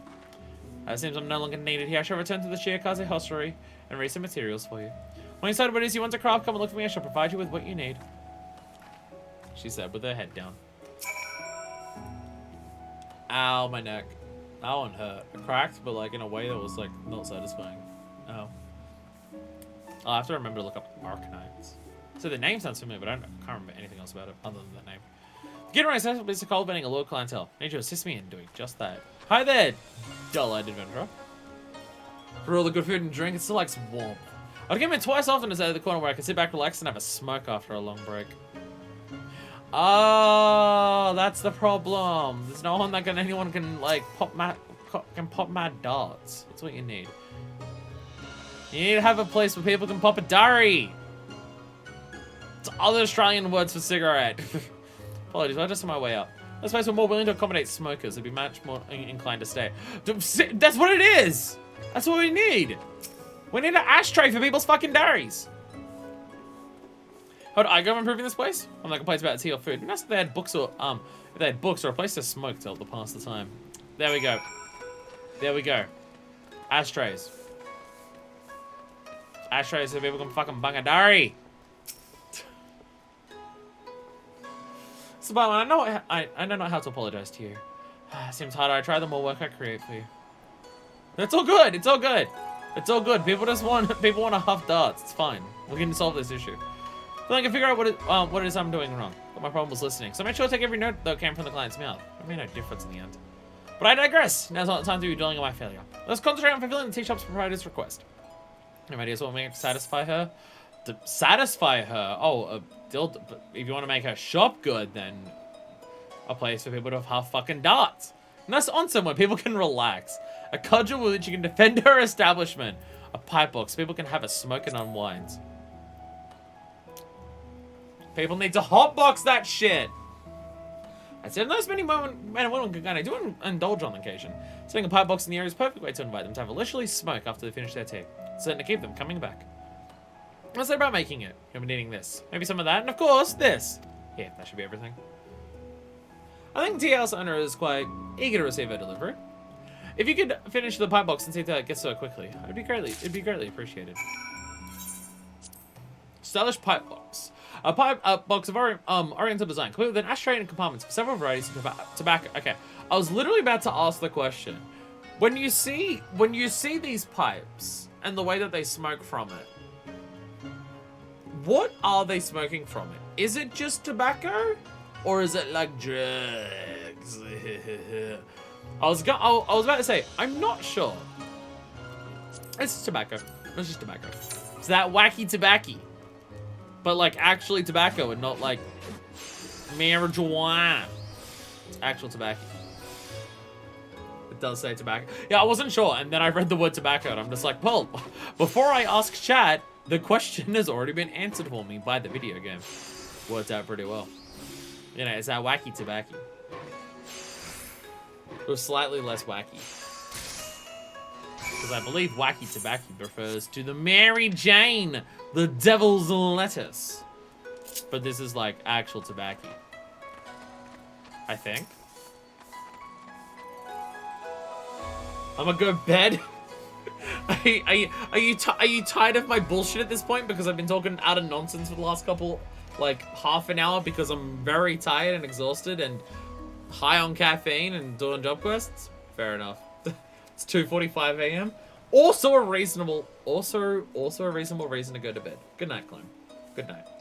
I will see you on the weekend for Omega. This weekend is Omega. If you're able to make it, we have Omega this weekend. I'm gonna feel bad if you've been asking me for Omega for ages and then it ends up being on a day that you can't show up. I'm gonna feel like shit.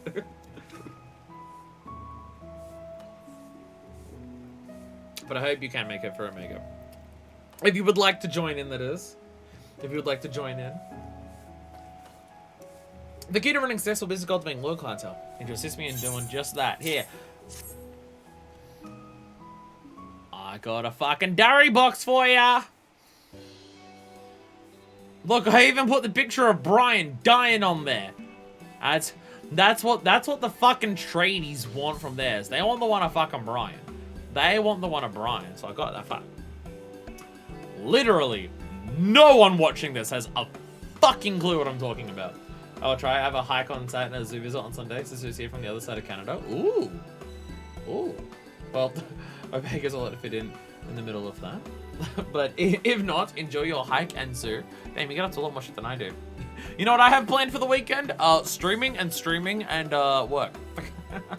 Yeah. You lead a more varied and different life compared to me.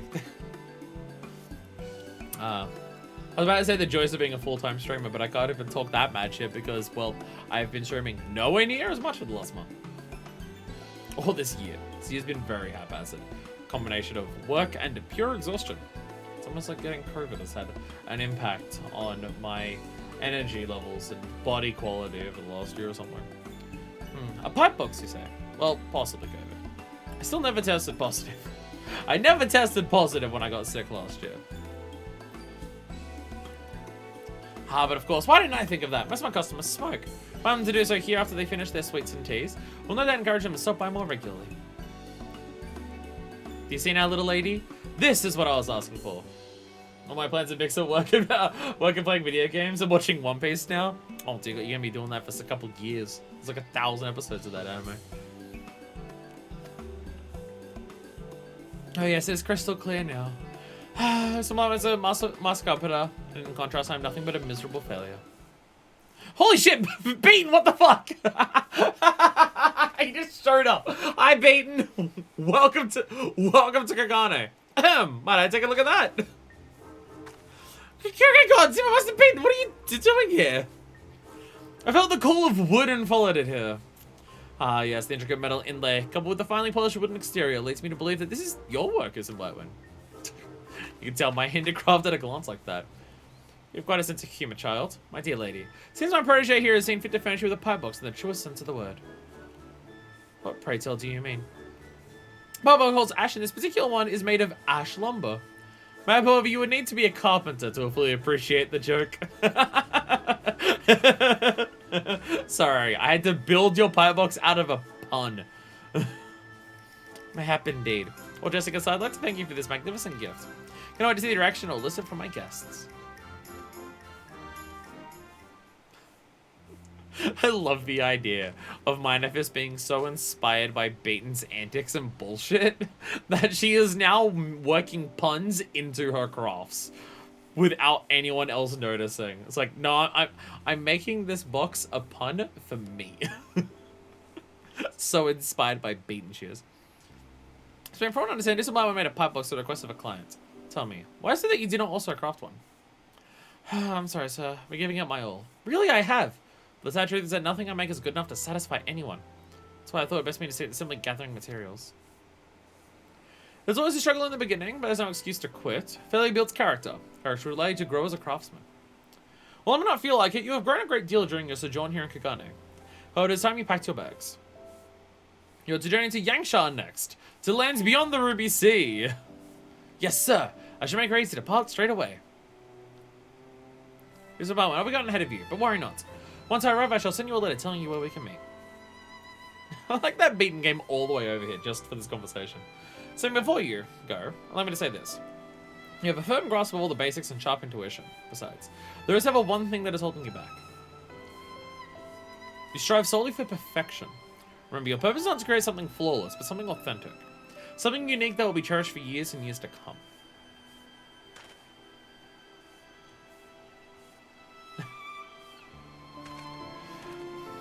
Look at this gay bitch waving goodbye like this. Jesus Christ. Beaton, go and have sex with what's his name already. God damn it. What's the dude's name? I forget. What's the dude that... I forget. I forget the name of the dude that Beaton wants to go to Pound Town on. It's been a while since we did the level 50 job quest. And by a while, I mean, like, it was during Stormblood, like, it was during 4.0, but Ads long enough. Was it not? If it wasn't earlier today, I'm not gonna remember it. I just remember that he had a massive amount of wood for someone, but I can't remember what his name was. The fucking adders dude. How exciting is this? I'm gonna Yangsha. Thank you for it, Blackwind. Like I mentioned earlier, once I've settled in, I shall send word of you, letter to you by way of Kodakaze. I'm being dragged into this now. It's not my every intention of living up to Master Beaton's expectations. I dare say I shall even be returning from my journey there with a tale or two on how I charmed my way into the locals' hearts with my carpentry skills. Till we meet again in Yangsha.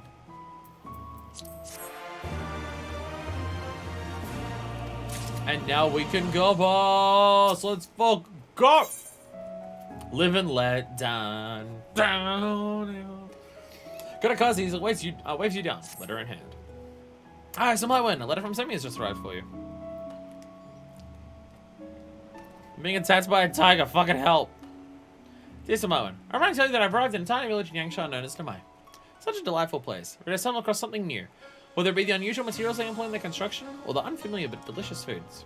Yes, the food here is exquisite. Alright, she's already getting distracted. And the desserts are simply to die for. In fact, the sugar-coated dumplings that they have are simply to die for. I'll be sure to treat you to someone new come. See you soon. Yours truly, Sammy. The culinary skill must be extremely proud to have a member of the passionate about food as Sammy. She's sure to make a fine chef one day.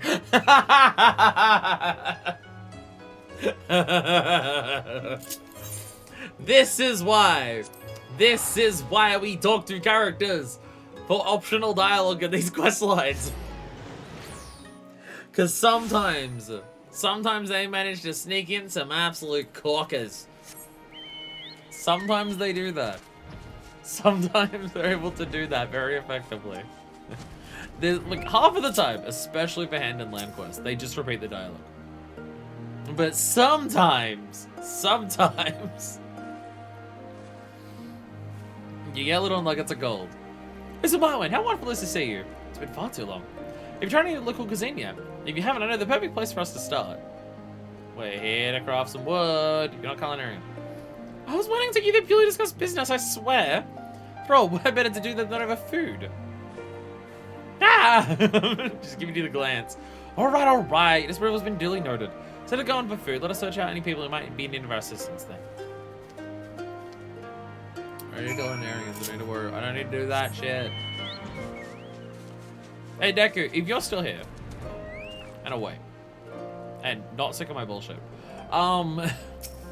after this one's done, what would be the next one to do? Because I feel like I probably should, because I don't want to do 4 next time if we're doing Fisher on top of it. Even though today's stream will go until 9 PM if I do another one. I don't know what should be next. Hello, is anyone out there seeking the service of a young carpenter? Anyone at all? Help? Yes, I could use some of that. You see, in the days before the Empire held dominion over our lands, I was a chef. While our freedom from them is fleeting, I'd nevertheless like to use this opportunity to once again pursue my passion for cooking. Oh shit, it is culinary. As such, I've been thinking to open up my own restaurant. Yes, I'd like you to build me an entire restaurant, thank you. To do so, I need to procure basic furnishings for my shop. It is not a simple task, but what I have come across is either far too expensive or poor quality. You need to do what I see places do. Just use an oil drum as a table. It's fine, don't worry about it. Then you may be pleased to hear, sir, that you stand before you stand 2 highly skilled members of the Carpenters Guild in Gradon now. We shall see to it that you receive the furniture you acquire. You'll do this for me. Oh dear God, there's a hunt target down there, I think. Most certainly. What kind of furnishings do you need? Apart from tables and chairs, I need something that would allow my guests to feel at ease. Those from the Enclave have different dining habits to those of us here in Namai. I would like to create an environment where both would feel equally welcome. Please leave it to us, sir. Now, Samoan, what do you say to making things a tad more interesting? Let's turn this into a competition. I'm gonna whip your ass. You're aware of that, right? We'll make something for our client and present the finished product to him. We'll then judge them and decide on the winner.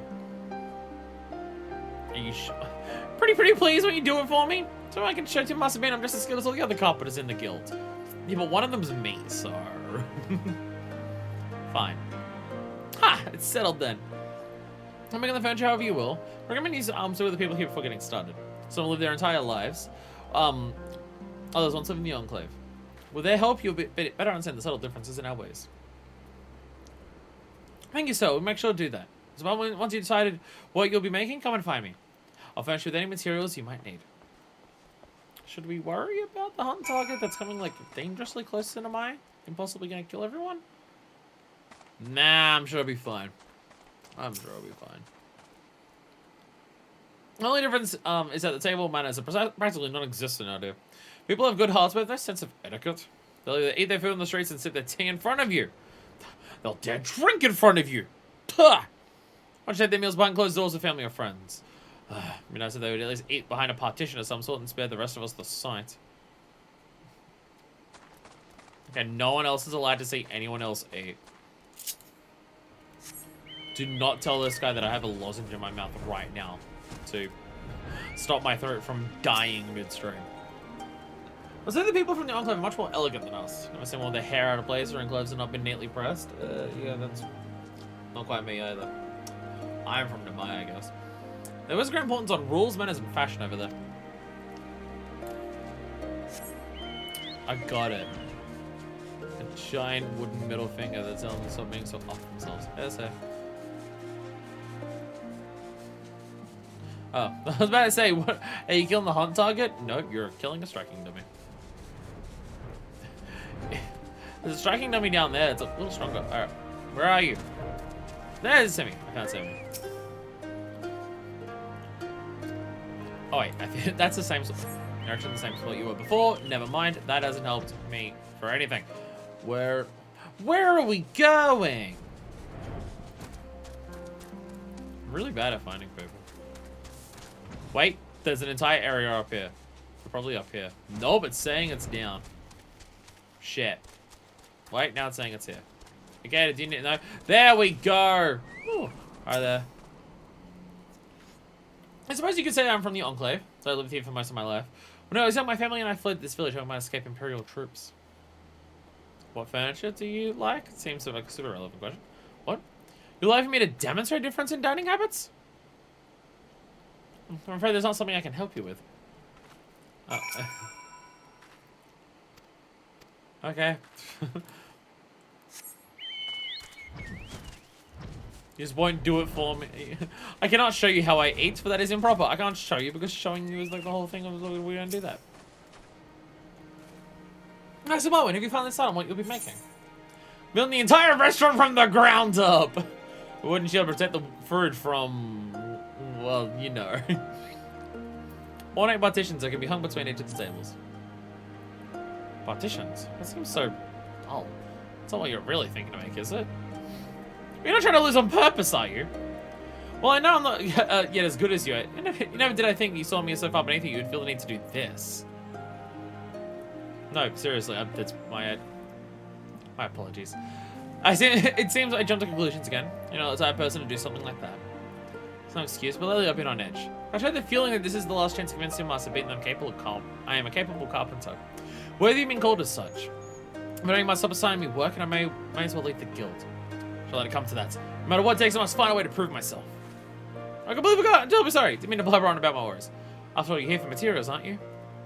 Here you are. Feel free to come back if it's not enough. Ornate partition. An exquisitely crafted partition of traditional diamond design. And now we can go. It's going to be so good when I have Girl Boss for everything. Gonna be so good when I can just Girl Boss on everything. Fuck yeah. Girl Bossing is just so good. I mean, to be fair, I'm using primarily groundwork right now, which it's not as useful for. You want to use waste not one though if you're doing groundwork. But for all the other ones that I'm doing, it still works. Oh, I don't have that one yet. I'm not high enough level.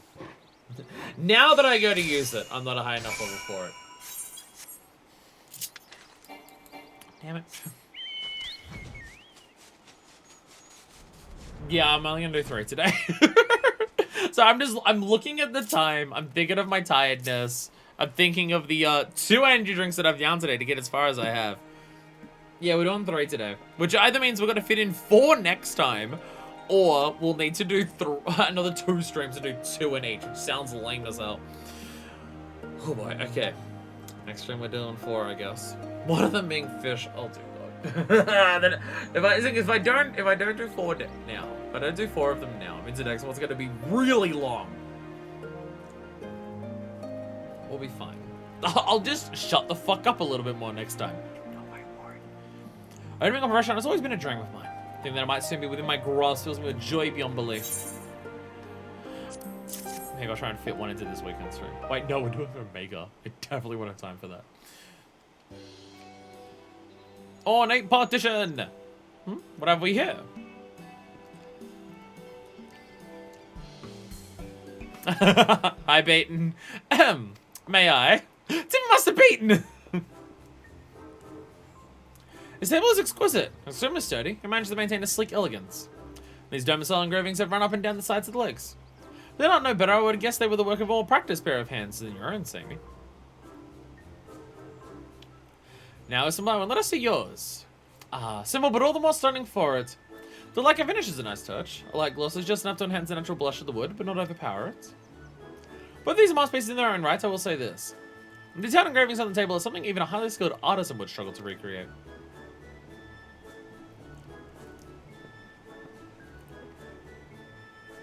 What do you think, sir? The moment I saw it, I knew which one of these I wanted. Desperately needed, even. I choose...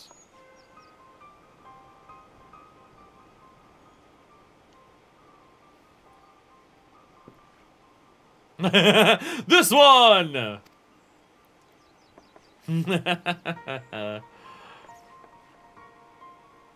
This moment is a bit competent than me, I won't deny. That she has skills I can only ever dream of attaining, I'll also admit. But I poured my heart and soul into that table. So, why is it that you chose this and Black One's partitions over Sammy's table? Simple, really. Diamond City folk are a private sort.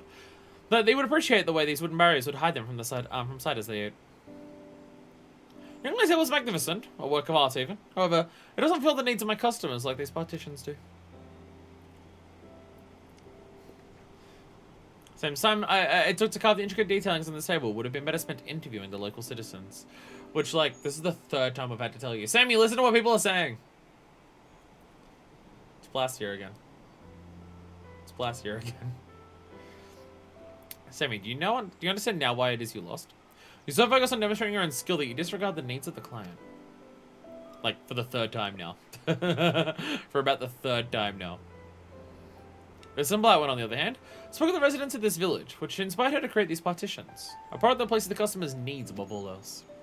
That sense the difference between a table and no partitions is the difference in a decent carpenter and a master of the craft.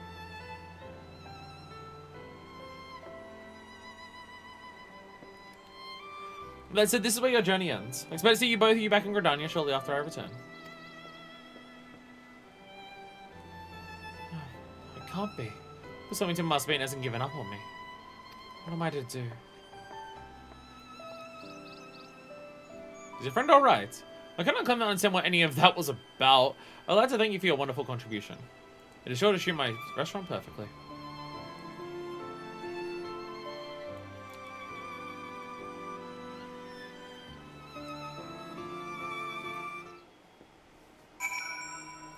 And now we're just going all the way back to Gridania. Which for that, I will use return first and then teleport. I'll save a little bit of gil. I only have 4 million.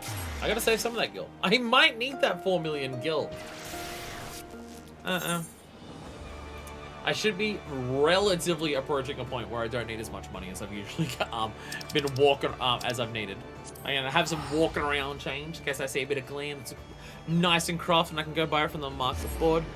In case I eventually cave and I want that Theodotus coat of like jacket of fending. If I cave and get that Theodotus, whatever it's called. Whatever the fuck it's called, coat of fending.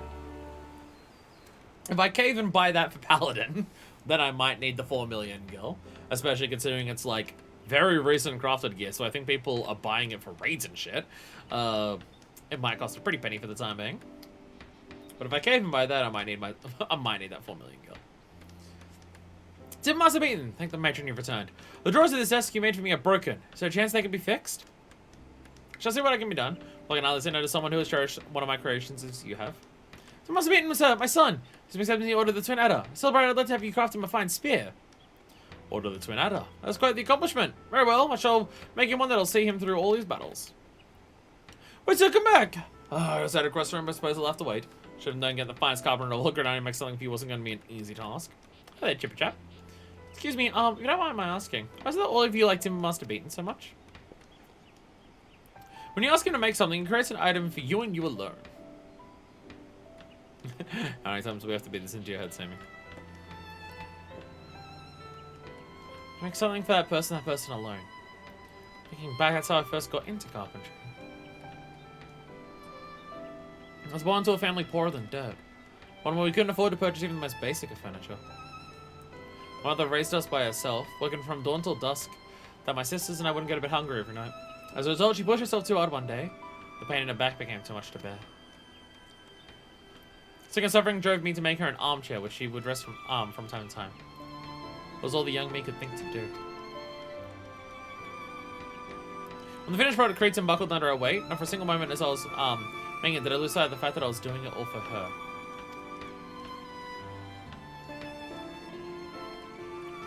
I've been so preoccupied with myself, with trying to prove my skills.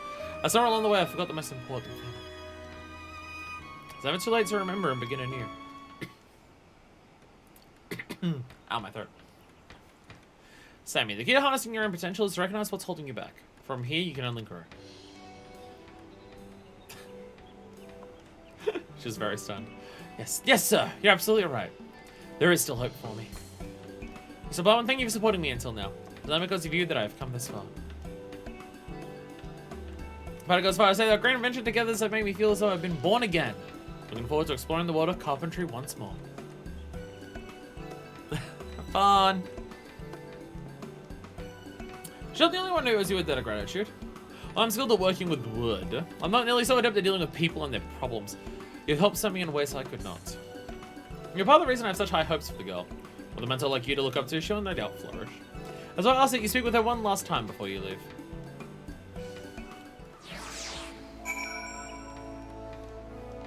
Where have I been teleported to? Oh, inside. I'm looking at you again.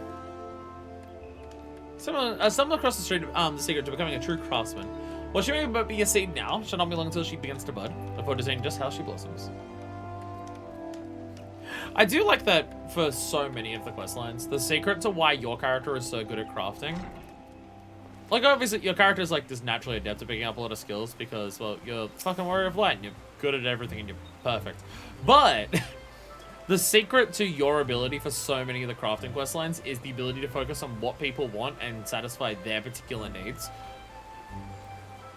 Which, for Minor Fist as a character, would be, it's like super in character for her. So, being able to listen to people and, like, understand what they want and then deliver on that is super in character for Minor Fist because of how much she cares intensely about her bonds with basically everyone she meets.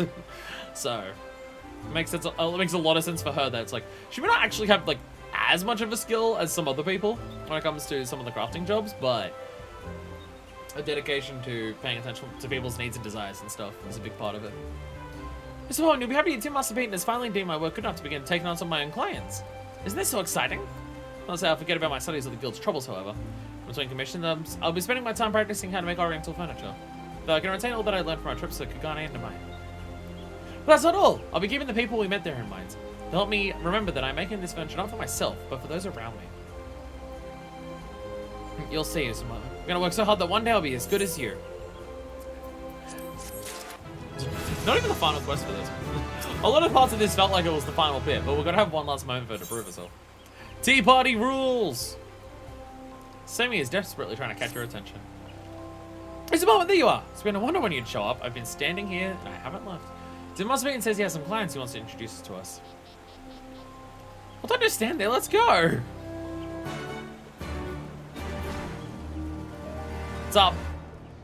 Beaten. Gerhard! There it is! This is the dude he wants to fuck. Gerhard! Because he's hard for... Because Gerhard is hard for Beaten's what? You have an act shot up at the right place at the right time. There it is. Because he's gay and hard for Beaten's wood. There it is. How could I forget? How could I forget? So everything in my power to see that our new client is completely satisfied. I'm pretty sure completely satisfying Gerhard is Beaten's job, but I'm sure we can assist him in some other problems. You're good. You're here. Good. Gerhard, you remember Simone. Remember, I can hardly forget. No exaggeration to say that I owe this woman my life. But the reason I'm here is related to the time Mr. Bluntman saved us. By the brooch he bore, I was able to drive the exile forces that threatened us. Our victory against them has bolstered Ungern's reputation. We've been receiving new recruits by the dozen since. And our latest batch received a mixture of eager Alamegans and Gridanians. If you don't yet see the problem, allow me to explain. There's always been certain racial tensions between the refugees and locals. Gridania is racist, we are aware, yes.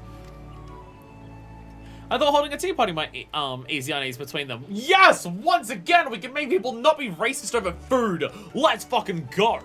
I was wrong. I seem to have an even greater aversion to one another. Ah, shit, it didn't work. Balls. There you have it. So she began by speaking with Gerhard's recruits to see what exactly went wrong. If we can pinpoint the cause of their feud, it will make it that much easier for us to solve their problem. Yes, sir. You can count on me. Mr. Baldwin, would you mind accompanying Sammy? Mind you, this is an official request. No, not due to send someone who has yet to complete basic training to carry out this task alone. So it'll be the two of you then. Good.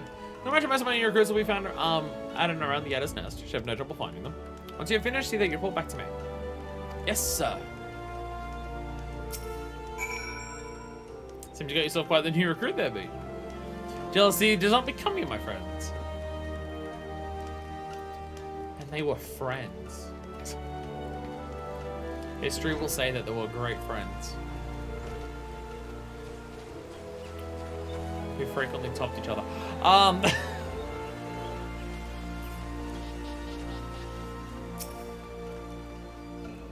Like, out of all of the gays who have ever gayed a gay in this game, they're pretty high up on the list.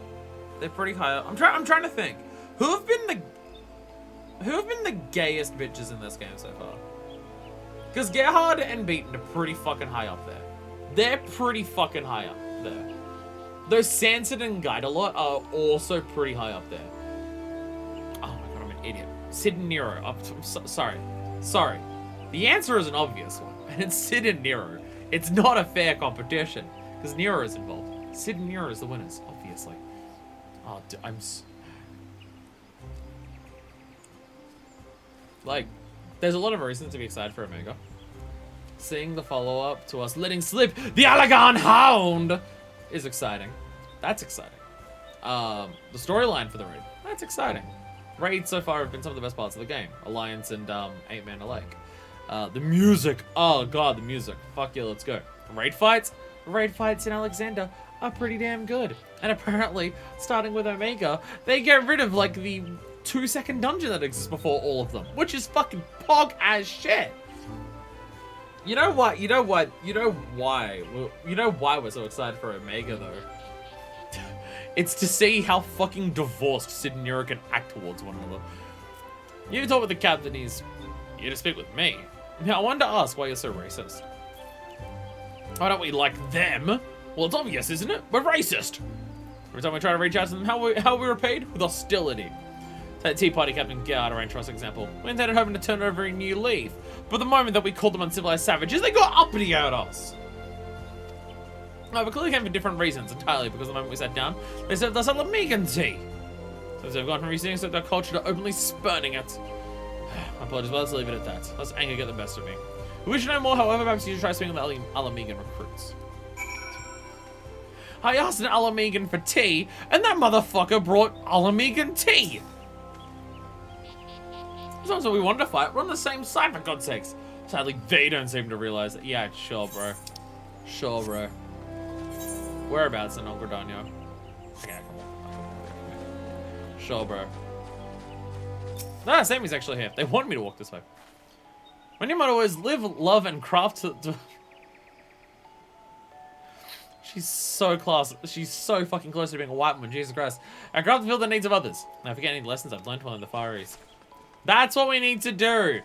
They can have another tea party over a wooden sculpture that we make that says live, laugh, love. There we go. We've solved their solutions. We've solved the problems. Are these the soldiers or are these random people? No, these are just random people. There's random people who are normally here. I'm not often in Gridania. I don't recognize the normal NPCs that walk around here. I mean, especially down somewhere like here where I'm never walking past. I always teleport here. What are you looking at? Something you need? No, I suggest you move along. I want to know how racist the Gridanians were to you. Those questions are awful like the ones Captain Gerhard asked us yesterday. Is he the one that put you up to this? Every day we all Mingans bleed and fight and die to protect this country, and yet the Granadians don't regard the same suspicion or resentment that they do with the basement. Ah, because they're also racist towards him. Especially annoying to be, like, racist towards, like, the basement here, considering the sylphs are here. And the sylphs are, like, one of the most placid of the beast tribes that we've seen so far. I mean, to be fair, even calling them the beast tribes is a fucked up term in of itself. Which is probably why they stopped using it for the dailies. And so we decided the Tea Party Captain Gerhard arrange was a good chance for us to establish some common ground with them and find a way to lay aside some of our differences. We thought something Mingans would be a good way to break the ice. But no, our current was only met with disdainful stares. We'll no longer be made to feel worthless by the Grenadians. Now we'll have nothing to do with them. Yeah, I'll be honest, this sounds entirely like the Grenadians' fault. This sounds entirely like the Grenadians' fault. Which is not surprising, because Gridania is racist as fuck. So this is not at all surprising. Beaten, I've worked out a solution. I'm going the wrong way. I'm going somewhere that has a yellow there. Will it be one of the yellows that Decker will ask me to do in the future? We shall find out. So I've got a list for, like, at least the AR zones, and possibly the Heavenswood zones, from Decker of all the yellows to do. What I need to do at some point is just go through and just do every yellow that Deku hasn't mentioned to do. So when we go and do any of them, we can just go and do any that are available. You know. I'm saying that being 5 hours into the stream where I've done 3 crafting quest chains or crafting and gathering ones. So, you know, spare time to do stuff. I'm not even getting everything I wanted to get done today. So, success is only possible. Each of the members of the squad completely trust one another. I've worked out a solution. We get a lance to stab the Gridanians with. I see I've spoken with someone Gerhard and his recruits. Have any ideas how we might put an end to their feud? Striking dummy should do the trick.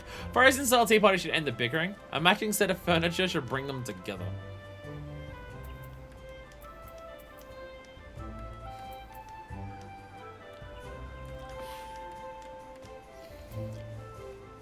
Far Eastern style tea party? Because they can't be just like, you Alamegans are serving us Alamegan tea. Well, you Gridanians are serving us Gridanian tea. Another tea party, let's go. Far Eastern themed tea party. That just might work.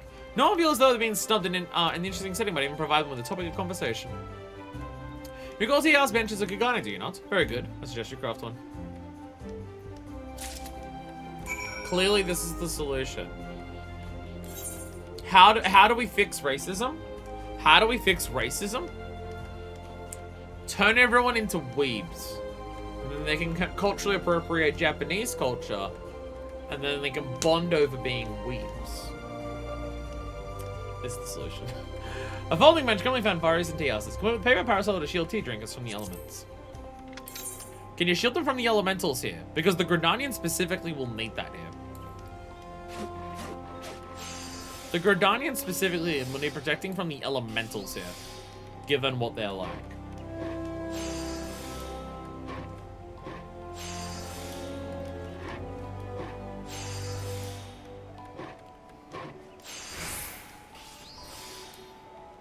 No, I don't have that, never mind. Because I don't think I do. I think it's 76 or 78, you get that. Like the quality one for synthesis. The only synthesis thing that actually uses the quality of it into consideration. So it's certainly possible if each member of the squad completely trust one another. Clearly, this bench will do it. This bench will make them trust one another. Haha, what if we sat on the tea house bench and hold hands? Haha, unless... What's this? I've never seen anything like it. It's amazing that you're holding it in your hand like this. You're looking at a tea house bench, the quality and make of which is identical to those crafted by the master carpenters at Far East. Now, Sammy, what have you made for us? Allow me to present you with this.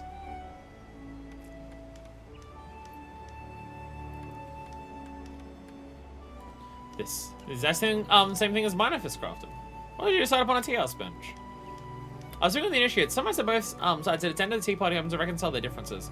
Given their environment, I reckon they still can. So I thought, why not hold a Far Eastern style tea party? Only would to provide them with a relaxed atmosphere, but to give them a chance to bond over a culture that is different from their own. You've begun taking the needs of the clients into consideration, and doing so came to the same conclusion as Us and Blackwood is evidence that you've matured as a carpenter. Well done. Now it's time to put your benches to the test. The two of you take them to Carly Falls and set them up. Cool place far away from every Ethernet. Gerhard, gather your subordinates in Us and Blackwood and send me there. I'll join you all shortly. Very well. I like how Semi runs everywhere, unless she's depressed. Go with Semi to Carly Falls. I shall meet you there. Noticing. It's probably because it's 7:20 p.m. Noticing how fucking hungry I am. It just all hit me at once. Just being like, wow, I'm really fucking hungry. Give me the French fries. it all just hit me at once. I've not felt hungry the entire stream. And then all of a sudden it was just like, whoa, you're really hungry now. It's like, I think it's the caffeine. 2 cans of energy drink. Might do that. I think caffeine is one of those things that can make you hungry. I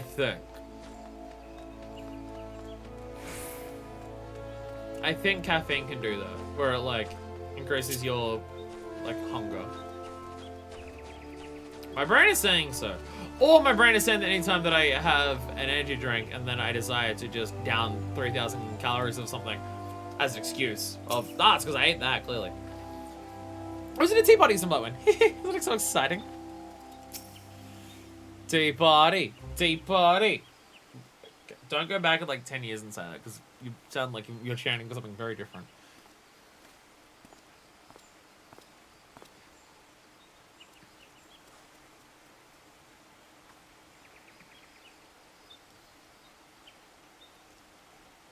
We're having a tea party. And you two are gonna fucking kiss and you're gonna fucking like it.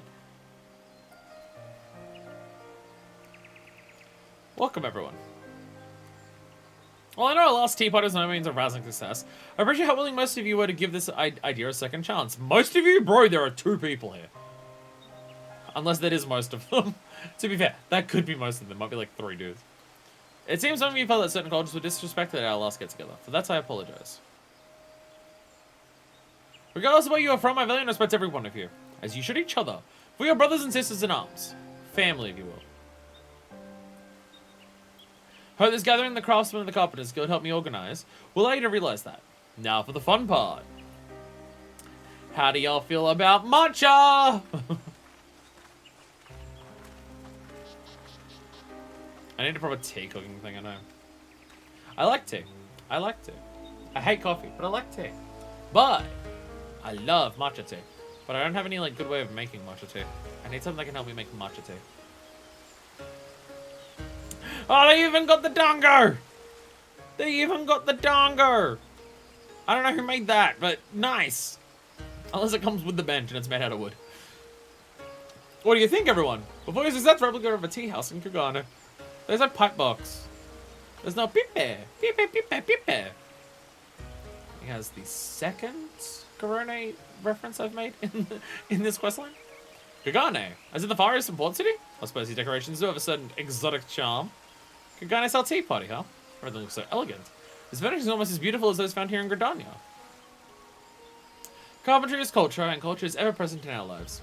One can learn a great deal about our people simply by looking at their furniture. You can tell that I'm poor by how much my thing is falling apart for my furniture.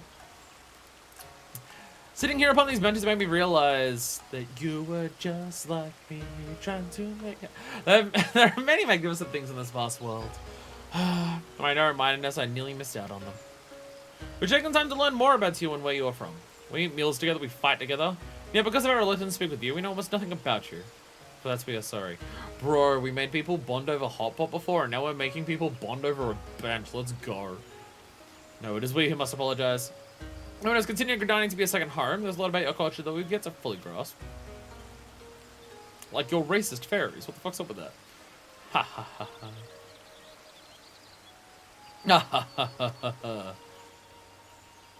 This is the kind of laughs that I'm worried they're about to just stab each other. Let us raise our cups and give a toast to the start of a new and bountiful friendship. To Asia! To Asia! No one's eating the dango I made out of wood, what the fuck? You realize how long I took painting that? Ah. Never mind. Never mind. Don't worry about it.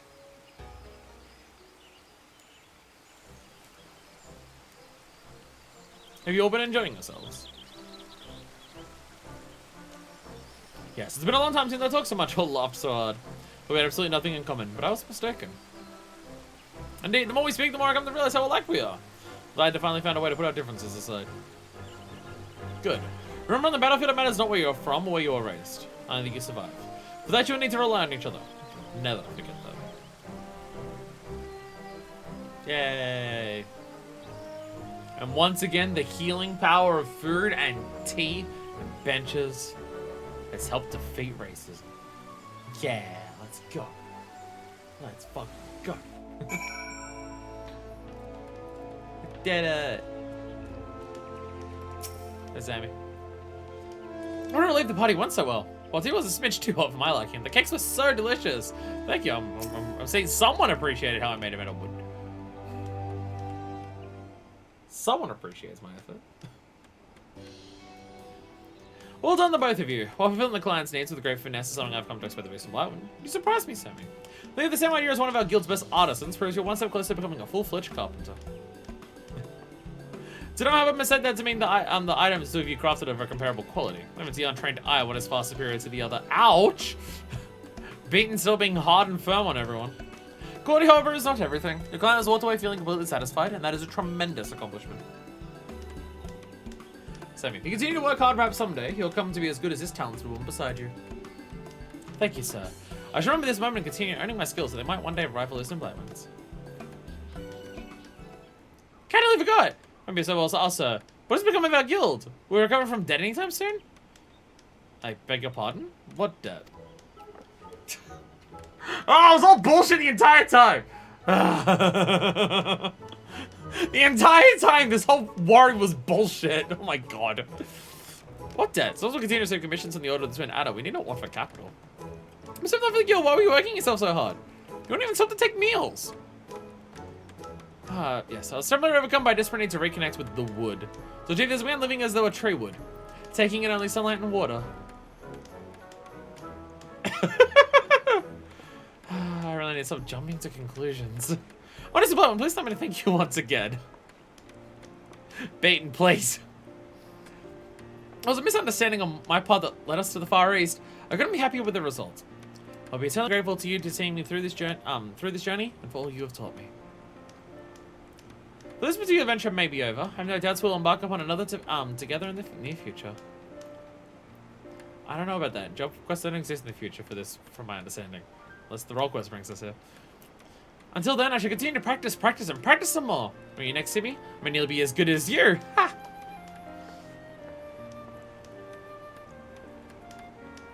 Listen, Bob, your ability to inspire people never fails to astound me.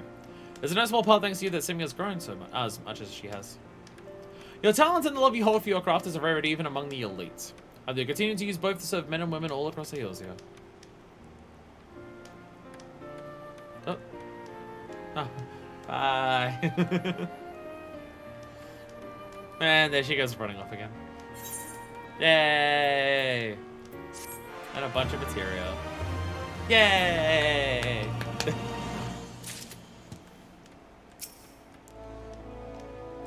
Get how his ass out of bustling news thanks to you. But you'll so have his men finally learned to see eye to eye. I'm referring clients to Simi recently, and all of them have been absolutely delighted with her work. So she's finally learned to put the needs of her customers first, instead of attempting to simply showcase the extent of her own abilities. So I've said before, and I will say again, I have high hopes for the girl. Imagine that one day she might even come to rival you. So I know that's all well and good, and that she's doing well, but what is carpentry, Baton? Like, what is carpentry? I don't understand. Is she out here? There she is. Mr. Bowen, you and Jim must have been to help me come to an important understanding of what it means to be a carpenter. As we continue to practice some more, that might never be as good as the youth. As good as you two. Oh, Jesus, someone's exploding! Oh, God. Yo. Blue Power Rangers got the Sage abilities. Let's go. Anyway, with that, I will end it there. That it took 5 hours to do 3 quest lines for Hand and Land is a little concerning. But didn't we have some merriment along the way of just talking about just like a lot of bullshit? There was fun and joy to be had on the time, and that's why it took so long. But it's fine. Don't worry about it. Don't worry about it. If I was doing this on the weekend, I'd be willing to keep going. But I worked today, and it is 7:30 p.m. for me, and I've been going for 5 hours. So the idea of doing another one would take me to like 6.5 hours, probably, knowing the speed that I do things, and that would mean I wouldn't finish until 9 o'clock at night. And personally, no, I had to take 2 energy drinks to get through this much. I'm gonna crash and burn, even with stopping now. So we'll end it there. If I can get 4 done next week, I will try my best. Next week, we will try to get the last 4 done and actually be completely caught up on Hand and Land Quest for all of their job quests, seemingly, because they don't seem to have follow-up ones once you do the role quest in the future expansions, which the combat ones do. So maybe the role quests have more to do with them. Maybe they just never come back to it. Hard to say. I'm not really sure, but we'll find out once we do Shadowbringers. But we'll be caught up there soon, so that'll be all well and good. So for the time being, I shall end it there. The next stream, I may have caught on to this with what I was mentioning to Climb before. The idea was that this weekend was going to be Blue Mage, to do some Blue Maging for 50 to 70. Turns out 60 to 70 Blue Mage doesn't actually unlock until we do 4.3. So by taking that Blue Mage stream and we're shoving it over to be after 4.3, because it doesn't, because we're like 1 to 50 is huge. There's so many things. We had to do like 25 levels of Carnivale. So Blue Mage, like 1 to 50 was fucking huge. It took 2 streams to do that. But there's apparently only a handful of Carnivale stages at this point, and there's only 10 quests, and you only need like 4 or 5 skills. I think per like set of 10 levels. So we can probably get 50 to 70 done for Blue Mage in a single stream, and then just spend the rest of that stream doing whatever other skills we can get with people that are around, if people are around. So we're just going to do the whole thing at once, post that. So that moves up everything else a week, which means that this weekend is the Omega raids. The idea is that the next weekend streams so that it will be Omega 4.1, Alliance 4.2, Trial 4.3, and then a bunch of post 4.3 things. And then hopefully, if I don't have to move, Shadowbringers after the other patches. So there's that.